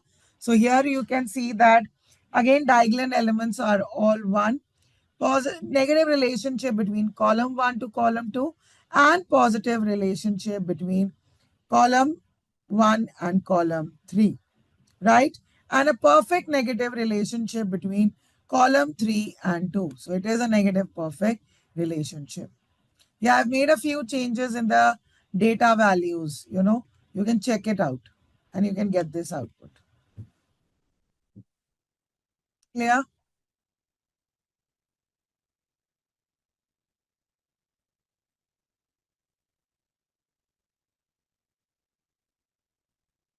Clear to everybody?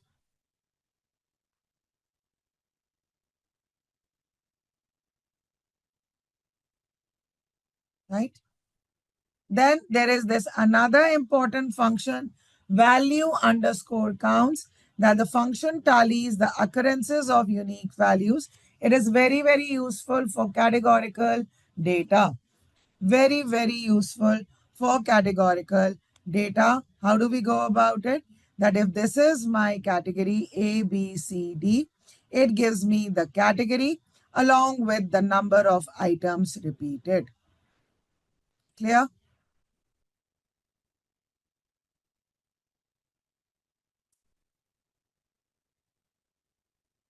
Yes, learners, are you all getting this point?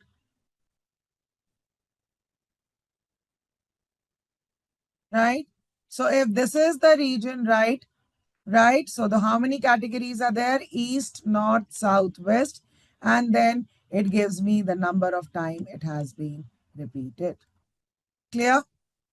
Value underscore counts function is also clear. Can we begin with the next topic? Are we all good to go, Ruby? Muthu, Deepak, Navdeep, who all are? This is the first session. Who all are the ones? Ruby is there. And I think so it was Yogesh also. So I would just, suggest you that please go through the recordings. And if you feel any difficulty, then you can get back to me. Okay, Ruby?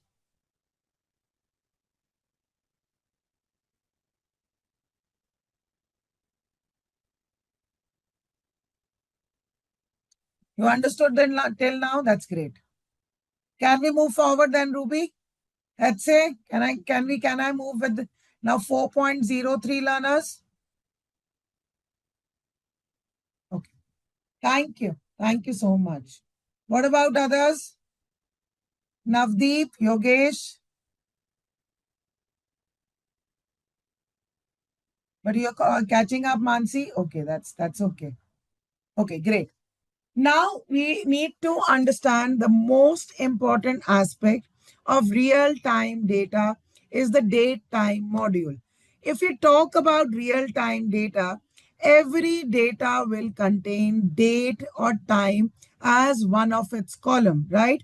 Whether it's aviation industry, what time did the flight depart, what time did the flight come, whether it's retail industry, at what time did you buy those grocery item, whether it's our session, how long this session is going from this time to that time. So everywhere date and time logs are created. Agreed? Agreed, learners, or not? Right? And Pandas library, the date time module is very general to Python, but Pandas, especially Pandas library, because here we deal with date time data a lot. Therefore, it is our duty to convert the data into its special data type. We don't want it to keep it as object data type. So whenever any CSV file or an Excel file is loaded, right? By default, the data type of date column is always object data type. Clear? Right? It is always of the object data type, right? And it is our duty to convert it into date time data. What is the advantage? What is the advantage? If I want to know what will be the time after 1 week, 3 hours, after 1 year, that is where the date time module will help me to access that. Clear? Are you getting this point or not, learners?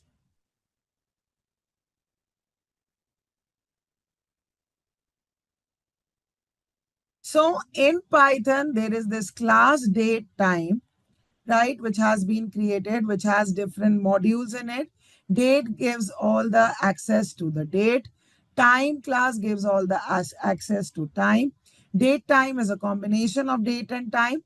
Time delta is the class which helps us to perform arithmetic operations on date time object.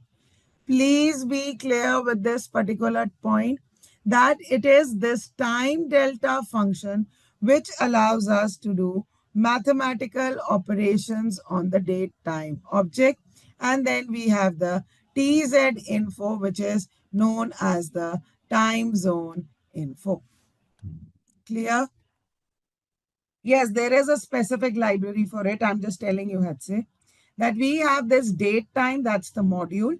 We will import the date time module. Then we will specifically load the date class and then find out the today function. All right. Right. So the creation of date time objects can be through date or date time class, getting current date or time, conversion of object data type, pandas date range function, or the string parse time. We can convert a string to a date time object also. Okay. So how do we go about it? Let's get back to the file.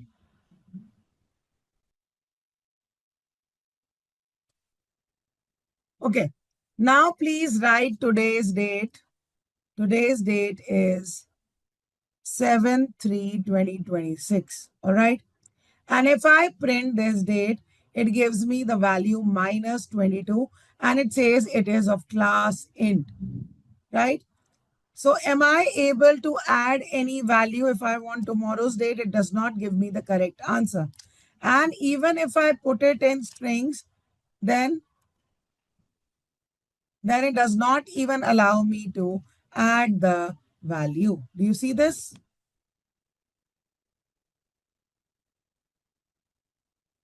By default, there is no date time object.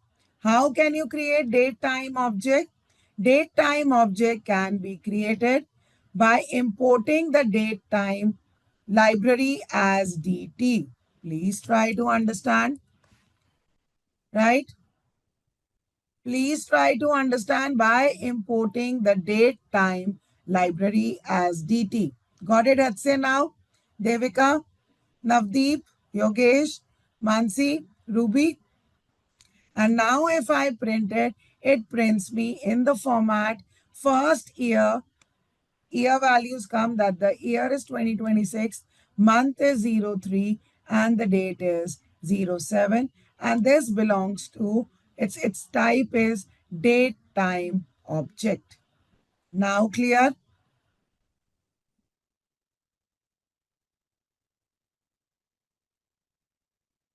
And similarly, I can do a date time now, which gives me the combination of date and the present time here.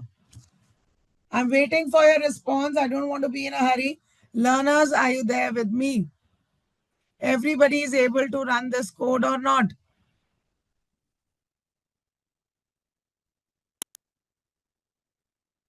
Everybody is understanding this?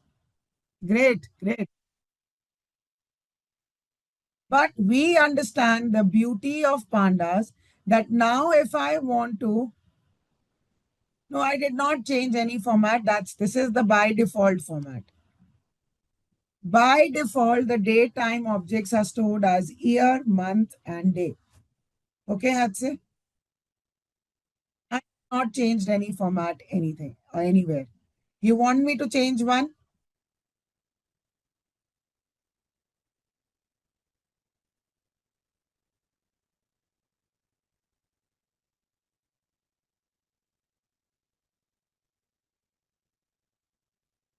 Okay. So now if I want to change its format, right? No, I want to change the format of the date time object, right? This is what you want me to change today, right? So I will use dt dot, you can write down learners with me, dt dot strp time, right? Then which is the date I want to change? Today, right? In which format I want to change? I want to change the format as percentage %d slash percentage %m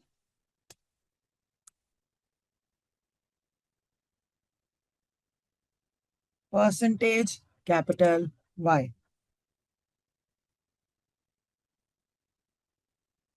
Okay.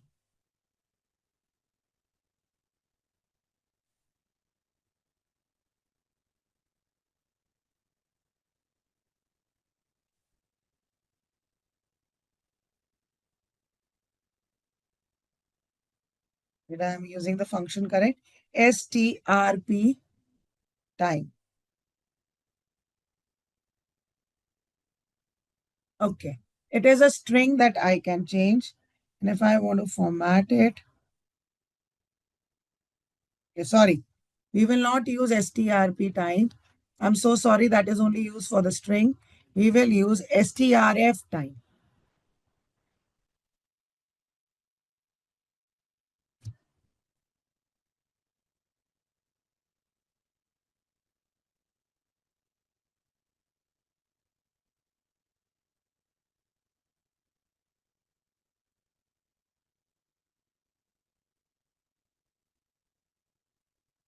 strf takes at most one argument. Okay. Yes, this is how we will do it. Sorry for that. Sorry for that. Got it now? Sorry for that. Yeah, I'm just copying the code now. You wanted the month first?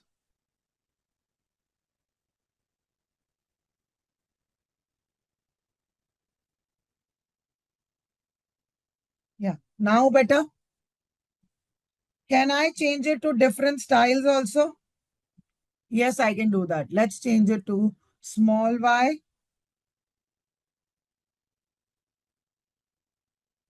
Let me put this as B. Yeah, look at the different formats now. It's March 7, 2026. Clear? Are you all getting this point? How can we change the format? So the small m, I'll just show you all the points. And this is my capital Y. Now clear? Everybody is able to run the code along with me? Okay. So if I get back to the PPT, I think so the PPT will give you more clarity. What is the issue? Who says I have an issue? Let's say what is the issue? Would this format of the date, which is into string, be used for time series? Yes, yes, exactly. That's the idea. Not taking percentage T. Share your screen quickly. Let me check.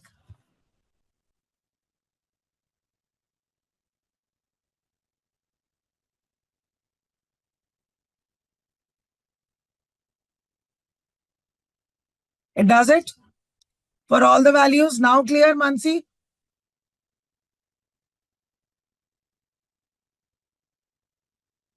Yeah. And your question had said this point is clear? Yeah. Yeah. And coming to your question, does it sort automatically? So let's put this date as 2026. Let's put it as 10th month. This is 23 and this is 23. Okay. So let me see that. This is the data frame, right? So DF, let me do the sorting for you.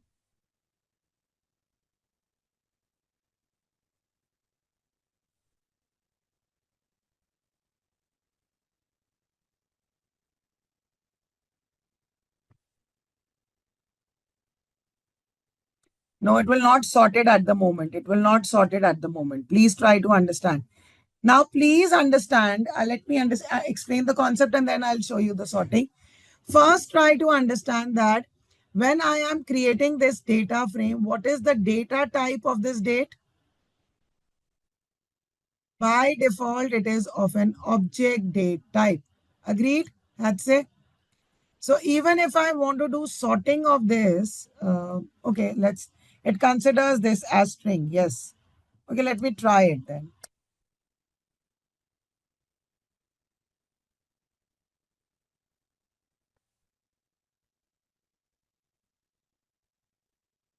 The function is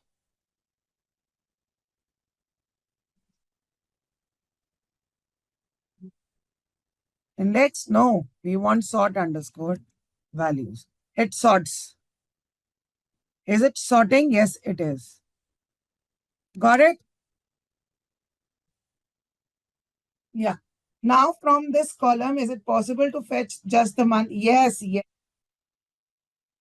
Even if it is a string type. No, it's difficult for a string we to extract. But now then accessing, then why do we want date and time column? So now the beauty is, Mansi, that now we will try to convert it into date time object. Now you see, by using pd.to underscore date time, I am able to create this new column of date time object. Clear? And then we have this DT accessor. Now suppose if I want to access it from the date is of string type. Does it give error to me?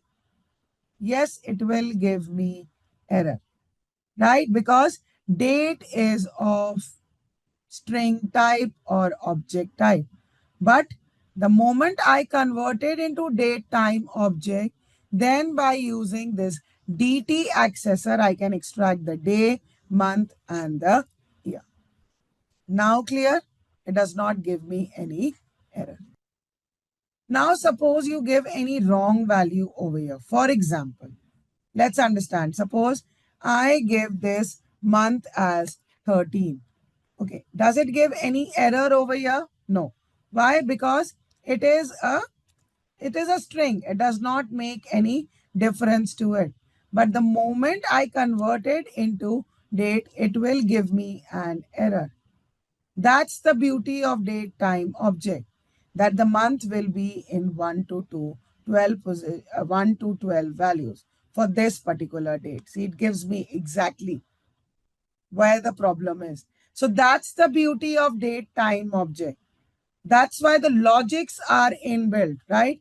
And the logic is so beautiful. The logic is so beautiful that if I give the February month day, this is 28th, and if I suppose give it as 29th February, there was no 29th February this year, it still gives me an error.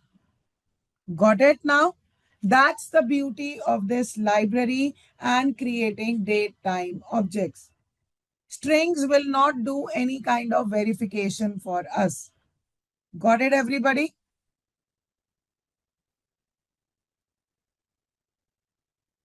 Clear, learners?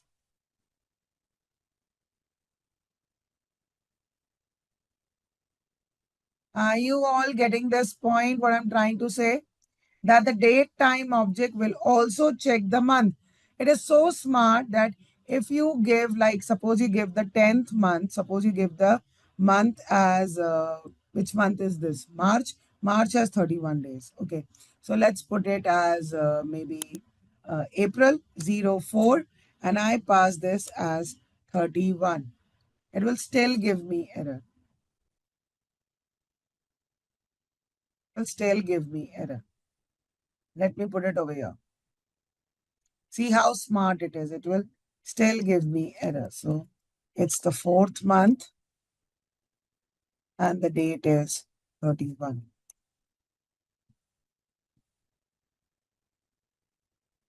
Got it? Everybody is getting this point, but the moment I give day over here, it gives me the correct answer. Got it now?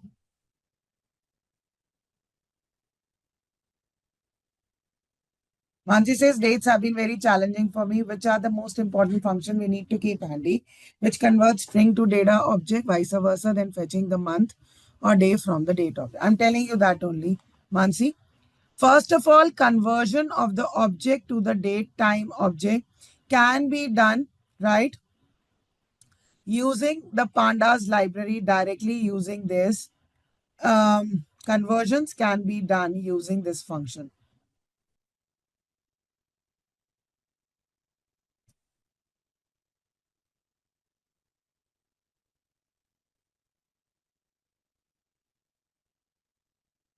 For the Pandas library, please use this function. This is the most handy function, pd2 underscore date time. Okay, this is the first function. And if you want to make changes into the format of date and time, then you can use strf time that I explained over here. Okay, second point is clear. Third point, you are saying that you want to access specific month and date out of it. Then once you have created the date time object, then use this dtx specifier for day, month, and year. Now clear? Are your three queries clear? All the three queries clear? Yeah. Now, another important thing that I want to tell you is that now suppose, Mansi, you are interested in creating a roster, right? Where you don't want the weekend values to be entered. You only want the values to be from Monday to Friday, right? That can also be there. That kind of logic can also be there, right? So when you say that I only want the days from Monday to Friday, that logic you have to implement over here, right? For example, let's start with 7 because we understand the today's scenario. We are on 7th of March today, and within 1 week, these are the values that will be generated, right? From 7th to 13th of March. Agreed? Right? Now, when I want to extract the weekday value, by default, this date time library will put 0 value for Monday. 9th is Monday. This is Tuesday, Wednesday, Thursday, Friday, and Saturday, Sunday, it takes 5 and 6 value. This point is getting clear? So what logic you will apply? We will apply the logic. Everything it will not do.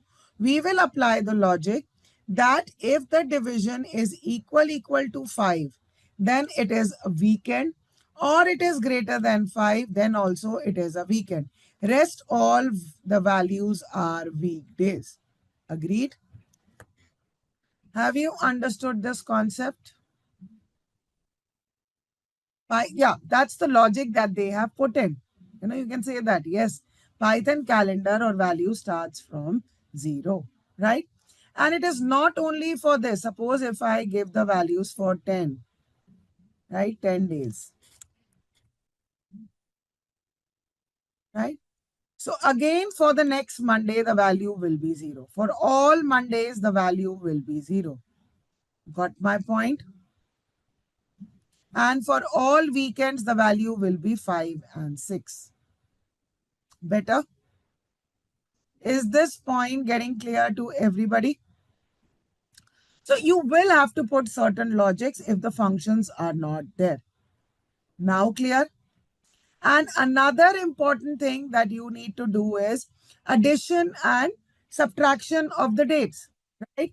Now suppose you want days after 1 week. What is the value? Day before, and what is the value day after? Suppose I want to run this. What is the error? It's not day, it's days. Okay. Yeah. So 7th of March, the previous days was 6th, and the next day is 8th of March. For 8th, it is live. And if I change the date, now suppose if I change the date so that we understand it better. So we start at 28th of February and then try to find out the values. So do you see 28th of February? Previous date it is saying 27th February, and next date it is all automatically telling me 1st of March. I have not put any logic.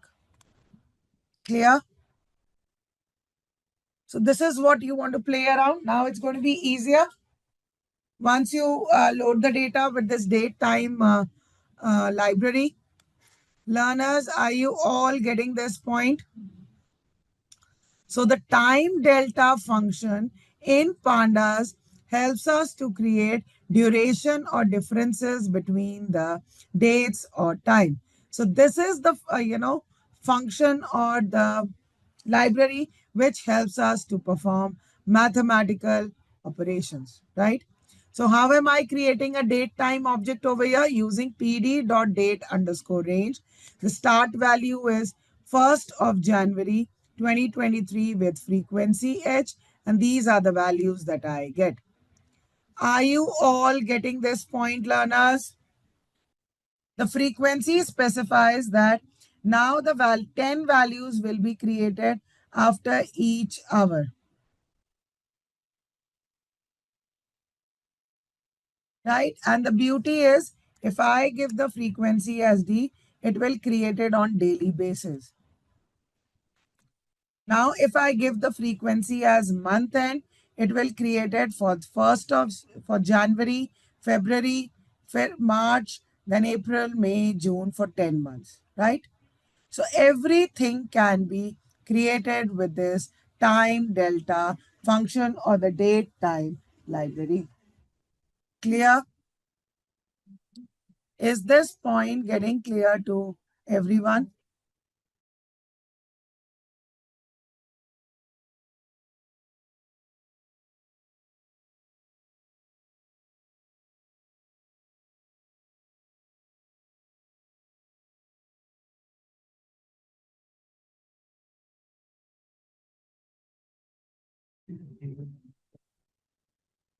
Yeah. So now moving ahead, now we want to add 3 days onto the delta. So now when I run this code, so 31st of January, 3 days becomes 3rd of February. Similarly, 28th of February adding 3rd of March. Clear? Is this point getting clear to everybody?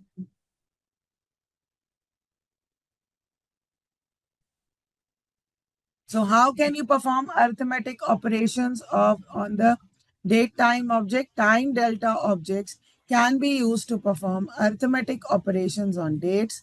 For example, adding time delta to a date results in a new date, right? So it's not about only days. You can add weeks, days, and hours also. So again, if my starting date is 31st, you can add the next week along with the number of hours and days. Got it? It will do the mathematics and the logic, all logic for you. Got my point? Is this point getting clear to everybody?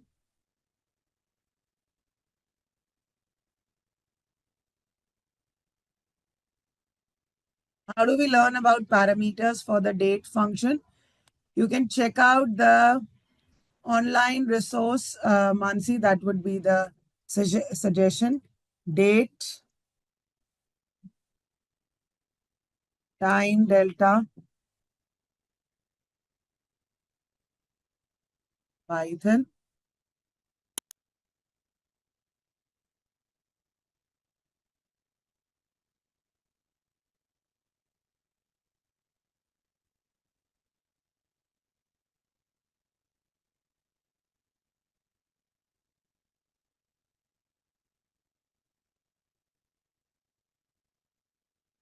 Yeah. So this is the link. I can share it with you. Got it?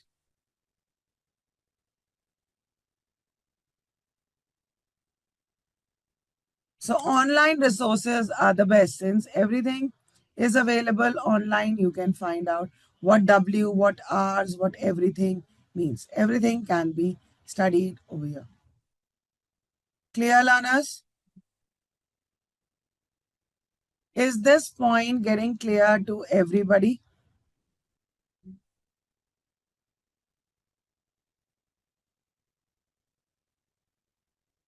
Questions? Any doubt over here?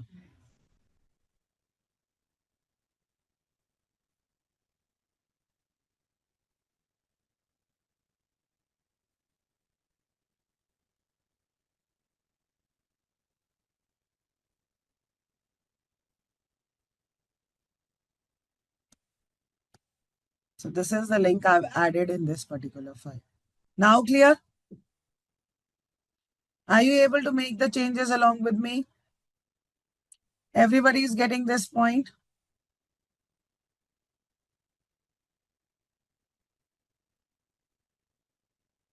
And then we move on to the resampling of time series. This point is clear? How arithmetic operations can be performed? Then there is also known as resampling the time series data, right? Mansi, sometimes you want to increase the value or resample it. So time series often comes with irregular time. Resampling the process of changing the frequency of time series data, either sampling or downsampling. So again, that can also be, you can find out how resampling can be done, right?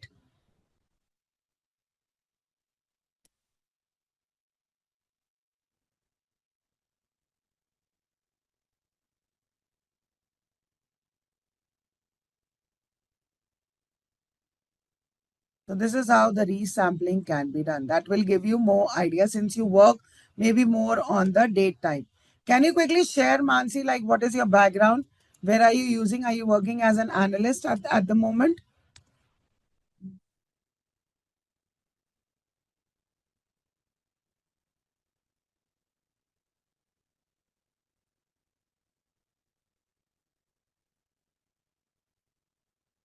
Learners, are you understanding this point?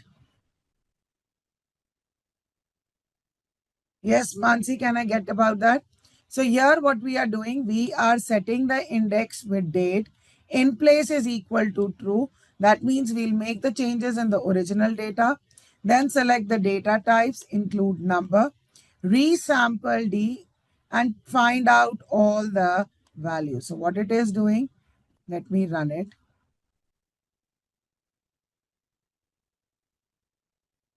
So these are my values over here.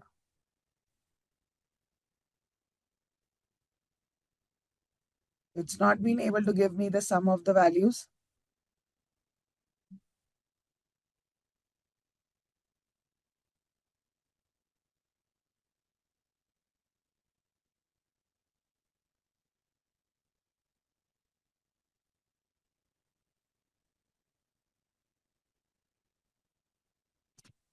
Let me put it to hours only. I'm again changing back the data.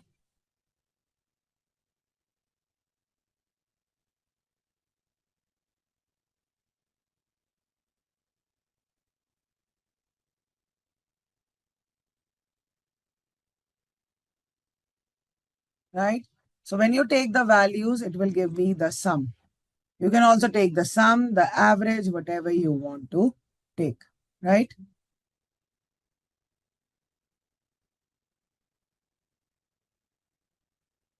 Okay, okay, Mansi, got it. Clear to everybody? Are we clear with this date time module?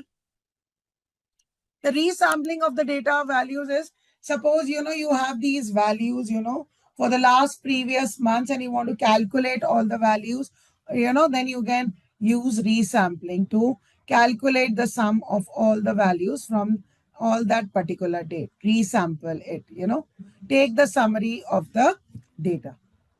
Got it? Hatse, are you getting this point? Right? So have we understood this date underscore range function, which helps us to create date time index object belonging to a particular range? How can we extract the date and time components using the DT accessor, where we can extract its month, date, and time also? And then we have also understood the time delta function, which helps in mathematical calculations of the data by adding, subtracting the days, weeks, or the years. Clear? So now if you want to know how much time a particular flight took from one place to another, then by using time delta, you can perform these operations. Clear, learners? It's non-numeric, it's qualitative. Very good. What are the two types of categorical data? Tell me. What are the two types of categorical data? We have quantitative data as well as we have ordinal data as well as nominal data. Ordinal as well as nominal data. No, do we understand ordinal and nominal? Do we understand that, Mansi? No, not yeah, categorical data is also known as qualitative and we convert it into binary. But what is ordinal data? Something which is in order. For example, the grades. Exactly, the marking, the ranking, they all are ordinal data, right? And when we talk about nominal, there is no ranking, for example, postal codes or gender. Why is it necessary to analyze categorical data separately in data science or analysis? Tell me, why is it important to analyze it separately?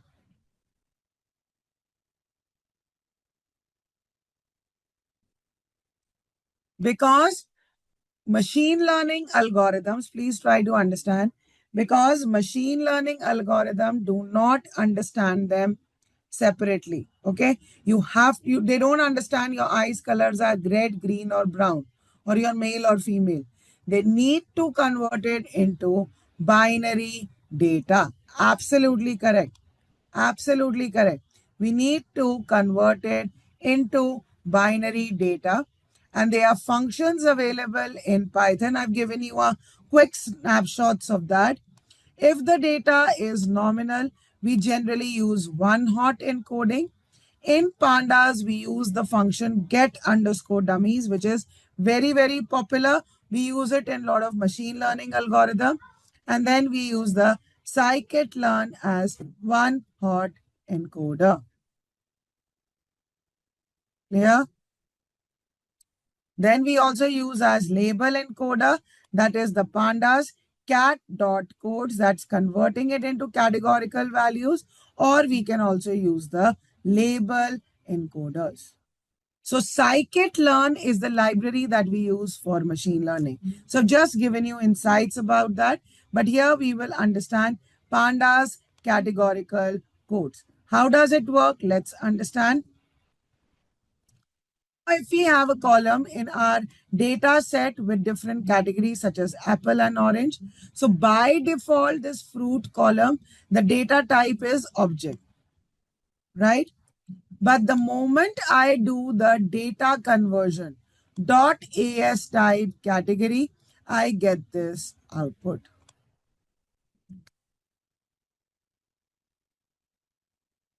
Then the moment I do the conversion as dot as type category, we get this output. Clear? So we get two types of objects or categories, that is apple and orange. Yeah? It looks the same, but internally it has converted the string data type to categorical data type automatically by detecting. So pandas give us function to handle categorical data, which is that function pd dot categorical data.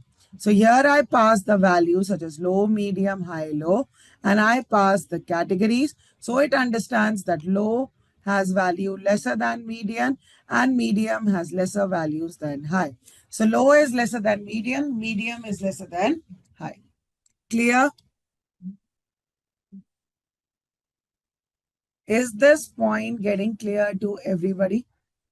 And how do I calculate the frequencies of different categories? How do I calculate the different frequencies of category? By using the value underscore counts function. Very good, Mansi. Let's say, are you getting this point? Navdeep, Yogesh, Pak, Devika. Great. And how can I create? How I can do one-hot encoding for ordinal and nominal? For the nominal one, I can use the pd.get underscore dummies function for df category. Prefix is category. So this is one hot encoding. So the output will always be in true and false. So since the first value, so I've not printed the data frame over here. Let's print the data frame.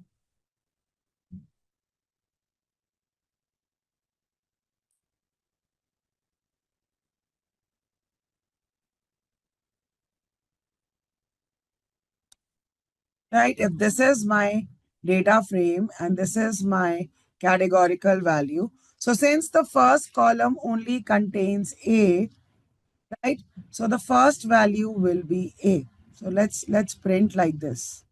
I think so that would be better.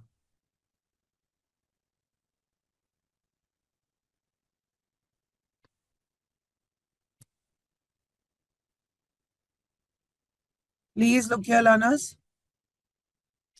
So since A is there, so only the first index value for A is true. So its alignment has shifted. So again, let me share the code.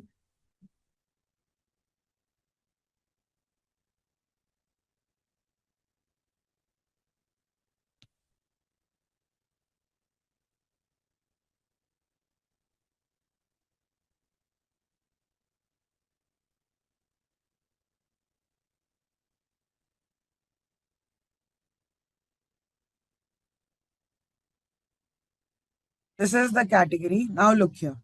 Now since the first value is A, therefore the first value is true. All other values will be false. For the second row, B is true. All others will be false. Got it? One hot encoding. Get underscore dummies function is clear.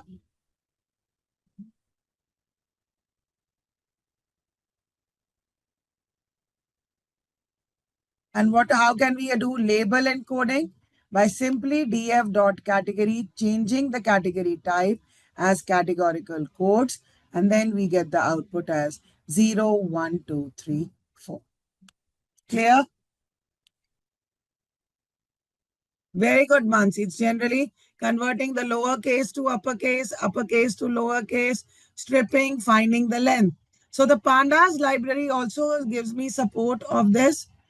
Right? So if I have created a data frame of all string values, or a column consists of string values, and if I want to know the length of each of the column, then I can use the strl str.length function. Getting my point? Is this point getting clear to everybody?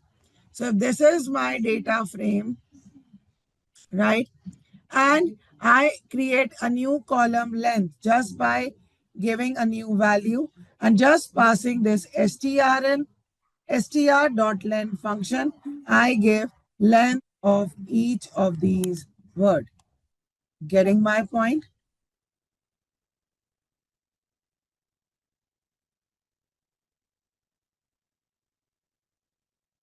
Let's say, are you able to run the code? Turla, Yogesh?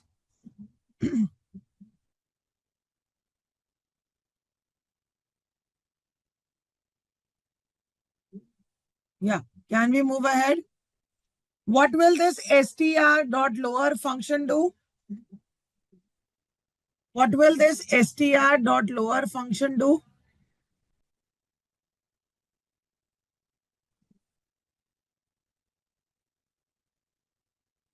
Yeah, it will convert all the values into lowercase.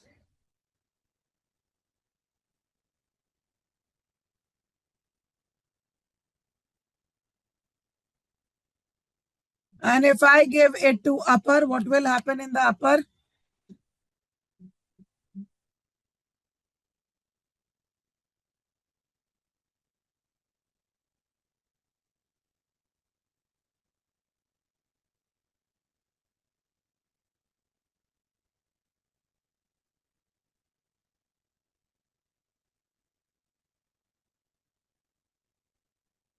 Yes, Ruby. Got it? Then there is this function known as contains. What will contains function do? What will the contains function do, learners? Please check the code and let me know that it will if a string contains a particular data or not. That if the data is part of that string or not, it is there, it gives me true. And it is not necessary that it has to be a whole word. It can be a character also. For example, I give it as L. So hello also contains L, world also contains L. Other two become false. Right, learners?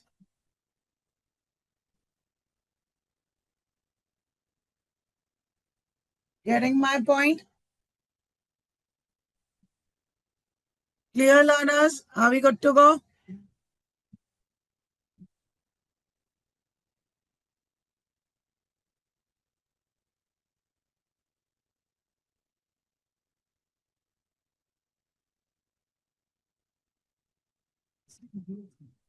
Right? Now, let's understand the concept of iteration. What is iteration? What is iteration, learners? Looping. Now, why in pandas looping is considered more important? Because pandas represent the real-time data. So either you want to iterate each row together. You don't want to, iterate separate items. Agreed, Mansi? Rupi, Yogesh? We want to iterate the whole row together. So Panda library has developed different functions to iterate the rows of the real-time data set. So iteration in pandas typically involves traversing through the rows or elements of the data frame or series. However, it is important to note that the direct iteration over data frame rows using Python's for loop is generally discouraged due to performance reason. So generally the direct iteration that we want to perform is discouraged. Why is it discouraged?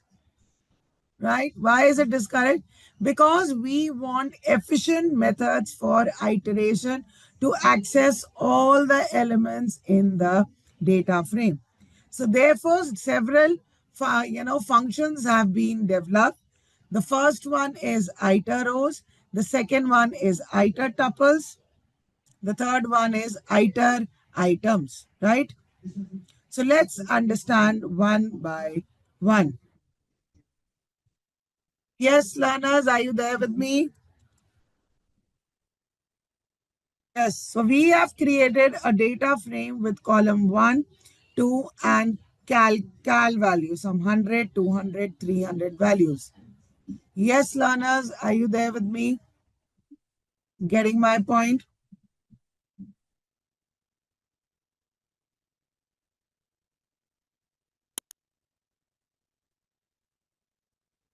What does the iter rows do? Please try to understand. Iter rows will do index and row. It will take two values, index and row. For each value of index, it will store the value as a tuple. Getting my point? Then in the next row, the next value as this tuple, and in the third row, next value as this tuple. What I'm trying to say is, let's understand over here. I hope these PPTs are also helping you out. I hope these PPTs are also helping you out to understand things better, to get your concepts right. Okay. So iteration in pandas. Iter rows is generally used for smaller data set and it's quite outdated method right now.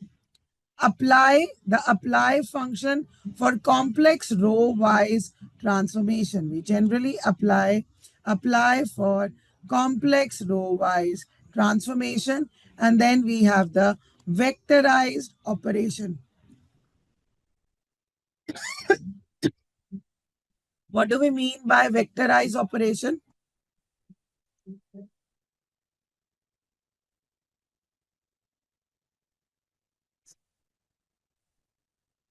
What do we mean by vectorized operation? One-to-one area, element by element operation. Clear? Is this point getting clear to everybody? So one of the limitations of iter rows is that it does not preserve the data types across the rows. It can change the data types. Each row is automatically converted to a series because a single row is one-dimensional array, which might lead to type changes if columns are of mixed data types. Why? Because series are of homogeneous data type, whereas a column can be a heterogeneous column. So that is why this was the flaw in iter rows.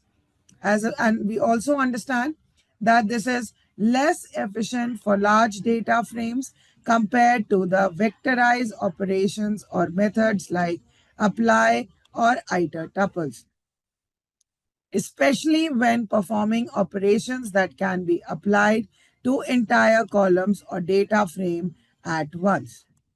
Clear? Got my point? It is generally not recommended to modify data frames while iterating over it using iter rows, as this can lead to unexpected behavior. Got my point? Are these points clear? The limitations of iter rows and why we avoid it at the moment? Okay. Okay.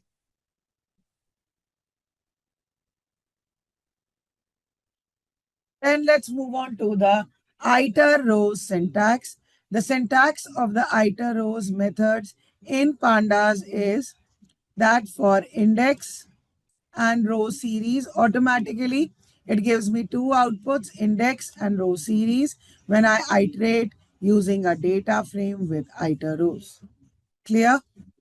So if you look at this particular example for this data frame for columns year and sale, we get this ID for the index values and the row as tuple. So when I extract the value for row year and row sales, I get these points. Clear? Is this point getting clear to everybody?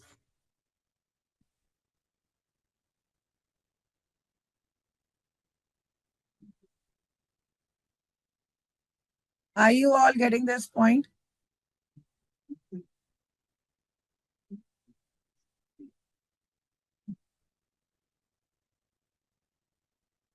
Right? Got it, learners? Yeah, this can be repeated.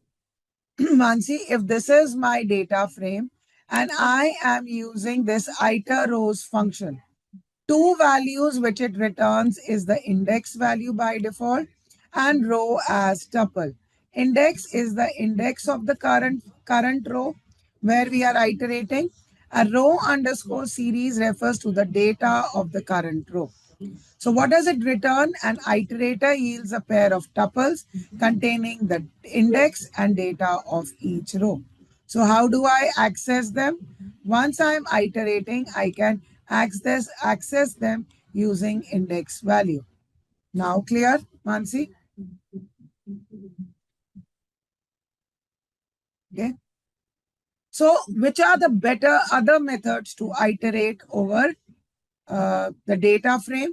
Another function that we use commonly is the df.apply function. So df.apply function, I want to find out the sum of the value when axis is equal to 0. Axis equal to 0 means taking all the rows together. So for P column index 0, 1, 2, if I take the values, I get the value as 27. And for the other one, I take all the rows, I get these value. Clear?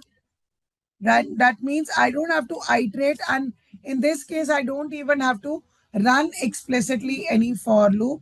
It will automatically do it for me and give me the result. Clear?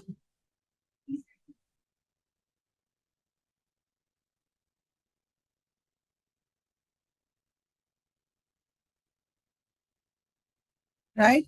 And when I give access equal to 1, access equal to 1 refers to taking the all rows together. Clear? Getting my point, learners?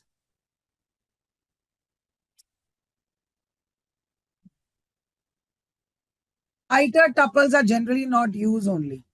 Generally, these two methods are pretty outdated. We are not using them. This is just for your information. We are not using these two methods at all. Okay.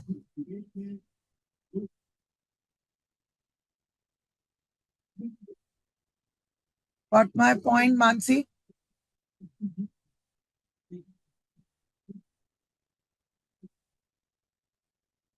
So now let's understand the apply function. So this is my column, and in the existing column, I apply function using the lambda function. What is a lambda function in Python? Yes, learners. What is a lambda function in Python? Yeah, function with no name, single expression. So it will take the square of the values. But actually, do we require this apply function also? Not really. Not really, because now we are looking at the vectorize operation. That is element by element. So if this is the thing, I can directly use the plus sign also, right? Can I do this operation like this also?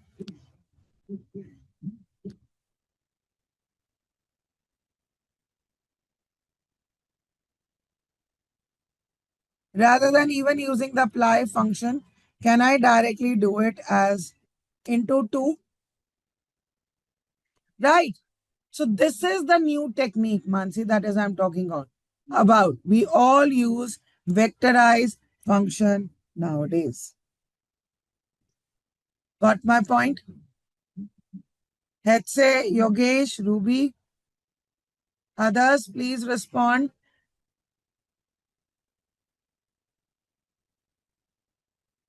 And which is the fastest method? Can you tell me?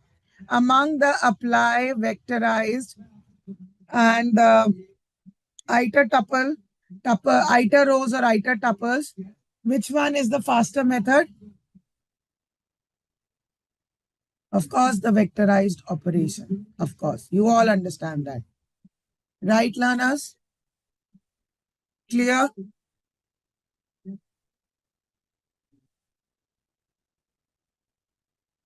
Clear to everybody?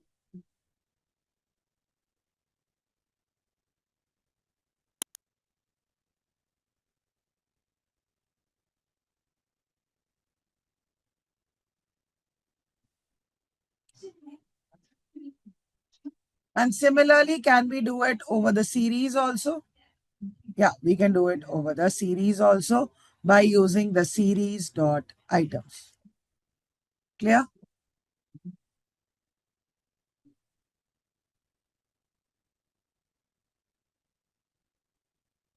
Now let's understand sorting. What is sorting? What is sorting, learners?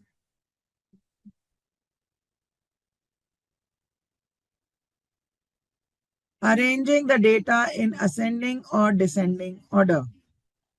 Right? Right? And what is ascending and descending? Ascending is from lower to higher and descending is higher to lower. And what about strings alphabetically? What does ascending mean alphabetically? Very good. Everybody understands this?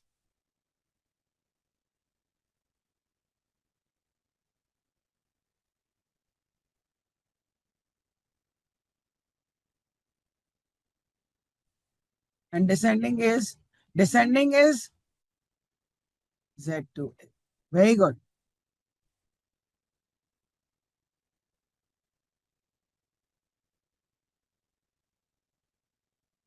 Right? So if I have this data frame, sort underscore values employee ID. By default, it is arranging the data in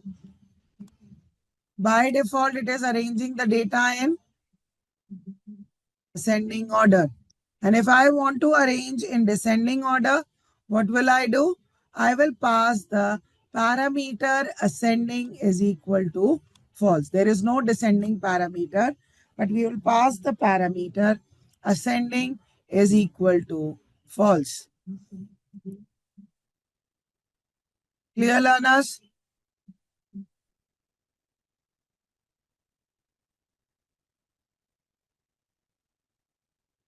It's okay, Mansi. Right? But what happens if I want to apply sorting on multiple columns? Please look here, learners. Now, if I want to apply sorting on multiple columns, how do we go about it? So the first one says scale based on ascending value. So scale is alphabetically. So we see that J comes before P and capital values have higher priority than the lowercase. This point is also getting clear. The capital letters have higher priority than the lower case. Getting my point?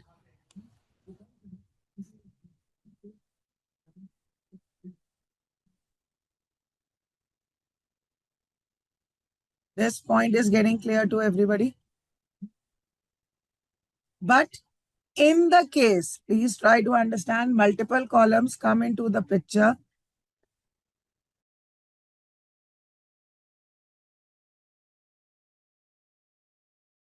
Now, when we have this JavaScript over here with same values, then the employee ID will do the sorting based on false.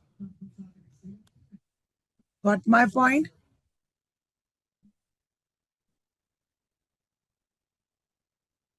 Is this point getting clear to everybody?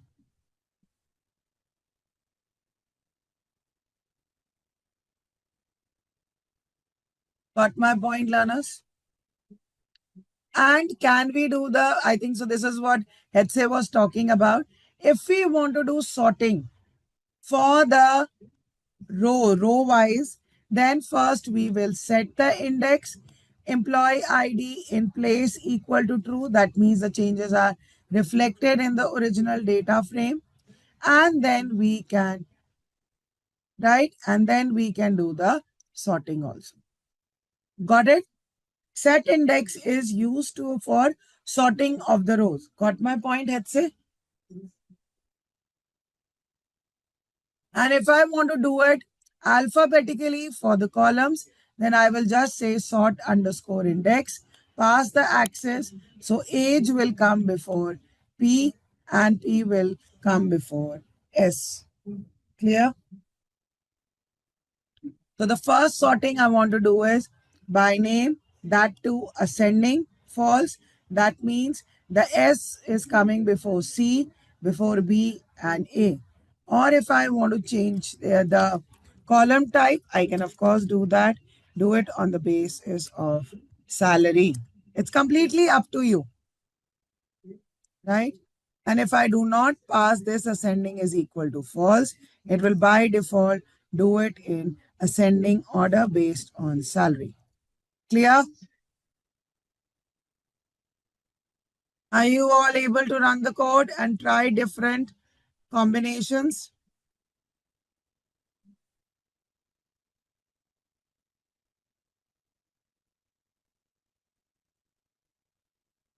And if I want to do it on,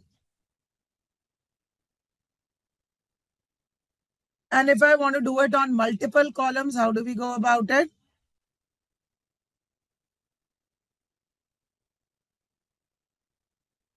The first is age. Age is done in ascending order.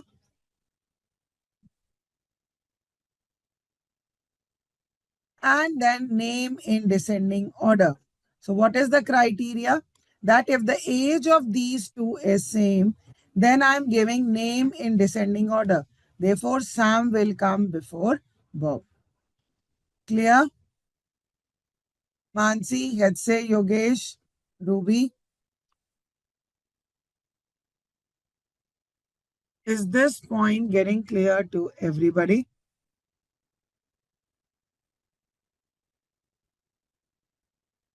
Sure, I will.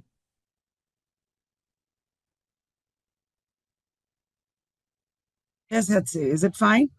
Or do I need to scroll down further?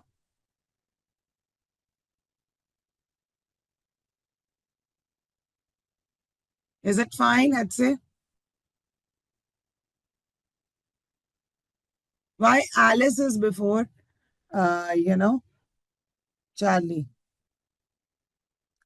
Now, if I am doing age, Alice, because it's in ascending order, na?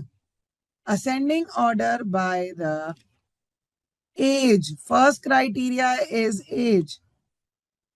So these comes before and then 25 and 30 in ascending order.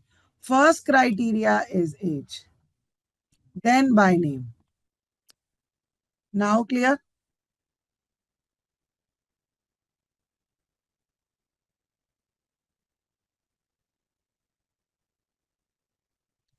Is this point getting clear to everybody? And can we do sorting by index also? Yeah, we can do it by df.sort index ascending false. So automatically it will change the rows based on the index values. All right. Not necessary to set the index. If you don't set the index also, still you can sort via the index values. Clear? And if I want to change the through the axis, let's do that.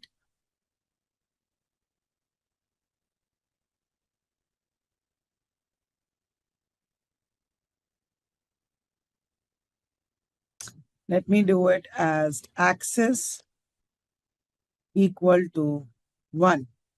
Please make the changes in the code. Now I see first salary will come, then name, and then age. I'm doing it via the column. Are you understanding this? The change I am now doing sorting based on the column. Clear? Are we all good to go?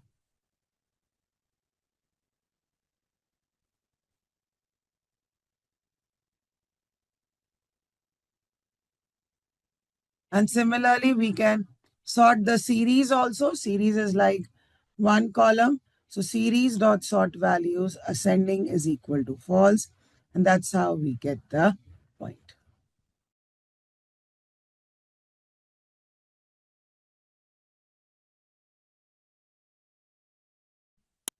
Yes, learners, are you back? Are you there? Mansi, there was no file such as 4.05.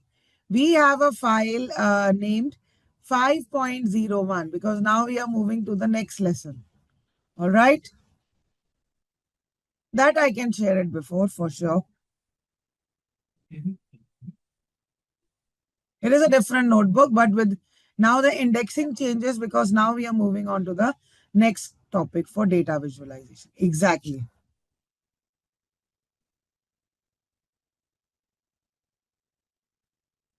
Got it, learners? Are we good to go?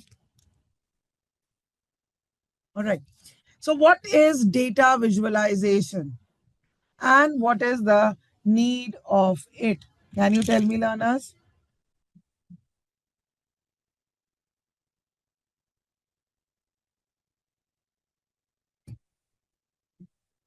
Graphs is there? Yes. What kind of graphs? What kind of charts, Ruby?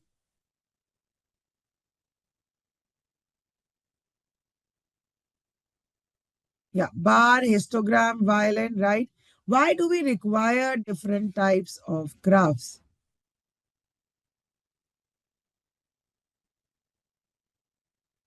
Why do we require different types of graphs?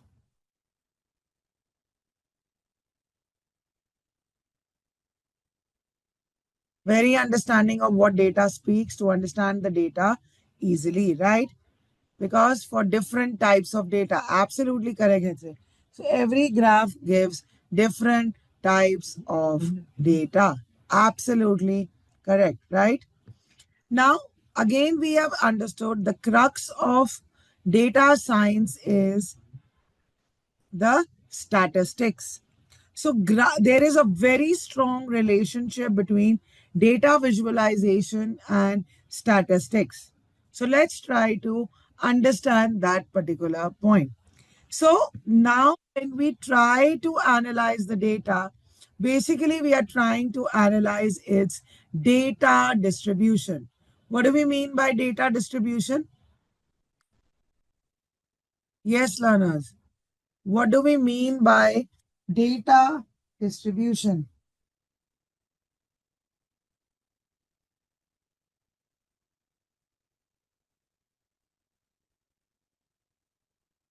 How well the spread of the data is, how the variables, no, how the spread of the data is. I'll try to explain this particular point with the help of a very, very small example. Exactly. But why do we need to know the spread of the data? Let me explain this point to you that why standard deviation and variance are important. Now, if I have a data set with 555 values, what will be the average of this data set? It will be 5. If I have values 0, 7, and 8, what will be the values? What will be the average of these values? Yes, it will again be 5, right? But when I talk about the data distribution, this is like a single line data, and here it is spread between 0 to 8. Yes? Are you getting this point? Why different statistics is required and how graph helps us to analyze that distribution? Clear, learners? Another important concept in whole of data science is probability. What do we mean by probability?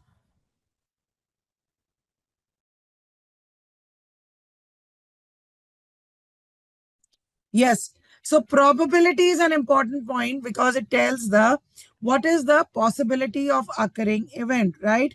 What is the range of the value? So generally, we are now going to understand the distributions in terms of probability. Let's understand it with an example. And before that, in this whole of data science concept, we also need to understand the topic of population and sample. So what is population and what is sample? What is population and what is sample?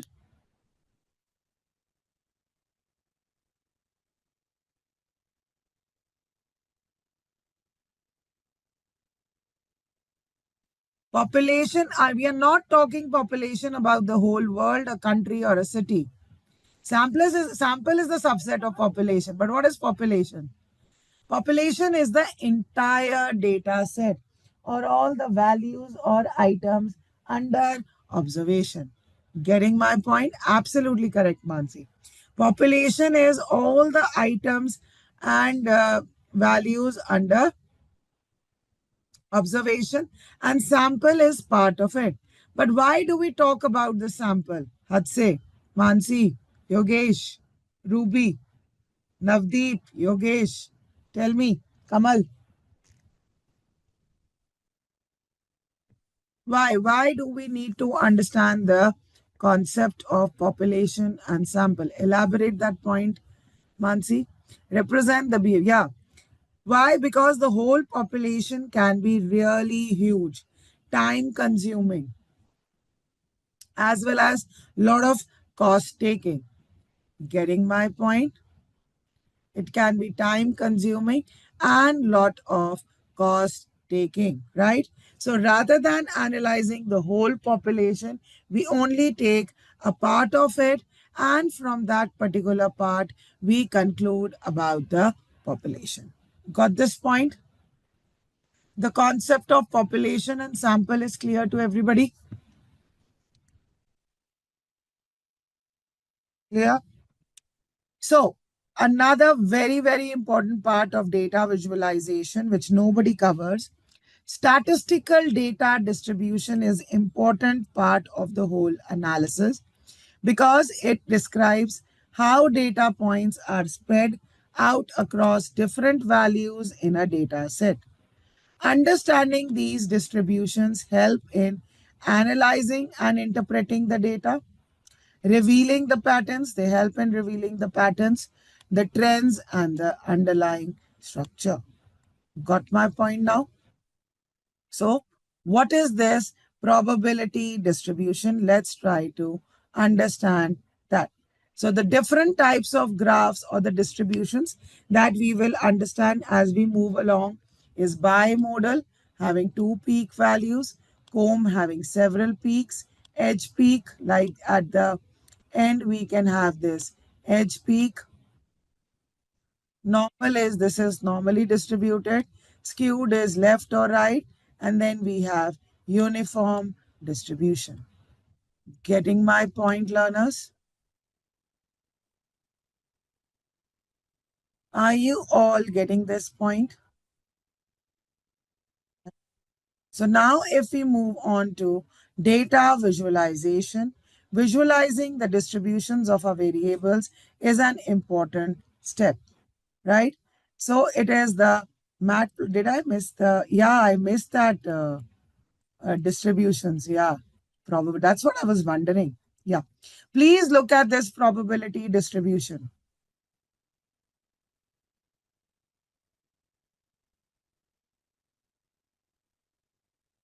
So when we are segregating the data into training and testing, so what is training and testing data? Is it the whole population or again a subset of the population? Mansi.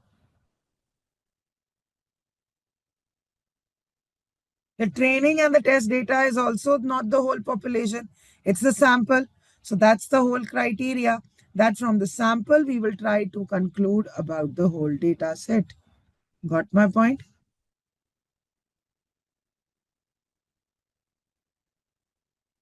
Yeah. So I was talking about probability distribution.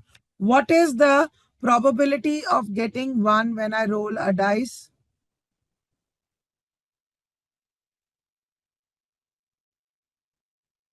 What is the probability of getting? It is 1 by 6. What is the probability of getting 2 when I roll a dice? Again, 1 by 6. So my x-axis consists of all the events. So when I roll my dice, what are the possible outcomes? 1, 2, 3, 4, 5, and 6. There can only be 6 outcomes, right? And what is the probability of getting each one of them? It is 1 by 6. Getting my point, learners? Same probability. So when I look at this graph, and on the y-axis, this is the probability which represented. So what represent this? So what kind of distribution I get? I get this as uniform distribution. Clear? Isn't it very much clear through the graph?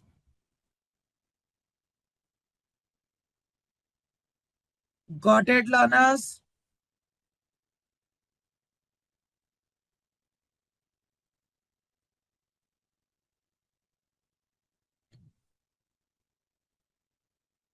Clear, learners?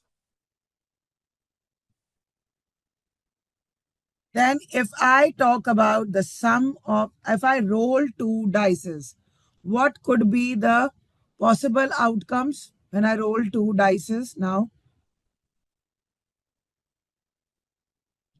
What are the possible number of outcomes, total number of outcomes when I roll 2 dice? First dice can give me 1 to 6 values, and the second one can also give me 1 to 6 values. So 6 into 6, 36. And on the x-axis, if I want to calculate the sum of the 2 dices. So what is the minimum value when I roll 2 dices? 1, comma 1, right? That is 2. Then I have 1, comma 2, 1, comma 3, till 1, comma 6. Getting my point. And it will go till 6, comma 1, 6, comma 2, 6, comma 3, till 6, comma 6. So the minimum sum of rolling 2 dices is the sum of the 2 values is 2, and for others is 12. Getting my point? This is 2 and this is 12. Clear?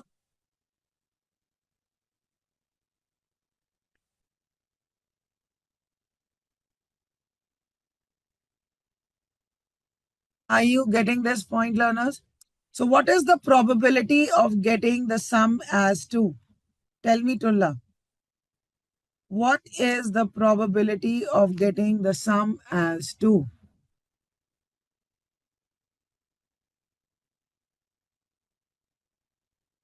1 by 36, because the option is only 1, 1. What is the probability of getting sum as 3? It is 1, comma 2, and then 2, comma 1. And what is the probability of getting 7?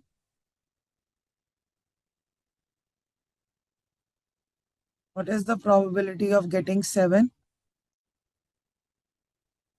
It could be 1, comma 6, 6, comma 1, then 2, comma 5, 5, comma 2, and then 3, comma 4, and 4, comma 3. So 6 outcomes. So 6 by 36, 1 by 36. So now if I look at this kind of distribution, it shows me normal distribution of the data. Clear? Is this point getting clear to everybody?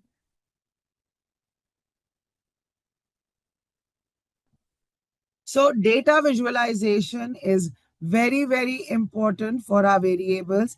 It is an important step in exploring and analyzing the data. Matplotlib is one of the basic foundational libraries which we use for drawing different graphs in Python. It helps us to draw different graphs such as bar graph, histogram, scatter plot, area plot, and pie plot. And this basically library was developed by John D. Hunter in 2003, right? And if we look at the Matplotlib, technically, right, it consists of three layers. The backend layer or the lowermost layer is known as the backend layer. Second most layer is known as the artist layer. And the topmost layer is known as the scripting layer, where we can write the code and it is we as users who write the code at the pie plot. That is why we always write import matplotlib.pyplot as plt. We don't import the whole file because we as users are only allowed to work on the scripting layer. Clear? And the below layer is artist layer, which helps us to draw the rectangle, line, circles, and other layers. Getting my point? And it is the backend layer which handles all the mouse clicks, strokes, how to draw figure canvas, and etc.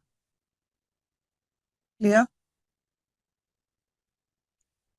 So if we look at a particular figure or graph, it will have its own title.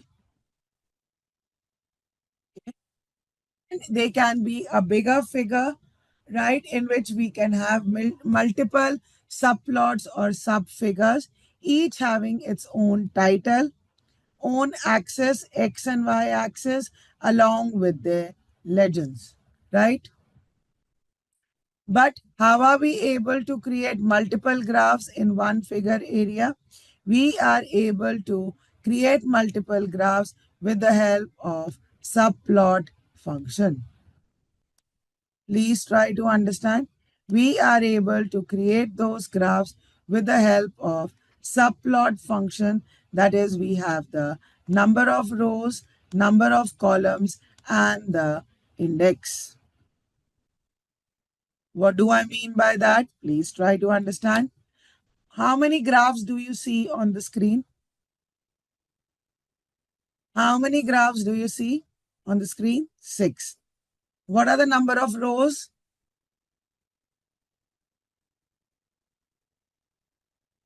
2.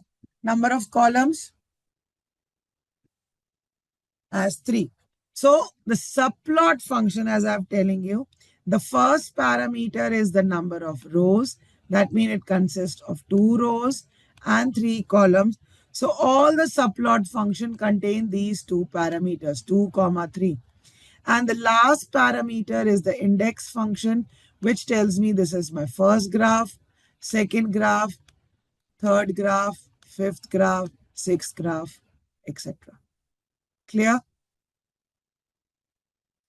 So now let's practically move on to 5.01 and draw graphs practically.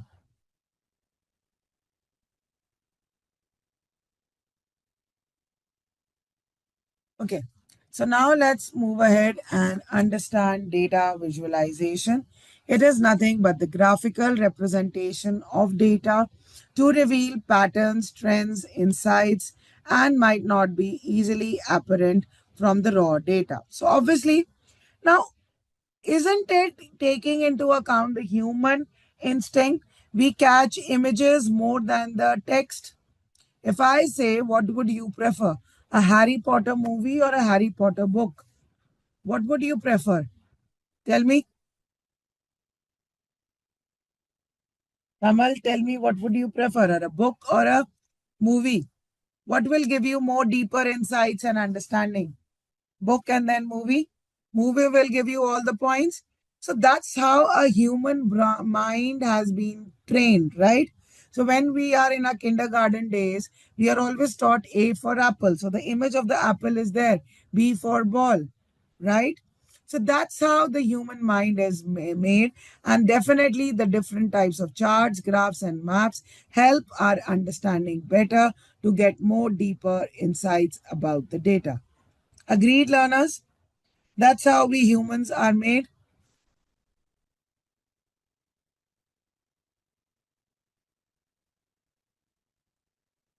right? So we understand that Matplotlib is a comprehensive, widely used data visualization library in Python. It provides a flexible platform for creating static, animative, and interactive visualization. The different types of graphs are histogram, pie chart, subplot, tree chart, scatter plot, and bar chart. Can you tell me the significance of each charts? Why is each chart required? Because as you told me, different types of data. Now tell me what is the use of histogram. Do you understand histograms, learners? Anybody who can tell me the use of histograms? Frequency. No, it gives the distribution of the data. What in terms of frequency, Nancy?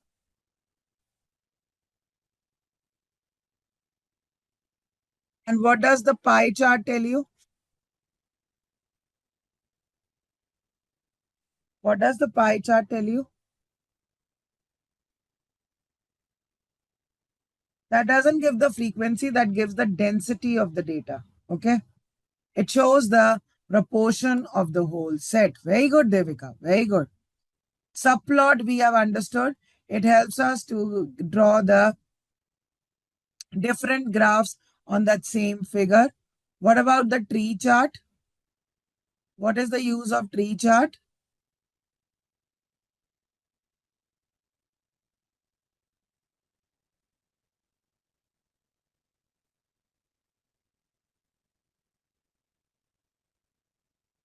Nobody understands the use of bar chart? Yeah.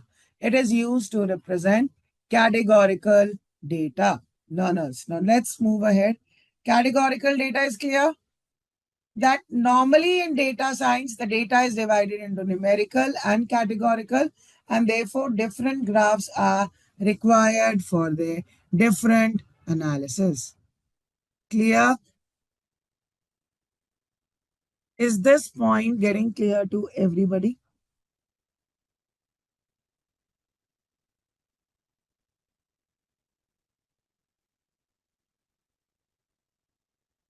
Got it, learners?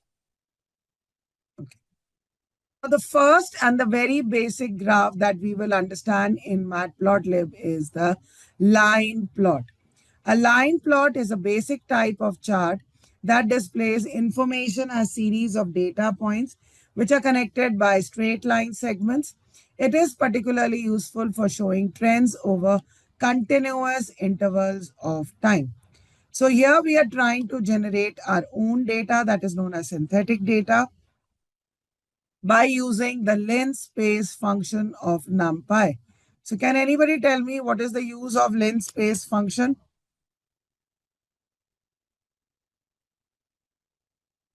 Yes, learners, do you understand the linspace function? Durlat, explain. Mansi says no. Linspace function is that we start from 1 and we will end at 10. 5 will give me that now 5 values are generated which are equally distant from each other. It will create equally spaced values depending on the range of values that you pass. For example, if I now change it to 10 and now change it to 100 and now I want 5, well, not the step. Yeah, something like step also. Yeah, something like step. We start from 10, we end till 100, and here we are adding 5 values equally. So automatically it will do it for us. If I want 15 equal values, this is how it does it for me. Clear, Mansi, Ruby? I'd say.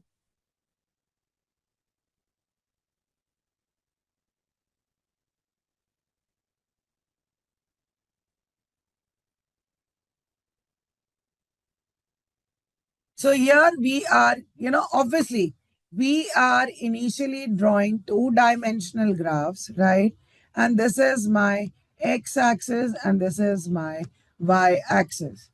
Right, learners? This is my x-axis and that is my y-axis. So I need to pass my x-axis data. I'm using my NP length space function with starting value as 0, ending value as 10, and I'm creating 100 equidistance points over here. Y is np.sinx, that y values are sine values of these x 100 data points. Clear? So definitely for drawing the graph, we require x and y values using the plot function. The label parameter adds the label into the graph. Color over here, I can change also.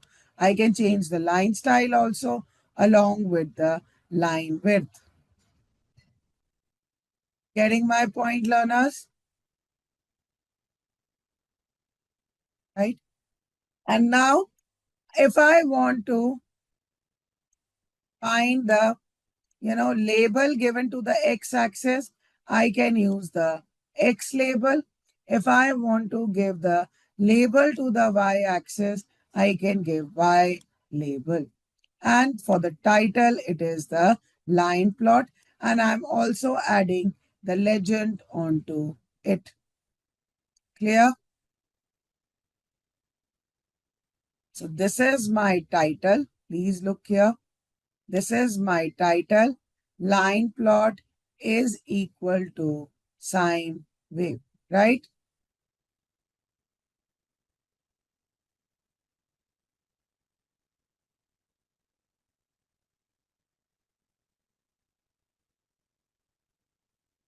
This is my x-axis label. This is my y-axis label. This is the legend that we have added over here. The color is red. The design is this. Can I change the aesthetics of this particular graph? Yes, I can do that. Please look here, learners. Can I change it to green? Can I increase its line width to 4? Can I change the style? Let's see.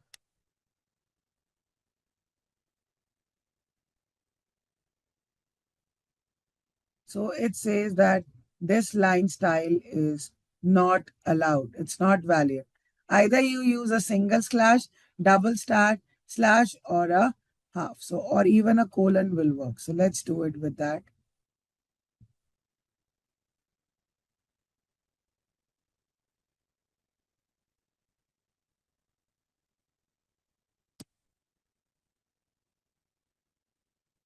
Yes, learners, do you see this?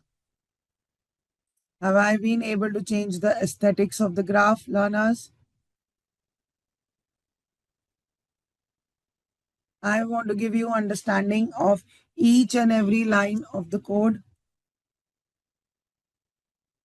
Here, are we good to go?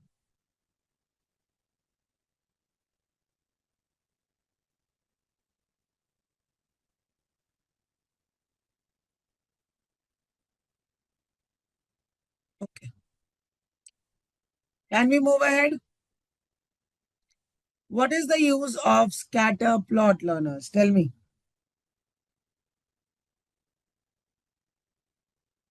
What is the use of scatter plot?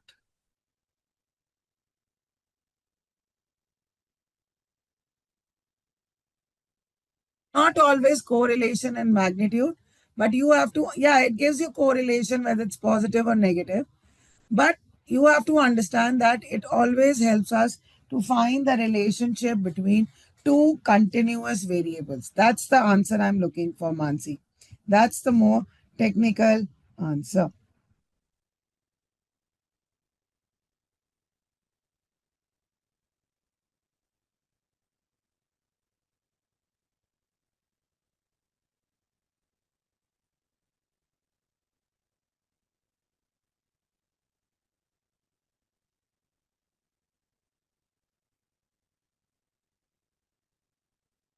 Clear, learners?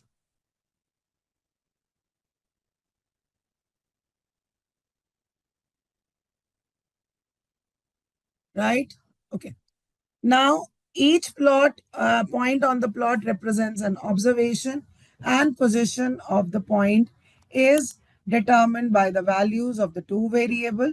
It is helpful in identifying patterns, clusters, and trend. Okay. So here we are using the function rand and randn from the np.random file. So what is the use of np.random library? Yes. What is the use of np.random library? Yes, learners. For generating random numbers. Okay. Now tell me the difference between rand and randn. Rand will generate 10 numbers between 0 to 1. And what is the use of randn?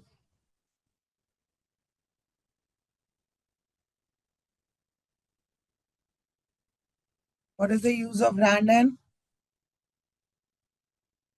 Random means normally distributed data. What does N? No, not uniform, had say. Normally distributed data. A normal distribution looks like this, with mean value equal to 0 and standard deviation equal to 1. Clear?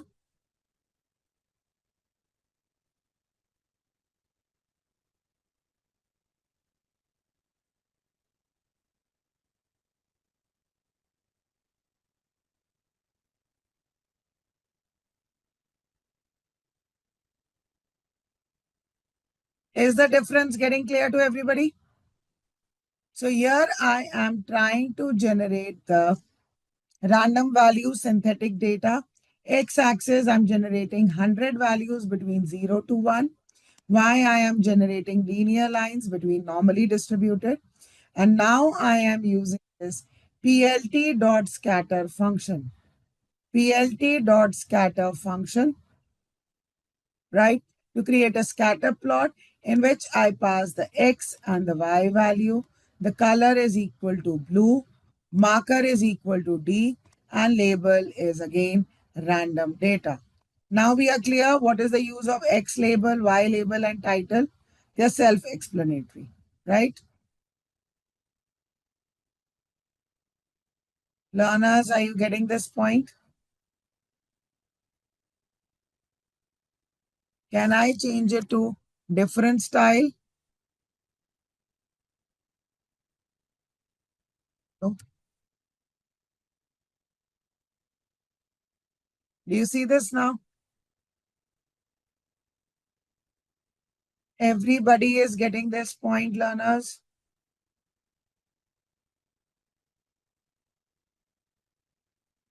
Questions? Any doubt till here?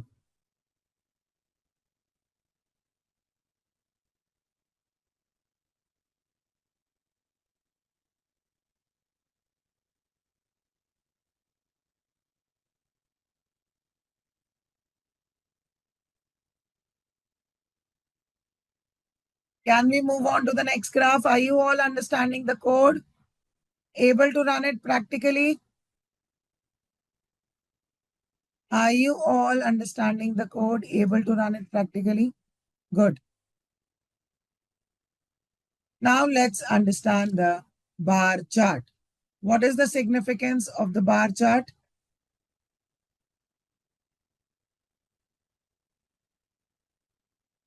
What is the significance of the bar chart? It is used to represent categorical data. It uses the rectangular bars of length proportional to the values they represent. This chart can be used for comparing the sizes or frequencies of different categories, right?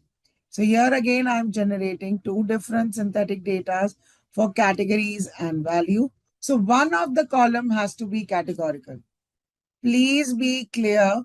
One of the data, one of the axes has to be categorical, category A, B, and C. So PLT dot bar, again I pass x-axis as category, y-axis as values, color is orange, edge color is black, and that's why I get this output. Box plot helps us to represent the statistical summary of the data. Clear? So basically the distribution, like if we understand this distribution, this is normally distributed. All right. And if this normal distribution is represented in terms of a box, that's how it will be represented. The first vertical line will refer to the minimum value. The second one will refer to the first quartile value, that is 25% of the data. The middle line will represent the median, that it is not skewed data.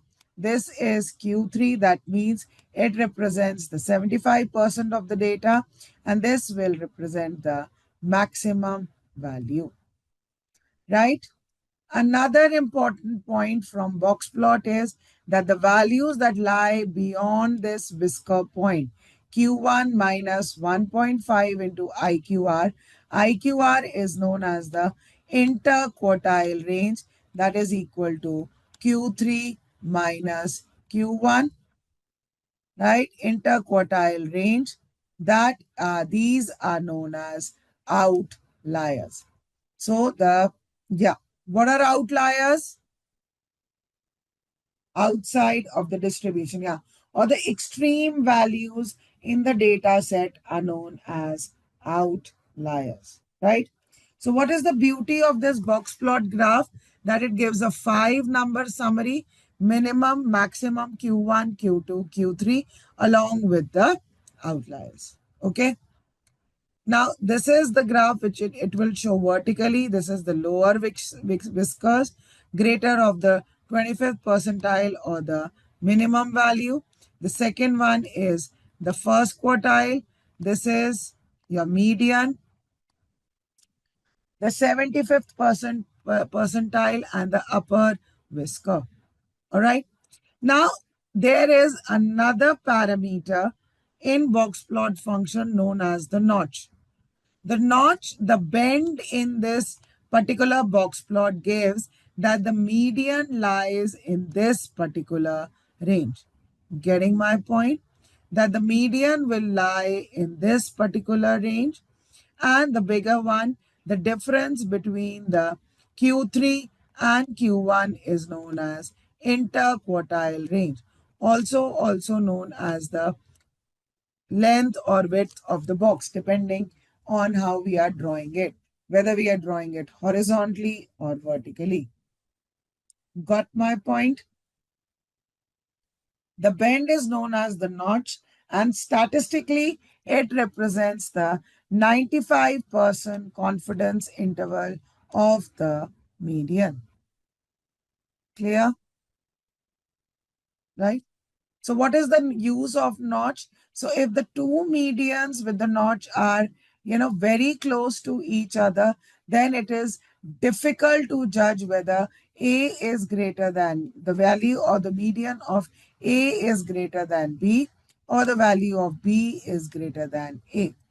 But if the notches are very far separated from each other, then this is how it shows.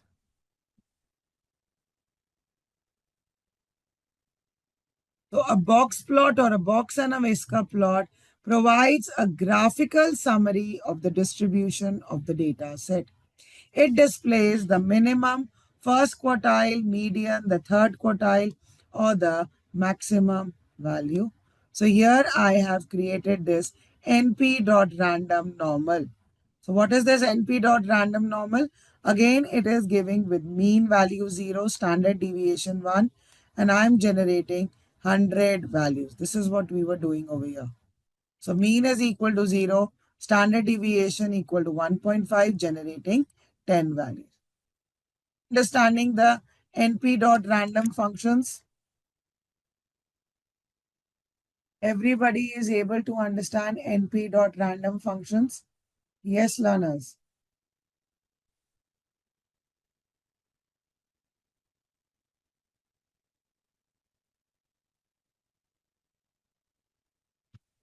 So it is NP dot random normal, NP dot random with 0 and 1.5 values, right?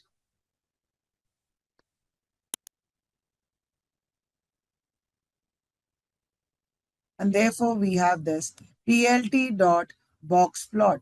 So please remember the name of the function. See, obviously nobody can remember all the parameters. Definitely, we are living in this world of AI, so we don't need to remember that. Code A can be easily generated by AI tools, lot of online resources available.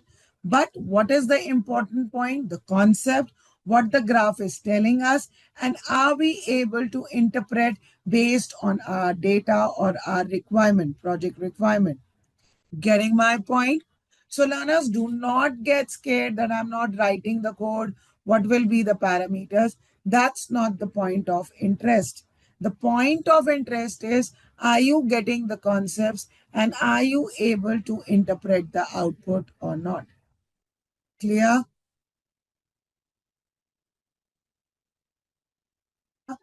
So here in box plot, we only pass one value. So it's univariate analysis. We do the analysis of only one data, but we can do it for different groups. So group 1, group 2, group 3. Patch artist is equal to true and the notch is also equal to true. The parameter notch also is equal to true. Getting my point? X label, Y label, and title is clear. So here I am able to draw the graph.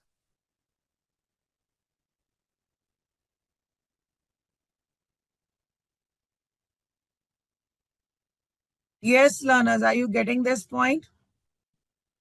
So tomorrow's session is going to be very, very important. Tomorrow we'll start with the Seaborn library and start practically working on the data sets. So tomorrow we'll do a lot of practical analysis along with the graphical representation. Tomorrow's session is very, very important because we will load a lot of data sets, do analysis on it and draw the graphs. Got it now?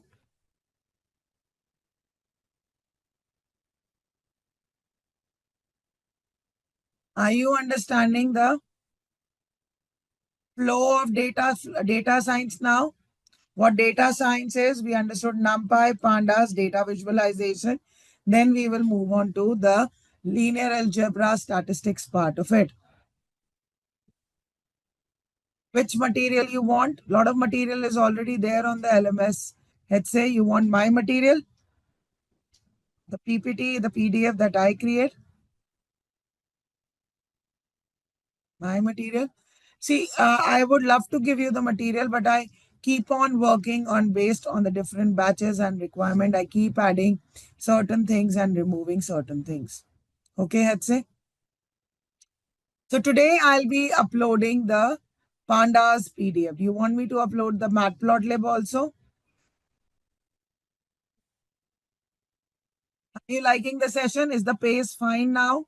Arun, Aswat, Deepak, I'm not going fast at all. Dhruv, Gayatri, Kanishka, Karthik, Kirtika, Madhuprata, Muthu, Nikita, Pankaj, Preeti, Sudhanya, Turlapati, Yogesh, Tarun. Is the pace fine?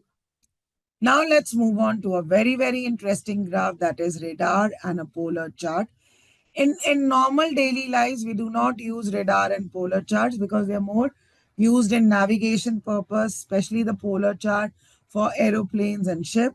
Radar chart is used for engineering purpose, and it can be also used for multivariate analysis. So what I'm trying to say over here is, suppose you have 8 variables and you want to do the comparison between 3 values in it, 3 subset values in it, variable 1, variable 8. Now, we can do it with the help of these bar charts also, but are you understanding the horizontal space it takes? Now from 8, if I make it 18, it will occupy a lot of space. But if I want to do the same analysis in more compact form, then I can use this radar chart. Do you see? Variable 1 and variable 8, exactly the same information can be achieved over here. Spider radar chart, right? I'm explaining you, Mansi. If you still have difficulty, then ask me. Okay.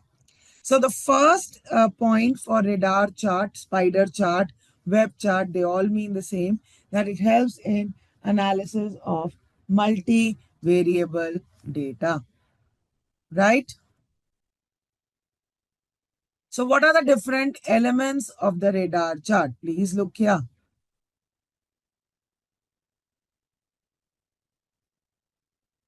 The elements of the radar chart are its axis, that this axis represents low, medium, high, and urgent. Then the circular values are known as grid lines, right? What is the range of these values? This is 0, this is 20, 30, 40, etc. And these are my data points. Clear?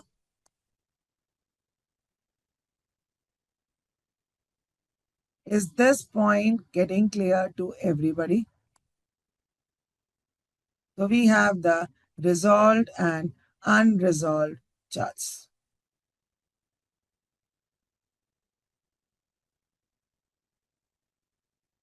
Yeah. So a polar chart. Now is it better? Are the components or the elements of a radar chart clear? Right. So here we have these grid lines, right? And from this, for the polar chart, we start from this one of the axes, and then we calculate the, the angle, how far we are. And the angle is calculated in radians. And this is nothing but your, the radius of the chart. So the two components required for polar chart are its radians and the angle of rotation, which is always in terms of radians. Clear? To make the concept more clear, let's understand it practically. Now, this is a radar chart which is showing the employee evaluation, right? So what can you observe? The criteria for employee evaluation are communication, technical knowledge, teamwork, punctuality, and meets deadline. And the values range, grid lines range between 0 to 4, 6, 8, 10. So out of these variables, which one has got the maximum priority or majority? Which one has maximum priority? It is the technical knowledge. It's quite clear. What is the value of punctuality? It is around, it's not even 2, it lies between 3. Clear? Now the radar chart is clear, Mansi. The web, this is known as the radar chart, web chart, spider chart because of the shape. Now let's understand the polar chart. There are 3 axes to it. This refers to the $0. This refers to the $1 million revenue, and this refers to $2 million revenue, right? These are my grid axes: 1 lakh, 2 lakh, 3 lakh, the quantity sold. All right, Mansi, getting my point?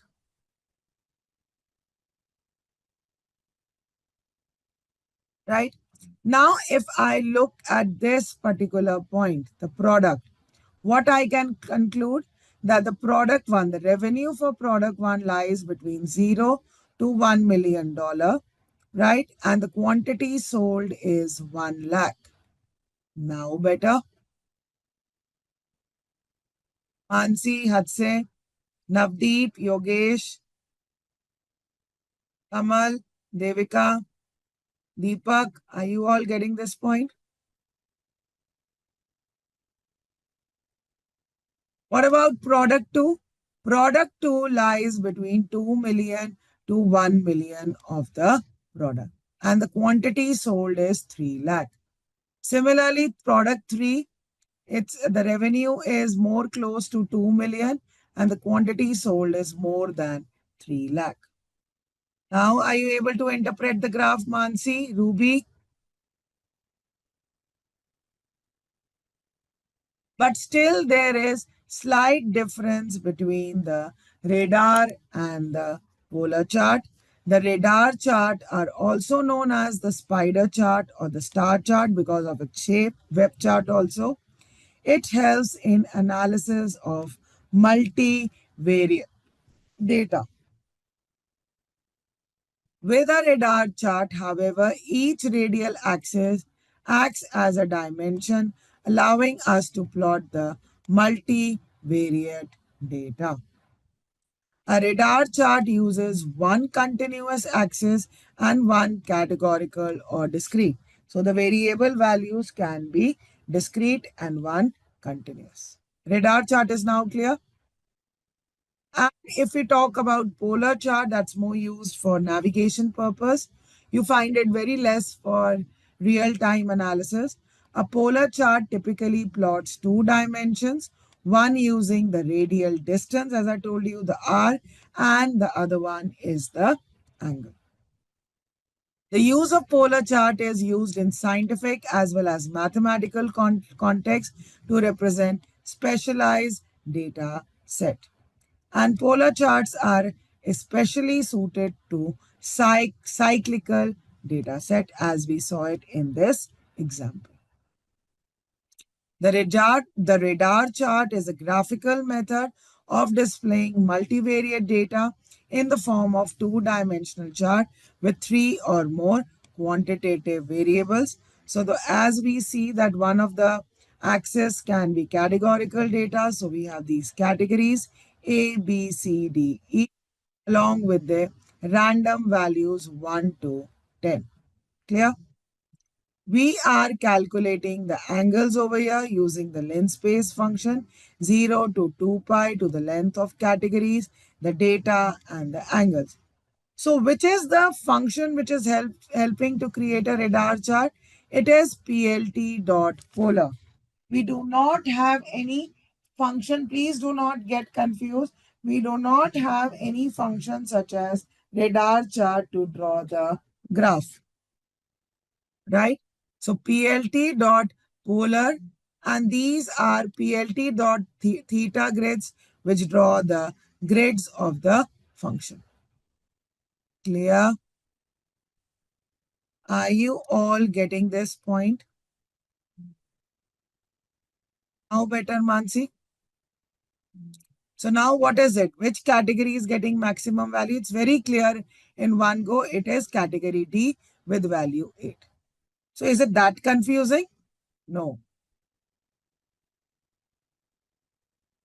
Is it that confusing? Not really. Clear? Then we understand the area plot. Area plot is used to represent the cumulative sum of quantities over continuous intervals. Cumulative sum, what do we mean by that? No, it must be covered when you were doing data science before, Mansi. No? This is not covered. Oh my God. Now, what is the meaning of cumulative sum? Tell me, learners.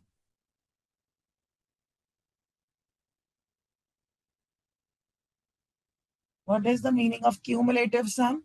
Taking the sum of previous values.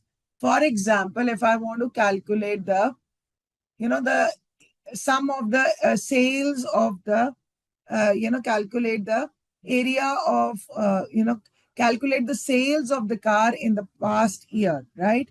then we can actually calculate the sales of the car on quarterly basis. So cumulative sum means taking the sum of different values so that the analysis can be better. So it is effective for illustrating contribution of each variable in the quarter. So again, I am using my x-axis function for creating my x-axis data. Y1, Y2 are my Y2 data. Again, there is no special function such as area plot. Here we are using plt.fill underscore between and passing the values x, y1 and y2 to create the graphs. The Matplotlib consists at the lowermost layer, we have the backend layer, then we have the artist layer, and on the top we have the scripting layer. Getting my point? And these are the different components required for any graph. That is the title, right? The titles for the different axes, X label, Y label, and legends to give the key points. Which is the function which is used to create more than one graphs in a single figure? Which is the function which is used to create more than one graphs in a given figure? Absolutely correct. They are subplots. What are the three parameters to the subplot? What are the three parameters required for the subplot? Index, rows, and columns. Yeah, the number of, the rows. The first one is actually the rows. The second one is columns. And the last one is index. Okay, Mansi? The index refers to which graph we are referring to. No issues, no issues. Then what is the use of this box plot graph? Yes, learners. Tell me, what is the use of box plot graph? Yeah, basically it gives the descriptive statistics plus the interquartile and covering the outliers. Perfect. So it gives the 5-number summary. That is the minimum, right? The Q1, the Q2, Q3, and the maximum value. So this refers to the box plot values. Clear? Is this point getting clear to everyone? Right? So here we have the minimum value, the Q1, the median, and the Q3 values. Interquartile range refers to Q3 minus Q1. That's the difference between, the Q3 minus Q1 is interquartile range, and the values that lie beyond these minimum and maximum are known as outliers. Clear? Clear to everybody? So this is the center data point. So what does this parameter notch mean?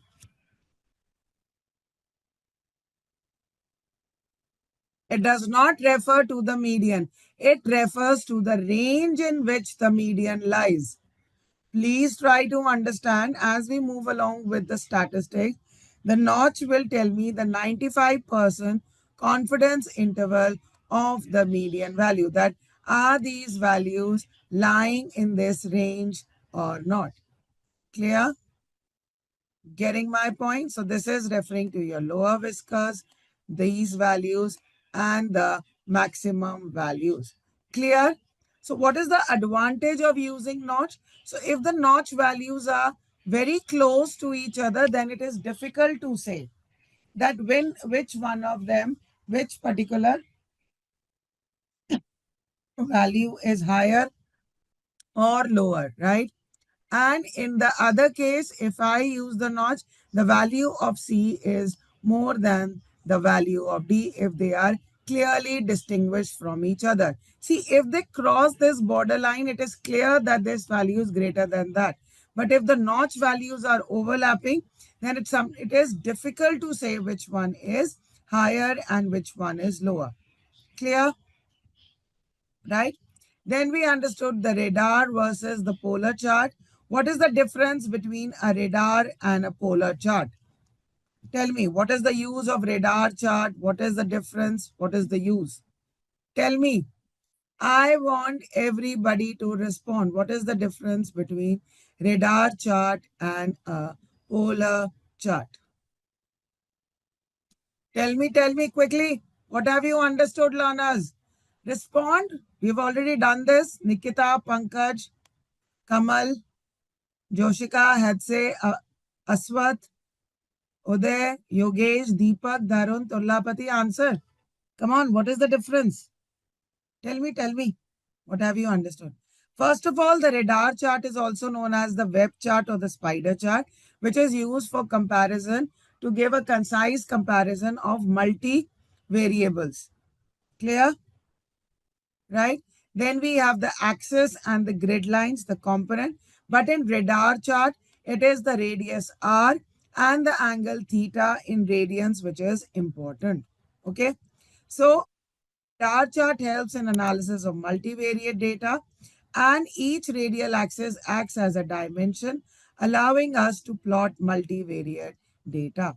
A radar chart uses one continuous axis and one categorical or discrete axis, whereas the polar chart uses only two dimension, radial and distance, and one is the angle. Polar charts are generally used for cyclical data set and used in scientific and mathematical context. More used in for navigation purpose, for ships, for aeroplanes, etc. So this is the example you remember now. Do you all remember this example that we had done? That it's clearly that technical knowledge is the most important factor for employee evaluation. Well, it's not so much true, but according to this data, right? Learners, are you there? Am I audible? Can I get a response? And when only Mansi is there in this session, nobody else? Okay. And when I talk about cyclical data, this is the revenue in USD along with the quantity sold. So when I look at product 2, so product 2 says that it has revenue of 1.5 billion and around 3 lakh quantities are sold. Clear? Everybody is getting this point, right? We are supposed to start with tree chart today, right? If I remember clearly. We are supposed to start with tree chart. We had not done, or we had done this. Tell me, learners. We are supposed to start from this, Tulla, Sudhanya.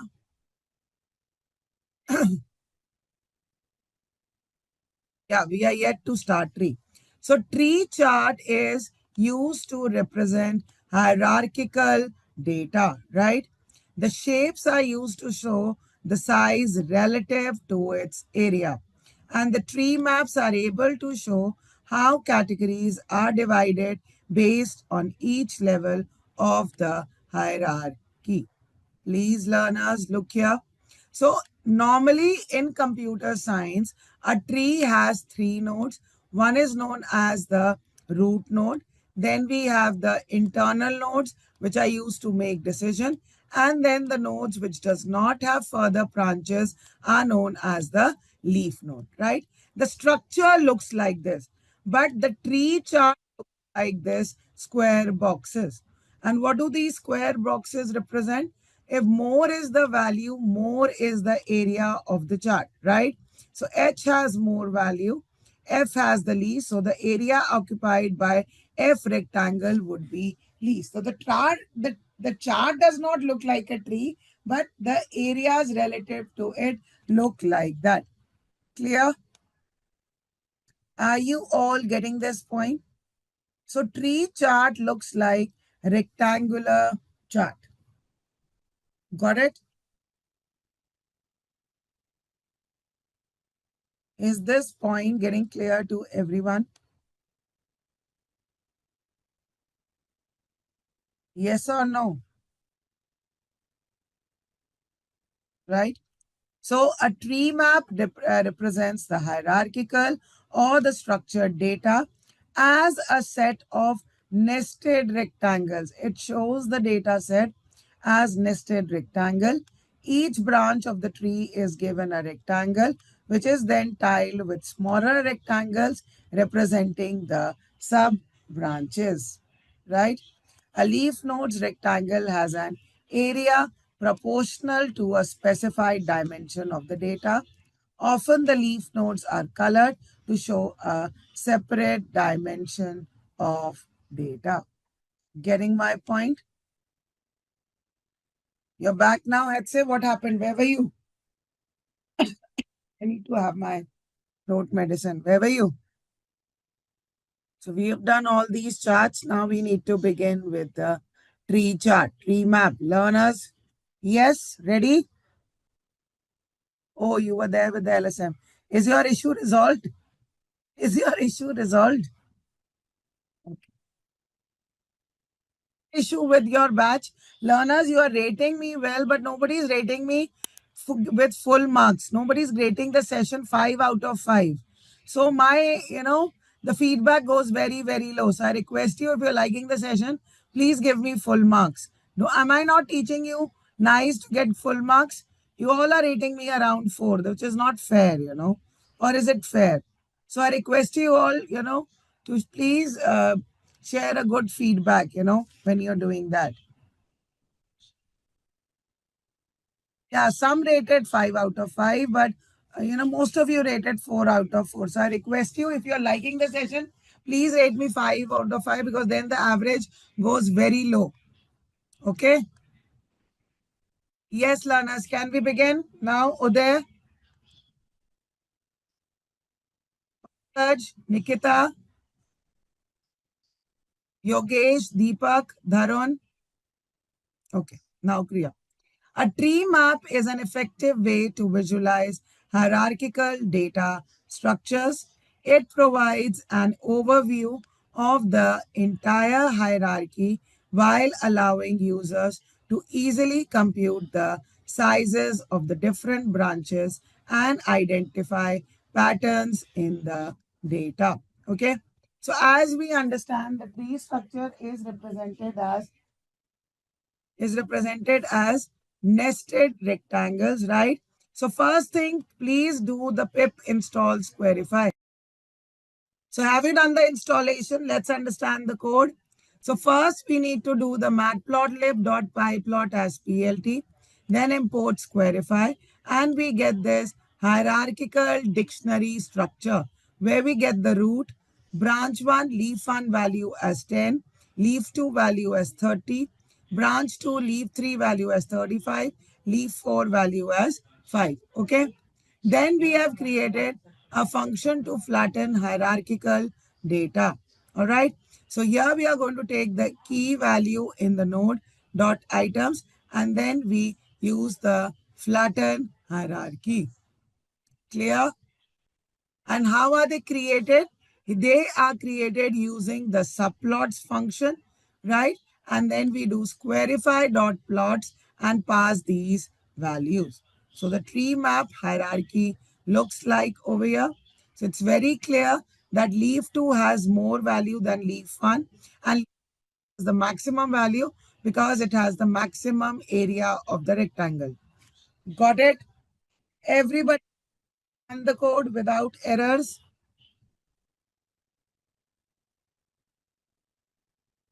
Data set can we create? Yes, yes, yes. Dynamically in the sense what? Then you have to create this function and pass that. That's it. Squarify and create the code. Okay? That's it. Mansi, are you able to do it? Yogesh, Deepak, Pankaj, Kamal. Great, Tola. Great, great. Everybody is able to run it? Great. Now, one of the favorite, uh, charts that we have been studying from our school days is the pie chart, right? We all understand pie chart where we take the whole of data as 100% and divide the portions into different parts. So a pie chart is a circular statistical graphic that is divided into slices to illustrate numerical proportions. Each slice represents a proportionate part of the whole, and the entire circle represents 100%. These charts are commonly used to visualize the distribution of a categorical variable or the relative sizes of different components within a whole. Clear? Right? So we used to do calculation. Here we don't have to do any kind of calculation. Whatever values you are passing, 30, 40, 130, automatically it will divide it into the ratio of 100 and draw the graph accordingly. So category C occupies most of the portion as compared to category A and B. Clear? So plt.py gives the values. Labels is equal to labels. Autopcity. What is this? Autopcity. Yeah, Hatse, please wait. Autopcity gives me the decimal point value of each graph, right? So if I give this as,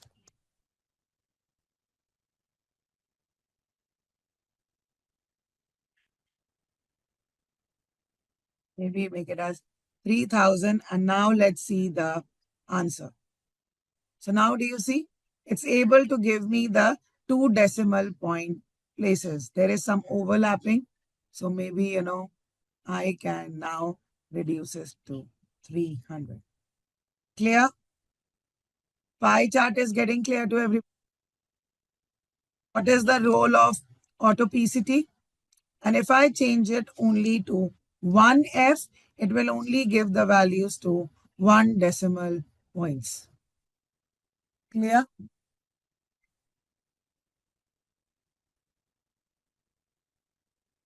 Yes, Hatse, yeah. Back to the tree chart. Tell me, do I need to unmute you? Do I need to unmute you? Okay.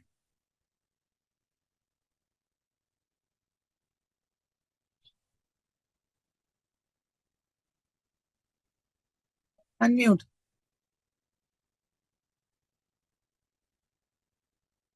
Yes, tell me. Yes, Hatse, please go ahead. We can't hear you. Hatse, we can't hear you. Are you able to hear him?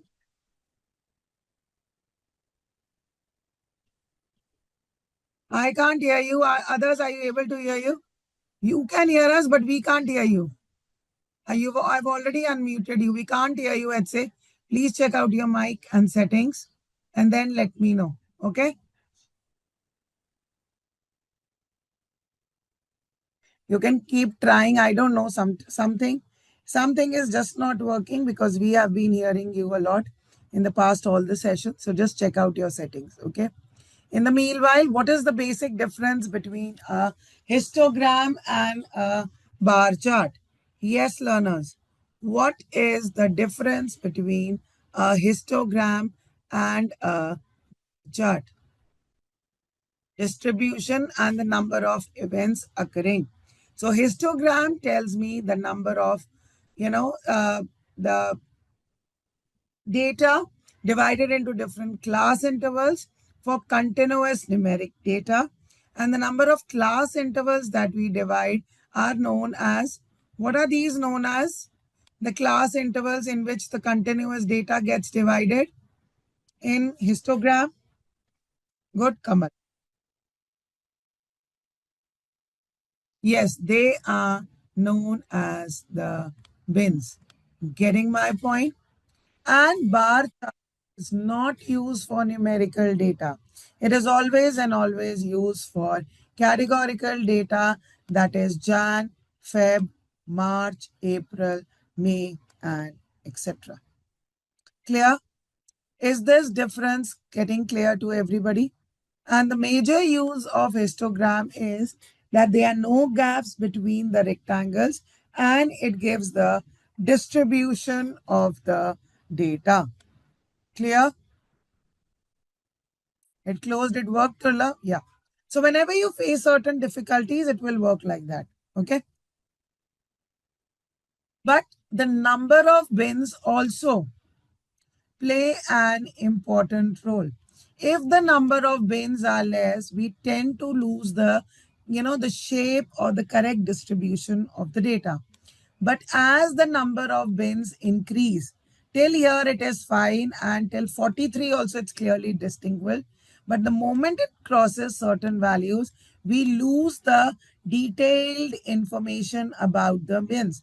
But we are always interested in finding the shape of the data. So the number of bins are also important whenever we are creating the histogram, when we are passing the number of bins. Getting my point? Right? And then we have the KDE plot, which is the kernel density estimate plot, right?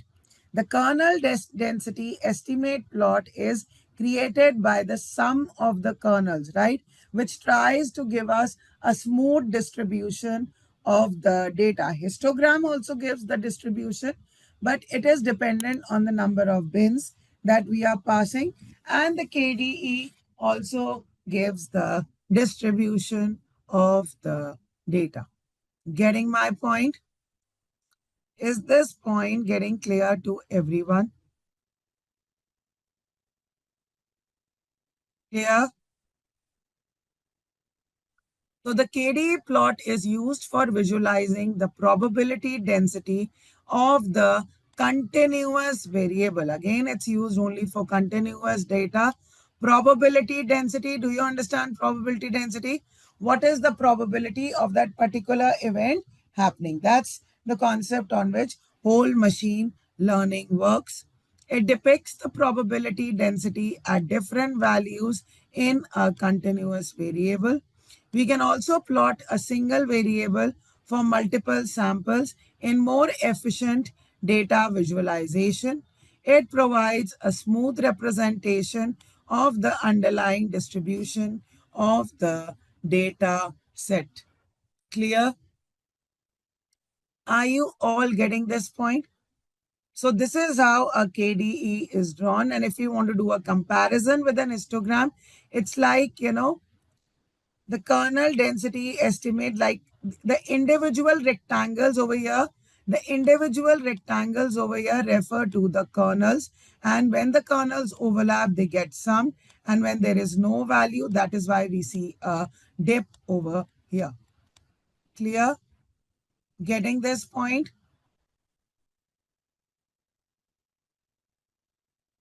So the data points are the rug plot on the horizontal axis, right? Then we have the 3D plotting. Right now, we will understand another aspect of visualization, that is 3D plotting. What is 3D plotting? 3D plotting will now consist of three axes, that is X label, Y label, and Z label. All right. And Mansi, you wanted this kind of a cheat sheet, that what is the data type, when a particular graph should be used. I think so this will be helpful for everyone. Right, Turla? Hadse, Kamal, Pankaj, Yogesh. Clear? Okay. So now let's get back to the file. I want everybody to load this data and start performing the data analysis with it. Yes, Tulla. I've already shared this PDF with you. Yesterday only I had shared this. Not really, Mansi. We would move ahead with 5.0. If you face difficulty, then let me know. Today you'll do a lot of practice. Don't worry. I'll make you experts that you will be able to easily do the assisted practice. Don't worry. Yeah. Now I have sent this Adani ports data. I want everybody to load this data and start working on it. Load this data. So which is the command that is used to load the data? How do you load a CSV file in Pandas? Tell me. How do you load a CSV file in Pandas? Today we need to do a lot of practice, and I want you to be experts at least in few of the commands. So what are the basic 5 commands that you will use to do the analysis. Tell me, learners. Tell me 5 basic Pandas command that help us in analysis of the data. Tell me. One is the head. What does the head do? First is the head. What does the head command do?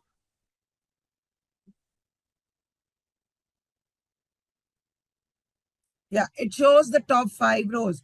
Everybody is able to run this code or not? Good, Mansi. What is the other command? Tail. What does the tail command do? What does the tail command do?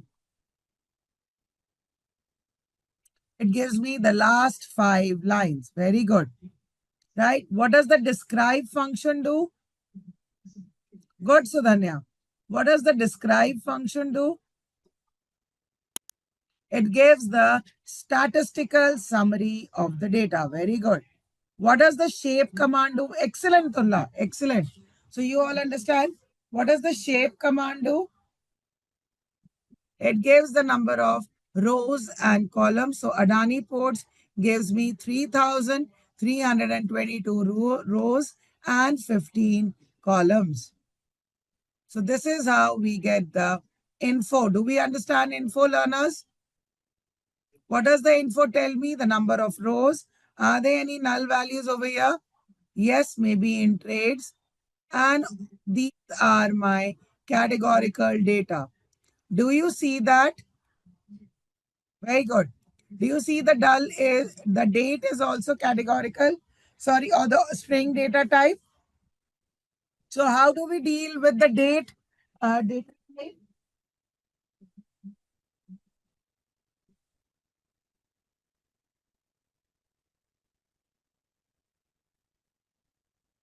Yes, learners. We need to convert it into date time object. Why do we need to convert it into date time object? Why do we need to convert it into date time object?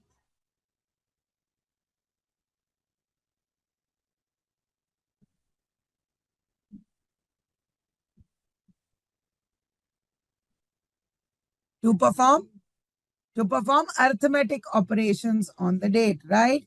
And to get it in the correct format. All the logical thing is being done over here. Clear? Can you tell me the command to check the null values?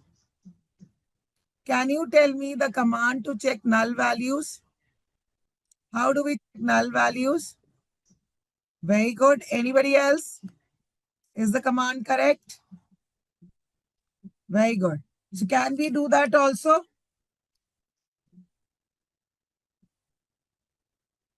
So this gives me the data in terms of all Boolean values, or it could be is now also your case. Very good. But to get the summary of it, I will use the sum function along with it. Right? So in data set, we see that the trades column has 866 null values. Got my point? But now what are we trying to do over here? Using this data set, we have our 2 columns, high and low. So rather than using these two, columns separately to draw the graph, what I will do is I will create a third column. Please try to understand this. I am going to create a new column in this data set. Why am I doing it? Because this will give me a better analysis. That is the difference between high and low values. Got it? This code is getting clear to everybody? Yes, learners. Yeah. What does high and low mean in this data set? That's difficult to answer, but not that difficult also. So this is the data for Adani ports. So it's maybe the high and the low cost. I'm not very sure about it. I need to do that. Let's search this. Is it the stock prices?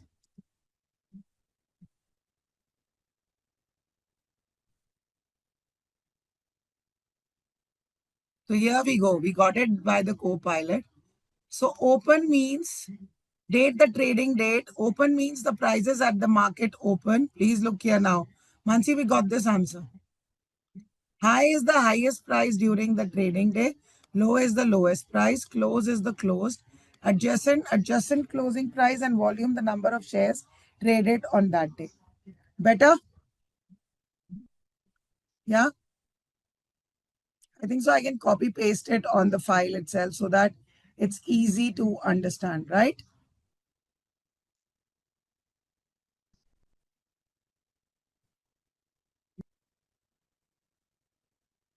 Yeah, this is clear. The calculate the difference between high and low prices, right? So we have created, rather than now having two different columns, I have just found out the difference to get the, get the information about this new prices. Clear? Getting my point, learners?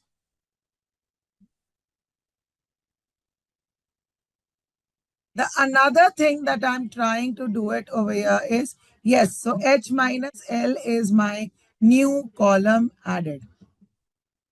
And what is the advantage? That it has combined the high and low, and now I can use it to draw the graph. All right. Now I am creating another new column of data frame 100, moving average. So now I am creating this df dot close. df dot close rolling 100. That after every 100 values, it will take the mean of it.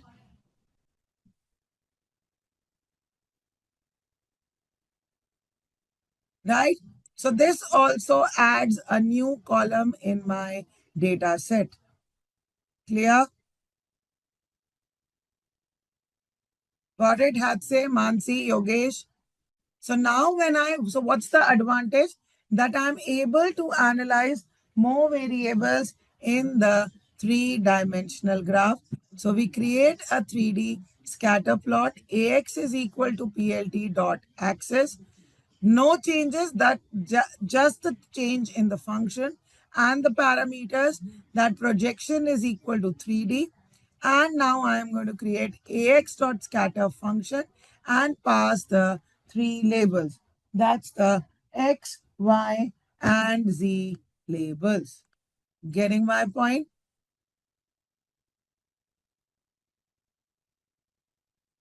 So this is ax dot set x label, ax dot set y label, ax dot set z label. Clear? If we talk about more technical thing, that data analysis can be divided into three components. One is known as the univariate analysis, right? Second is known as the bivariate analysis, and the third is known as the multivariate analysis. What do we mean by the term univariate, learners? What do we mean by the term univariate? Can you tell me? One variable analysis. Very good. What does the term bivariate mean? Bivariate, two variables, and multi, more than two. Okay. So technically, can you tell me, data is divided into two types? What are the two types of data? How data is divided technically, how we look at the data columns? Broadly, categorical and numerical. So does it have an effect on our graphical and analysis also? Yes. So when I want to analyze one variable, please try to understand. If I want to analyze one variable, and if they are numerical value, then we are able to do it with the help of histogram, the violin plot, as well as the box plot. Clear? Is this point getting clear to everybody? Then we have this categorical variable, right? Categorical variable, we will draw the count plot, bar graph, and pie chart. Some graphs we know, but some graphs are new to learn in Seaborn, that is a violin plot or a count plot. Right? Right, Uday, Turla, Kamal, Pankaj. Today, Ruby, I'm missing Ruby. Yesterday, Ruby Arora was there. She's missing today. Right? Then we are able to do the bivariate analysis for the two numerical values. It is known as the scatter. Oh, you are there. I was missing you, Ruby. You joined late. You were not there. I was looking at you. No answers were coming. You joined late. Okay. Okay. Sunday also you got late. In which time zone you are? It's early morning for you or evening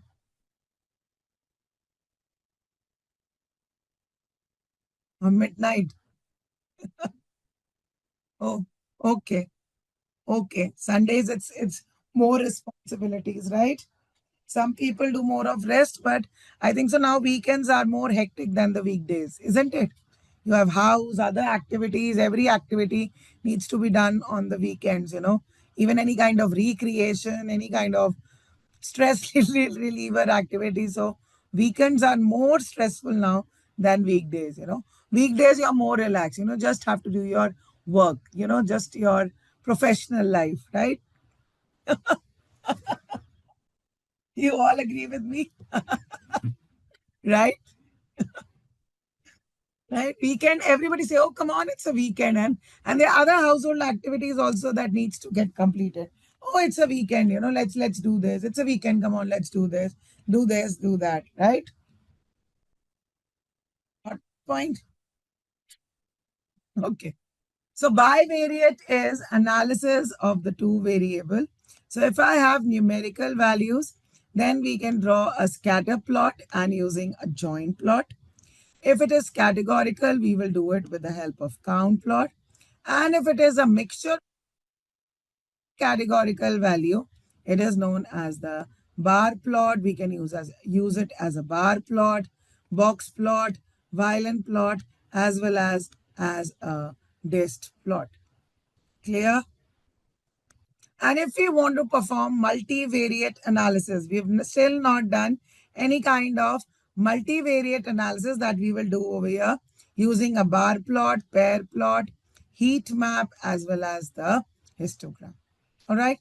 So definitely Seaborn is an advanced library that is built on Matplotlib, which provides more beautiful default styles and color palettes to make the statistical plots more attractive. Clear? Now clear to everybody? Yes? Great.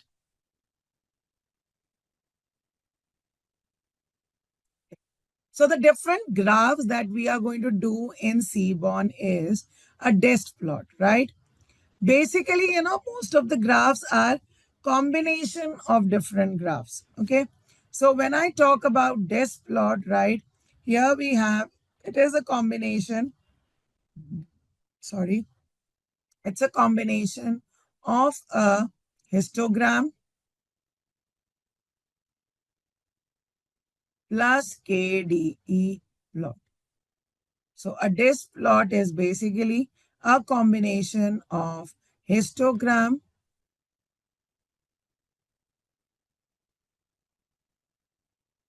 plus KDE plot. Got my point? A join plot, a normal join plot, what does it look like? Which graph does it look like? A scatter plot. But what is the additional point over here?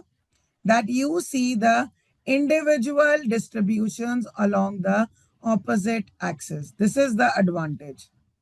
Clear?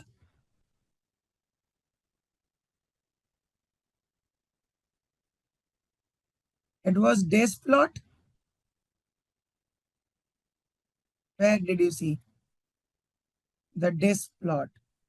Oh, it's the dist. It's a dist plot. It's a dist plot. Yes, there is a typo error. It's a dist plot. That's it. It's a dist plot. Okay. Yeah. Now moving ahead. Now when my scattered or these circular values are represented as hexagonal bins, the same graph becomes a hex plot. Got my point?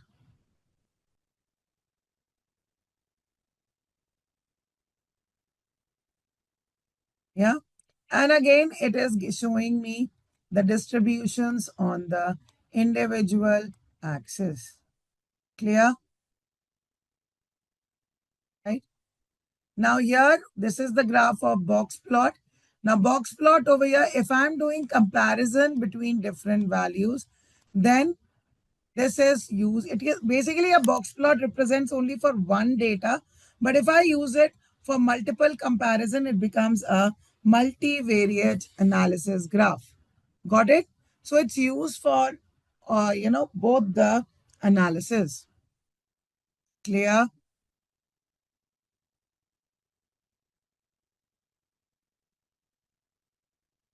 I are all these on the previous table. You should as which one to use and which. Yeah, you will understand that. Don't worry. Okay. Yeah. This is a KDE plot, the kernel density estimate plot. The darker color shows the density of the points over here. It's for the same data set. And this is for the opposite one. Got it? Now, multivariable variable analysis. Pair plots is an example where I have my x, y, and z variable along with x, y, and z. It's not only that it can be drawn for 3 variables, it can be 5, 6, or 7. But always a n by n matrix will be created. Clear? Getting this point, learners?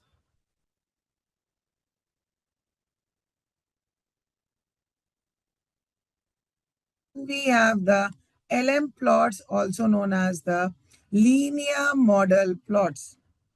Very, very important from the point of view of machine learning, that if we have these data points, we always want to try to fit in a straight line function. So that is where it refers to the LM. But my violin plots, why it is known as violin? Because the shape looks like violin and it is nothing but the combination of KDE plus the box plot. Got it? Now we have come to the end of this session on applied data science with Python. We have explored how Python can help data scientists collect, clean, analyze, and transform data into meaningful insights. From statistics and visualization to machine learning, deep learning, and generative AI, data science combines multiple skills to solve complex real-world problems. Thank you for watching and keep learning, because the ability to understand and work with data is becoming one of the most valuable skills in the modern technology world. See you in the next session.